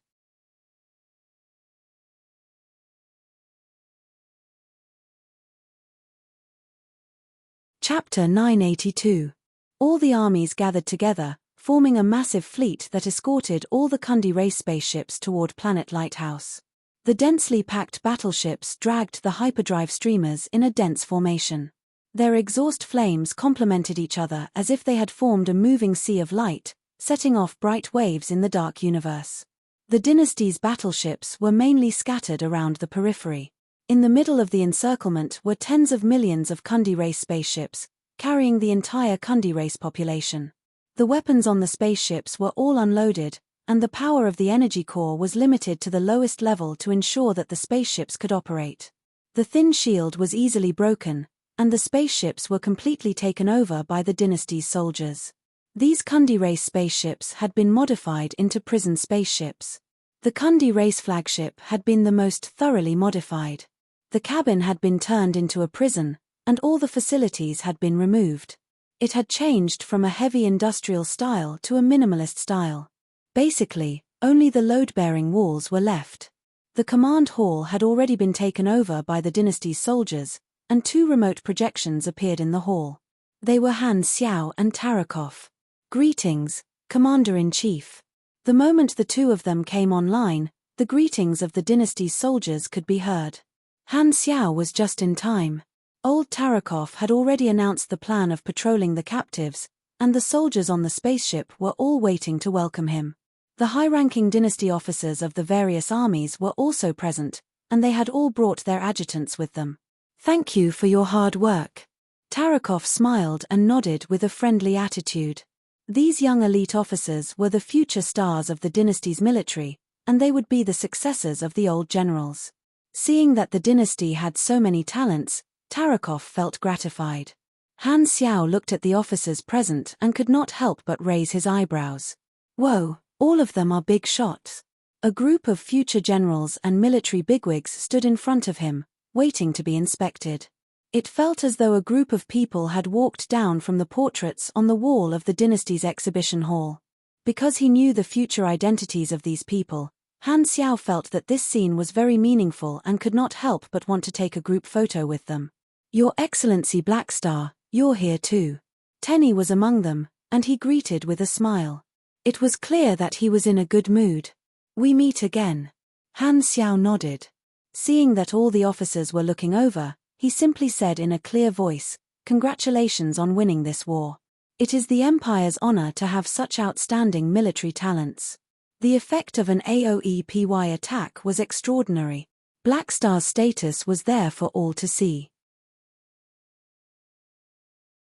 Although he was an ally, in terms of status, he now surpassed this group of young elite generals who had yet to reach their peak. No one disliked compliments. Hearing the big shot's praise, everyone's face revealed a smile of flattery. You're too kind.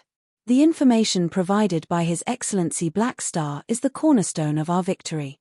In terms of contribution, you're the one with the greatest contribution. What we did was all manual labor. His Excellency Blackstar's contribution was the main reason why we won this war so easily. It was impolite not to reciprocate. Some people immediately began to flatter each other. Of course, there were also some cold and taciturn officers who didn't open their mouths and only nodded in agreement. Han Xiao responded with a smile. Suddenly, he paused and locked his eyes on the adjutant beside a dynasty general. It was Gord, who had a subtle smile on his face. You are. He narrowed his eyes and sized this person up. He did not have any impression of this person. Seeing this, Gord smiled and took the initiative to speak. I've heard a lot about you, Your Excellency Blackstar. Let's get to know each other. This is Gord, one of the supers that the dynasty is nurturing. I heard that he survived the primordial psionic energy explosion. He's very outstanding. Tarakov introduced him to Han Xiao with a smile. Hello, Gord. Hearing this, Han Xiao casually greeted him and secretly entered the quantum network. He opened the dynasty's internal interface, logged into his account, and searched for Gord's information in the dynasty's military. He was already used to checking someone's information the moment he met them. With his authority, it was not a problem for him to search for the basic information of some dynasty members. The next second, Gord's information popped up in his mind. Han Xiao browsed through it and saw that Gord's clean military record was recorded. There did not seem to be any problems. He swiped down, and just as he was about to look at the more detailed information, a warning of insufficient authority popped up on the interface. Can't see. It seems like he's rather important. Han Xiao would not be so bored as to cause the upper echelons to be unhappy by hacking into the dynasty's network. He closed the interface and fell into deep thought. Old Tower said that Gord was on the list of supers to be nurtured. With the size of the dynasty, the nurturing targets were basically all beyond grade A seeds or even beyond grade As. There were 2 types of supers that were nurtured. One was that they had special abilities, and the other was that they had outstanding potential. This fellow was at most a calamity grade super. Since he was able to survive the primordial psionic energy explosion, he was clearly a prisoner. Every Kundi race citizen felt a huge difference in their hearts. After patrolling the citizens, the two of them arrived at the area where the upper echelons were locked up. They stood outside the interrogation room of the Kundi race leader and observed him through the window. Although he was now a prisoner, the Kundi race leader sat upright and maintained his composure. He closed his eyes and rested in the interrogation room alone. After glancing at the Kundi race leader, Han Xiao turned to Old Tower and said, "I'll just listen when you're interrogating him later." The one in charge of the interrogation was Old Tower. He was only there to take a look, and the Kundi race leader most likely did not recognize him. Tarakov nodded, indicating that he had no objections. He then gestured to the soldier beside him. "Open the door." In the interrogation room, the Kundi race leader sat upright in his seat. He was not as calm as he looked on the surface, but he had to pretend to be calm. In his eyes, he represented the final dignity of the Kundi race. Swoosh! The door slid open, and the Kundi race leader opened his eyes. He saw two figures walking in. One of them was the enemy commander, Tarakov, whom he had seen before. The other person was a stranger to him. He was wearing a luxurious black windbreaker with golden patterns. From the way he was wearing it, it was obvious that he was a big shot. He had no idea where he came from. "This is the second time we've met." Tarakov quickly entered his state and said with a straight face, "We have already fulfilled our promise and did not carry out a massacre. You have to tell me everything you know, including your thoughts and logic when you made the decision and the reason why you attacked us. Remember, your answer will affect how we deal with you. It's best if you don't hide anything, or I won't be the one to regret it." The virtual technology allowed them to obtain information from the other party, but they would not be able to know what the other party was thinking. This was the main point of today's interrogation. The Kundi race leader knew that this would happen sooner or later, and he did not dare hide anything. At the same time, there was no point in hiding anything. He explained everything with a heavy heart. While listening to the other party's explanation, Tarakov continued to type in the report from time to time. Han Xiao leaned over to take a look and saw a few words such as xenophobia, native arrogance, vengeful culture, and coexistence discomfort. These are not good terms. He blinked. This interrogation report could very well affect the dynasty's final decision on how to deal with the Kundi race, and these words were undoubtedly dangerous. After a while, the Kundi race leader finally came to an end. "Your arrival has taken away our space for development. Thus, we would rather look for a new home where we will not be disturbed than coexist with you. This will only cause us to experience a long period of passive competition, and the development of our civilization will be limited." Upon hearing this, Tarakov nodded and could not be bothered to hide anything. "You're right. We will never allow you to rise. There were not many civilizations that were saints. The Red Empire did not develop the flickering world with the intention of benefiting the masses. They did not have any intention of allowing the natives to rise. The kindness they showed was only to leave some space for the natives to continue living. To most of the backward natives, this was not a bad thing. The three universal civilizations used the Galactic Society to assimilate them, which was equivalent to them receiving advanced education. However, to a civilization like the Kundi race that had a certain scale and had already begun exploring the galaxy, this was an undeniable disaster. The three universal civilizations were not interested in nurturing more natives who coveted their position, so they would definitely suppress the development of the natives. From the bottom of their hearts, the Red Empire did not hate the Kundi race for starting a war. It was perfectly justifiable for them to use force to conquer the other party's civilization. But Tarakov suddenly changed the topic. "Now that things have come to this, I think you should have understood that the fallen spaceship you obtained was provided by some of our opponents. Their goal is to use you as a tool to deal with us. Their information contains real technology that can be used to increase your strength. However, while the technology is real, the information about the Crimson Dynasty is a bunch of lies. They did not tell you what level of strength the Crimson Dynasty possesses and purposely made you think that you have the strength to fight them. That spaceship is like a poisonous fruit. Under the sweetness of the advanced technology, there is a fatal poison. Thus, to you, obtaining psionic energy, hyperdrive, Stargate, and other technologies is equivalent to closing the gap between the two sides. You think that you have the same weapons as us. It's like an ancient person fighting a modern person with a cold weapon in their hands. Although the era is different, the outcome of the battle is still uncertain. However, the truth is that the weapons in our hands exceed yours by several iterations. It's like you are still waving your sword, but we have already destroyed you and your planet with a Star Destroyer cannon. As you can see, we originally had the possibility of coexisting peacefully. Although you will lose the space to grow, you can at least ensure the independence of your civilization. Sometimes, compromising is not a bad choice. Upon hearing this, the Kundi race leader shook his head and said with a deep voice, "Watching our path be blocked without doing anything is not the way of the Kundi race. We would rather take a gamble." Well said. A civilization without ambition has no future. I understand that you are unwilling to give up your home.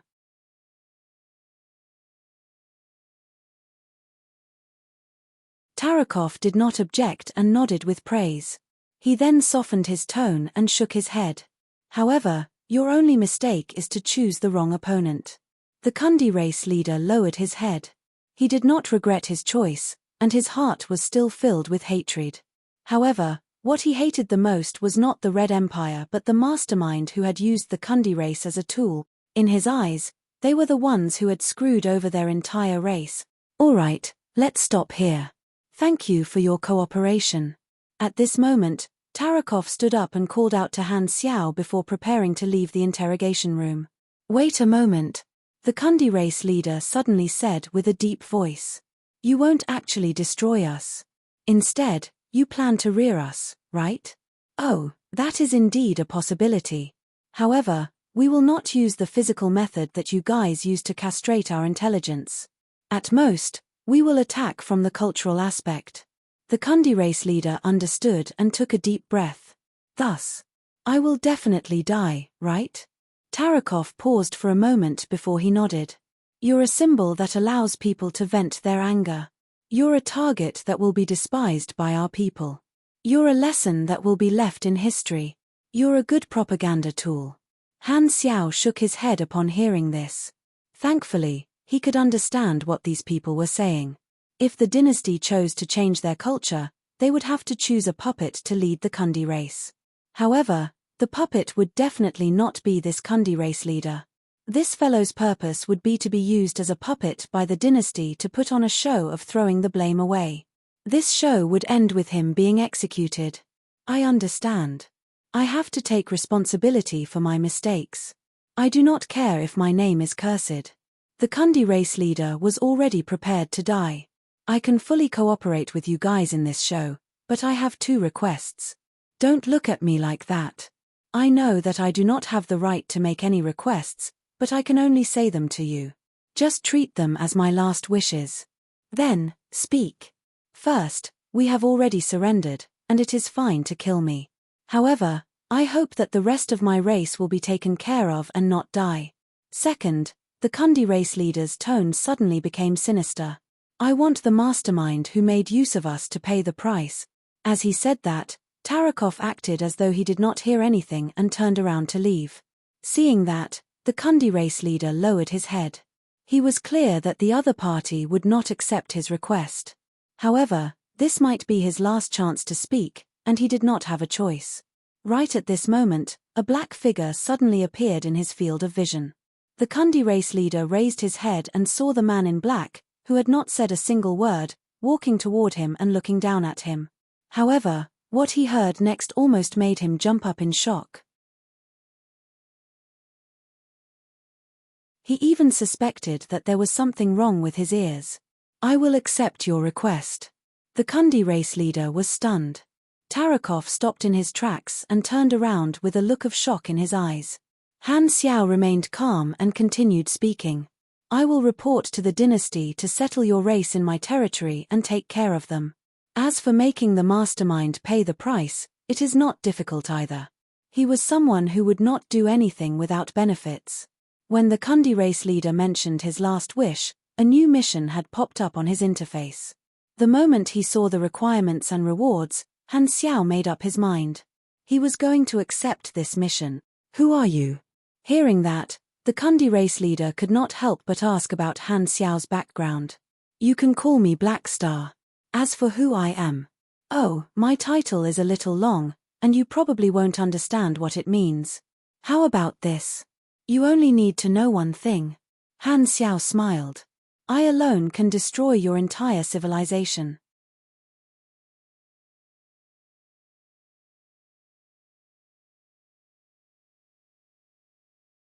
Chapter 983. You.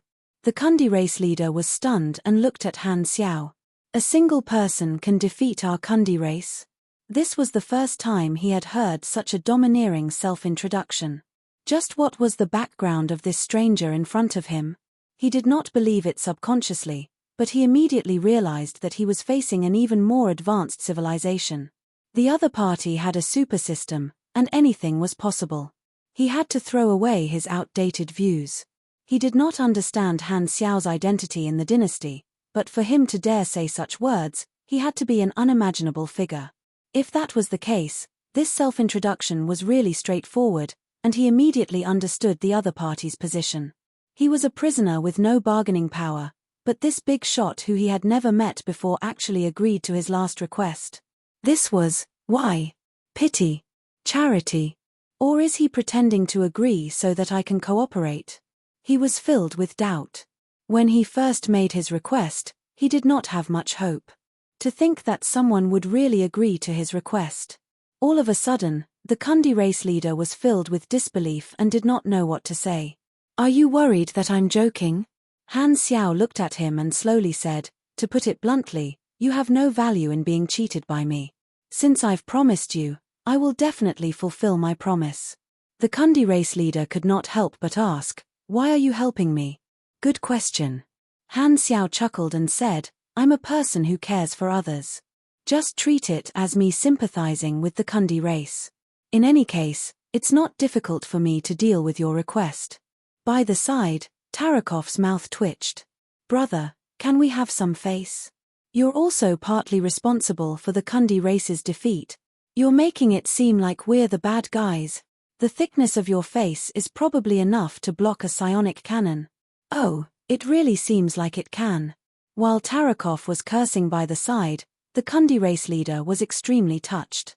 He was like a traveler who had reached the end of his road and was about to fall into the deepest darkness.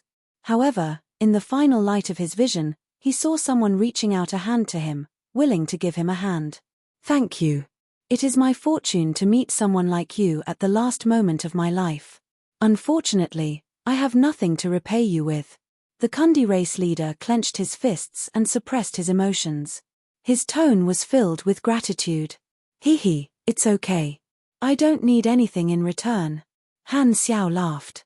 Even he didn't believe what he said. Hearing this, the Kundi race leader was even more touched. This Black Star is really a good person who cares about the universe. Pa.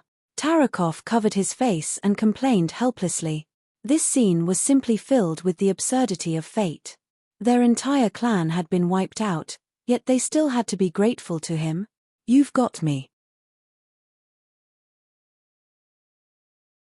Not only did he kill, he also wanted to kill silently. He wanted to make the enemy feel grateful to the murderer without them knowing. What kind of disgusting taste was this? At this moment, Old Tar came to a conclusion. Black Star is indeed a pervert. It's best to stay away from him in the future. I'm about to retire, and I don't want to be led astray by him. Han Xiao smiled and walked out of the interrogation room with Tarakov, leaving the Kundi race leader alone in the room. After walking out of the room, Tarakov turned around and looked at him with confusion. Black Star, why did you agree to his request? He truly did not expect this to happen. He originally thought that Black Star was only here to be a bystander. He did not expect Black Star to suddenly do this, and he did not know what his motive was. Han Xiao shrugged with a smile. I'm in a good mood today, and I want to be a good person. So, you really didn't joke around with him just now? Of course not. I'm very serious. Wait a minute, I have a bad taste. Do you have some misunderstanding about me? Ignoring Han Xiao's words, Tarakov frowned. But you just expressed that you would not interfere with the dynasty's matters in front of the ruler. Now, you're saying that you're going to change your attitude and support keeping these captives? There's nothing that can't change in the world. Can't I suddenly change my mind? Han Xiao raised his brows. I understand. Tarakov nodded. I will report your opinion to the ruler later. As for whether the higher-ups will consider it or not, it's none of my business. That's enough. Han Xiao smiled. At this moment, Tarakov looked around and said in a low voice, Tell me honestly, what are your intentions? Didn't I say that I'm in a good mood today? Haha. Tarakov had a don't lie to me expression on his face. Seeing that, Han Xiao shook his head helplessly and said, All right. I'll tell you. The population of the Kundi race is in the trillions and has reached the scale of a star cluster civilization. Although it will take a long time for them to undergo cultural changes, they will be a precious resource. If I can settle them in my territory, I will have a large amount of manpower, consumers, and soldiers in the future. The dynasty is huge and does not need the Kundi race's population.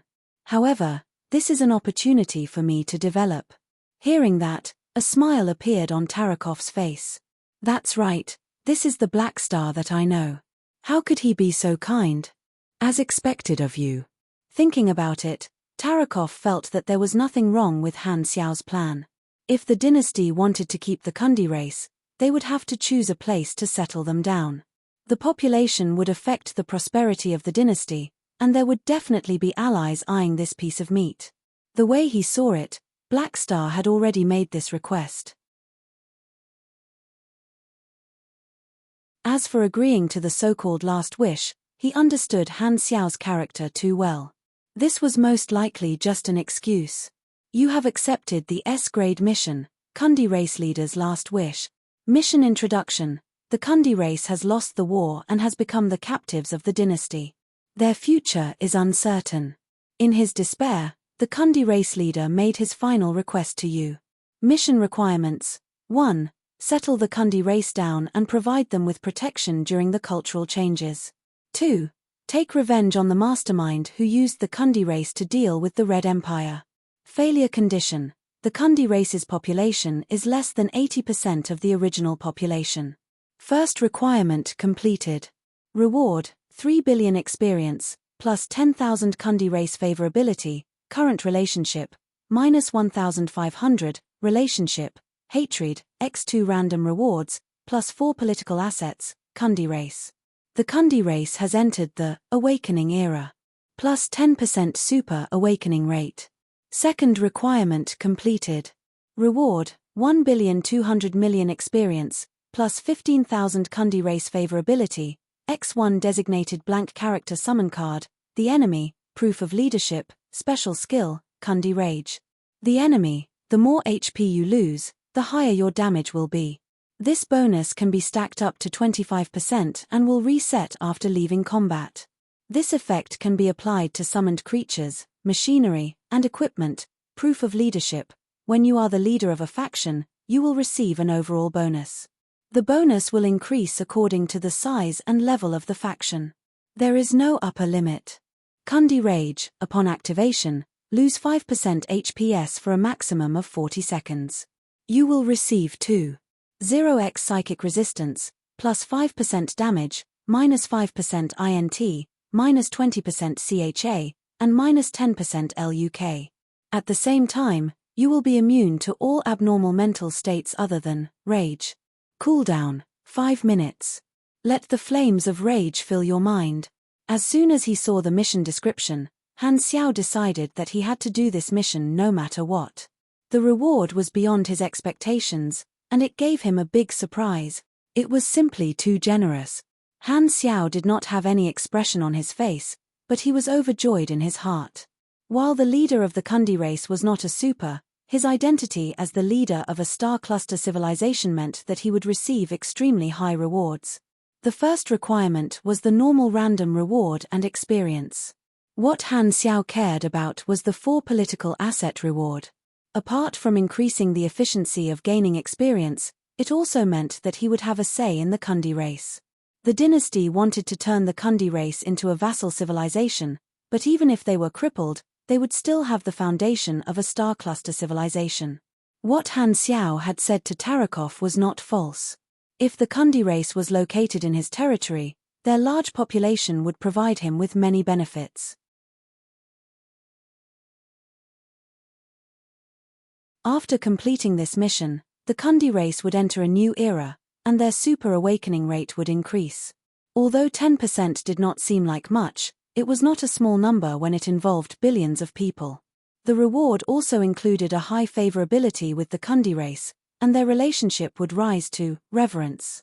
This meant that the Kundi race would become his ally to a certain extent, and supers were equivalent to a source of soldiers. However, most of the Grade S missions had very simple introductions. The first requirement was to provide protection, and there was no mention of how long it would take for the mission to be considered complete. Han Xiao estimated that he would have to wait until the dynasty removed the seal on the Kundi race. Thus, it would take a long time for him to complete the mission. However, the second requirement was different. According to the Kundi race leader's request, the goal was to take revenge on the mastermind who made use of them. What made Han Xiao decide to accept the mission was the reward for the second requirement. Needless to say, the designated character summon card was a good thing, and the 3 abilities that were rewarded almost blinded him. The enemy was an extremely practical talent that was extremely suitable for him. To an ordinary person, the lower their health, the higher the damage dealt. When the damage was stacked to the highest, they would only have a sliver of health left, which was equivalent to going berserk on the verge of death. However, with Han Xiao's health recovery rate, he would be able to recover back to full health in a matter of minutes. This 25% damage increase was like a gift from the heavens. Furthermore, it was also suitable for summoned creatures and machinery, directly increasing the damage output of the entire mech legion. Proof of leadership was one of the most powerful abilities. In Han Xiao's previous life, it was extremely famous among the players and had the title of half-template. Players could have this ability as well. As the leader of a faction, they would be able to activate the effect of this talent, which was very similar to a template. Players could also create their own armed forces like supers and recruit ordinary NPCs. Guilds were also a type of faction, and they would be recognized by this talent. In the future versions, players would have a stable channel to obtain proof of leadership. In order to activate this talent, a large number of players would create their own factions or guilds, and their lives would enter a new stage. The bonus of this talent depended on the size of the faction. To normal players who had no money, time, or charisma, even if they had this talent, it would not be of much use. Only some tycoons, studios, and large guilds would be able to utilize this talent the best. Very few people would be able to obtain a significant bonus. In his previous life, Han Xiao had never activated proof of leadership as a lone wolf. However, he was very clear that the bonus of proof of leadership was extremely powerful. If I had this talent now, the effect would be unimaginable. Han Xiao was secretly excited. He was extremely passionate about any ability that could greatly increase his strength. The last ability, Kundi's Rage, also made his eyes light up. It was also a good ability. The 2.0x bonus to mental resistance was equivalent to doubling his mental resistance. It was extremely impressive. Mental resistance had always been Han Xiao's weakness. Any ability that could increase his mental resistance would attract his attention. Furthermore, during the duration of the skill, he would be immune to all negative mental statuses. It was extremely overpowered and basically meant that he would be immune to all mental control skills. The skill depleted his HP. He would lose 5% of his HP every second, and his HP would be emptied in 20 seconds. This status could only last for a maximum of 40 seconds. The percentage of HP loss was very high, and normal people would only be able to activate it for a few seconds at most. However, Han Xiao's HP regeneration was not low either. According to his total HP, under the most ideal circumstances, the HP regeneration from HP to MP regeneration was equivalent to around 10% HP per second. If he could hold on, Activating it for 40 seconds would not be a problem for Han Xiao. The only thing that confused Han Xiao was the name of the skill. Since he was enraged, shouldn't he increase his attack power? Why did he increase his resistance? Could this be incompetent rage? The legendary kill me if you have the ability. These 3 skills are very practical. As long as I can complete the mission, my actual combat power will increase by a lot. Especially, proof of leadership, the sooner I obtain it, the better. Han Xiaoxin calculated. The second requirement was to take revenge on the mastermind. The mission did not explain to what extent the revenge would be considered a success. He had to figure out the method himself, just like the Ghidorah's lineage mission. However, such a generous reward was really tempting, and Han Xiao decided to try his best to complete this mission. He was extremely happy that he had such a pleasant surprise on this trip. After deactivating the remote projection and returning to his office, Tarakov immediately contacted Urinril and sent her the interrogation record. At the same time, he reported Han Xiao's actions to the ruler. You're saying that after Black Star inspected the captives, he changed his attitude and expressed his support for educating them? Yes. Urinril fell into deep thought. What's the reason? He said that it's for the population. Tarakov repeated what Han Xiao had said. Urinril narrowed her eyes and nodded. Since it's the opinion of an ally, we have to consider it carefully. In terms of the benefits of the dynasty, Black Star's position was far higher than the defeated Kundi race. After all, national pillars were rare, but there were many vassal races. Furthermore, Black Star was an important contributor to this war, and his opinion would be valued by the dynasty. In truth, to the dynasty, settling the Kundi race down was an extremely simple matter and was not that important. There was no problem in placing them in the territory of the Black Star Corps. Not only would they increase the population of their allies' territory, but they would also be able to help monitor them. However, Black Star was not their only ally, and they had to balance the opinions of all parties before deciding if they should give this piece of meat to Black Star. As for dealing with the mastermind, it was not only the Kundi race's leader's idea but also the dynasty's as well. While their opponent was the Kundi race, the supercluster and star cluster civilizations that had given away the technology were the true culprits, and the dynasty did not have the habit of letting them off. Even without mentioning the reason for revenge, the exploration of the flickering world had yet to end, and if the enemies who were scheming in the dark were to create more native civilizations, it would greatly hinder the progress of the dynasty. Regardless of whether it was for public or private reasons, the dynasty would not allow the mastermind to continue causing trouble. Han Xiao's attitude was exactly what the dynasty wanted. Since that's the case, we have to investigate which organization threw the spaceship to the Kundi race. A cold light flashed through Urinril's eyes. You're tuning in to the Celestial War YouTube channel. Don't forget to subscribe and join us on this journey to catch the most captivating stories.